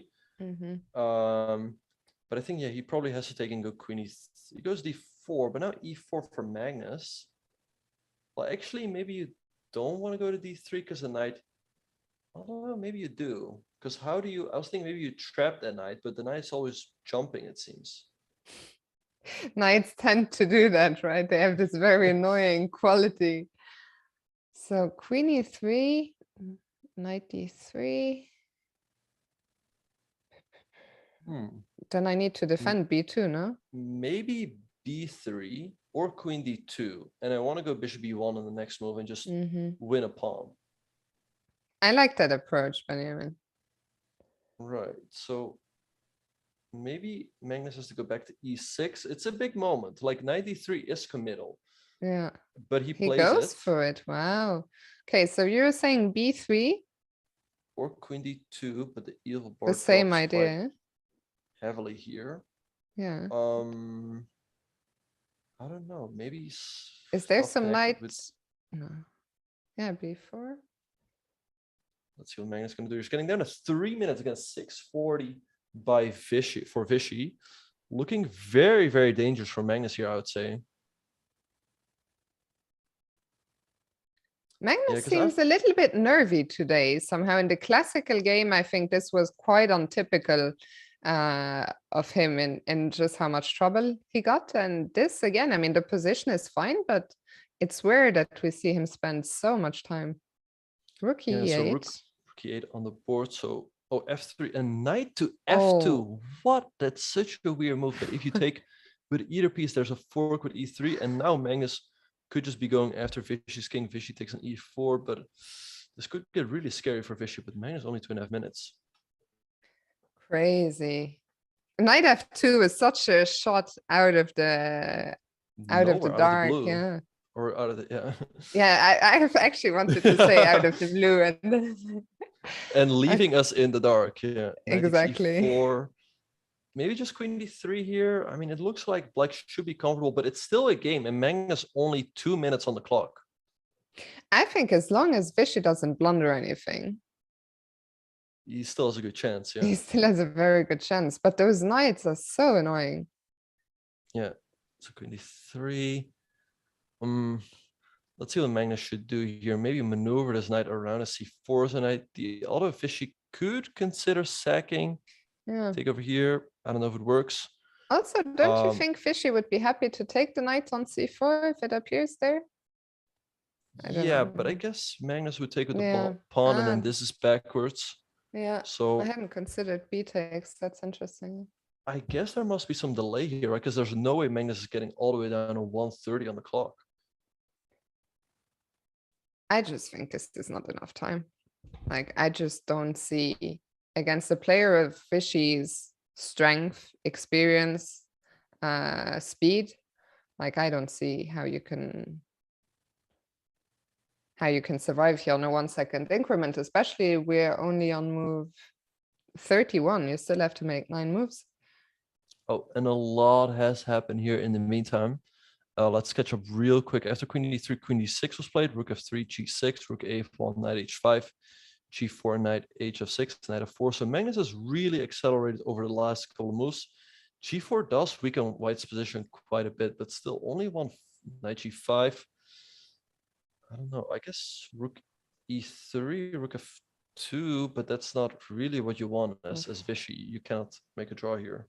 Some very committal decisions indeed by Vishy, and yeah, he's gonna have to find another square. Maybe e2 now. Yeah, e2. He goes to g2. Also makes sense. He's g5 is a huge threat. And if you go knight g5, there's h4. So maybe Vishy is turning this one around. Yeah, g5, removing the defender of the pawn on d5. You can never, as black, afford to lose that pawn. If that pawn falls, the whole position collapses. h6, stopping g5. Can we go h4? Is that insane? Yeah, I don't see why not, to be honest. I mean, I guess Magnus is forced to go g5 there. Yeah, and then I was planning to take or go to h5. Yeah, looks very sensible. h4, g5 is all on the board.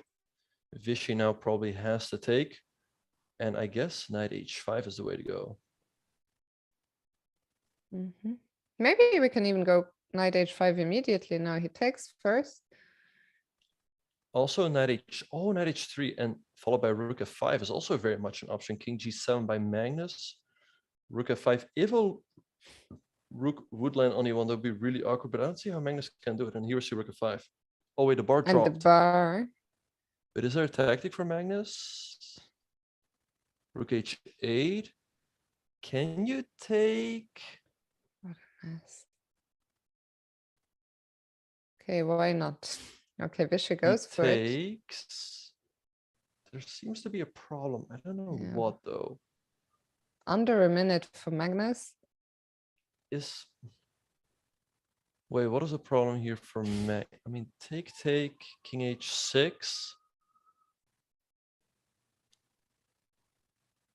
I'm so Looks confused. scary though. Rook e5 there though. Magnus getting down to 30 seconds and he still has to make it to move forward. And keep in mind, he will only get the 1 second in rook h4 and bishop takes d5 by Vishy. What in the world is happening here? Great question. I mean, if knight takes d5, there's knight takes e4, and all of a sudden things are hanging in black's position. If you take here, we take here with a check. And I don't know, I feel like Vishy is going to win this game. I mean, look at Magnus's clock. He's getting down to 40 seconds, and the position is so complicated. Yeah, the position is complicated to the human eye. We have the evaluation bar, of course, which tells us for the engine, it's not as complicated as it's actually a good position for white. So I think it would take an absolute miracle for Magnus to survive here. Yeah, Magnus goes king f8. Okay, keep in mind, rook e1 is flying in pretty soon. So maybe Vishy has to move the bishop back to f3, check, and king f2. But Can rook I? h1, though, is turning rook to f1. What if Or I go go ahead. queen f5? Will bad things happen?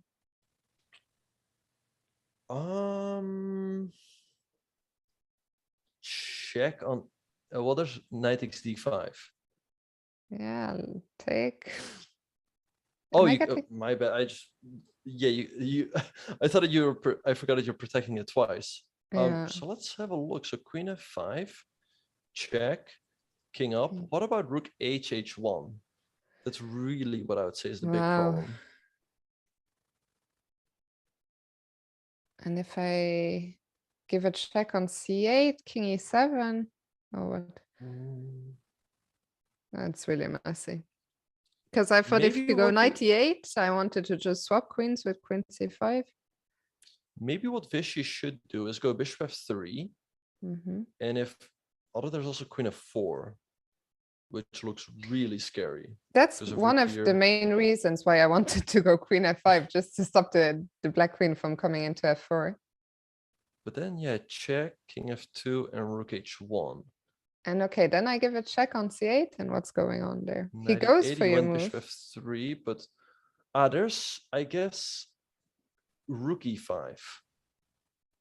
But if rook Mm. e5, 20 seconds, might- under 20 seconds for Magnus. I don't know. Yeah, it's looking really tough. Queen f4 played. Okay, so rook e5's got to be the move here to shut down the e file. But We maybe are just past- rook h3. Wow, rook h3. By the way, we are past move 40, so Magnus, well, both players are getting a 1 second increment now. There's rook h3. Maybe just we see trade happen on e5. Okay, he could just take the pawn. Position is still very difficult to play for Anand, but he's threatening. Queen e1 is a huge threat, by the way, because there's rook h1 at the end. And Mhm. only, wait, Magnus made the move with only 1 second. I don't know if the clock times are correct, but they must be very close to correct. And King f2, perhaps. I mean, there's rook h1. It looks tough for Vishy to move, but Magnus only has 1 second on the clock. Okay, see king f2 and rook h3 played. Perhaps this gives Vishy the opportunity to go g5 and kick the knight. mhm. Because where does it go? It has to go. Can I go to h5? But then check. King d8. g7. And well, at the very, I mean, even the end game, like with knight f4 following up, it's not clear. But I was wondering if, no, I cannot take as a queen e3, and it's going to be checkmate. Vishy getting down to a minute as well. This is going to be wild. I think any move that keeps the tension. I think all that Vishy needs to do is not blunder. He goes G5, g5, knight knight h5. h5. Queen e3 maybe, then queen f5 perhaps for Magnus. You could go for queen d8 and queen d4, or just g6 and Magnus takes. Oh wait, Wow. but check, and queen d7. So you have to block with the queen. Queen e8 is forced. Only move in the position not to lose. Queen d6 now, or what if you take on g6, and that's what he goes for. Knight f4. Take on a6 now. Looking really scary. Knight e3. King e3. Oh, 95 rook e6, game over. Oh, 91. Oh, and he blundered it. Oh my goodness. Oh, Vishy wins. And Incredible. that's Maybe it. Magnus still had a draw, but Wow. What a win for Vishy. I think all in all deserved. Vishy today played a dominating game against Magnus Carlsen, and sort of failed at towards the end to convert that. But also this game, very, very interesting game. There were ups, there were downs. Magnus was worse, then he was better. But Benjamin, we saw two spectacular games between these two legendary players today. Yeah, no, I think and I think every chess fan is happy to see Vishy playing such amazing chess. He beats Magnus in the Armageddon. It felt like Magnus's time management was just way off. He just got down on the clock way too early, and Vishy managed to navigate the complications much better given his time advantage. Yeah, for sure. I mean, great clock management by Vishy, and Magnus. I don't know. I've never seen him. He's someone who I think usually is super aware of the clock times and using it to his advantage. But maybe, in fact, Magnus was the one who was rattled after the classical games. We never know. But with that, if I'm not mistaken, Vishy is once again the tournament leader. Will have the leaderboard ready in a sec, or in fact, it's already ready. So Vishy now half a point clear. Of course, these are very small margins, but half a point clear of Magnus Carlsen. And then just 1 point behind, we have Wesley So and Shahriar Mamediarov. And then another 1.5 point gap. We have MVL and Giri on 7. Then Ariantari, we mentioned it. He's playing a brilliant tournament so far. And then the two players struggling a bit at the bottom are Wang Hao and Timur Rajabov. For Wang Hao, it kind of, in a way, almost makes sense. He didn't play for so long. For Rajabov, it's very concerning before the impending candidates tournament. Indeed, yeah, it looked like Wang Hao had great chance to beat Ariantari, but he just got too low on the clock and wasn't able to navigate the complications. So yeah, great win by Vishy, but there's more awesome chess coming up, you guys. Tomorrow we'll have the Junior Speed Chess Championship final between the Indian legends Nihal Sarin and Arjun Iragasi. So make sure to tune in for that. It's going to be at 8 a.m. Pacific or 3 p.m. Central European time, and you definitely don't want to miss this. Who's your favorites for that one, Fiona? Oh, I find it so hard. I think it will be incredibly close. I'm so confused. I thought 8 a.m. Pacific was 5. Can I not do maths anymore? Or did I? No, you read it correctly. Yeah, okay, yeah, I read it correctly. Yeah. It's 5. Yeah, I think the time is wrong because I figured out yesterday that they will start at the same time as Norway Chess, I believe. So it's 8 a.m. Pacific and 5 p.m. Central European summertime. I have no idea. I think I'll be cheering for Nihal because I've been interviewing him since he was a baby. I think they're both very nice, but I'm a big Nihal fangirl, so I'll be cheering for Nihal. But I think it will be a spectacular match. I'm almost sad that I'll be commentating here, so I cannot watch it. But yeah, for sure, fantastic match. Who's your favorite? Yeah, I think also Nihal. He's known to be an absolute beast and blood some bullets, so I do have to give the edge to him. But yeah, we have even more chess coming up, you guys, because tomorrow Norway Chess continues. As you said, you will be doing coverage as well, so I'm sure all of the viewers will be looking forward to that. But let's have a very quick look at the schedule. We see here that rounds 6 and 7 are coming up. Then there will be a rest day, and then rounds 8 and 9 on June 9th and 10th. Absolutely. I believe you will be back for the final 2 rounds. I'll be here the next 2 days. We are doing a great job avoiding each other for the last 4 rounds. But yeah, this is the schedule. So I will see you guys tomorrow. Benjamin will see you for the final 2 rounds. Thank you so much for watching. It was a really, really exciting and entertaining day of chess. Thank you to you, Benjamin. Always fun doing commentary with you. And have a good one, and we'll see you very soon.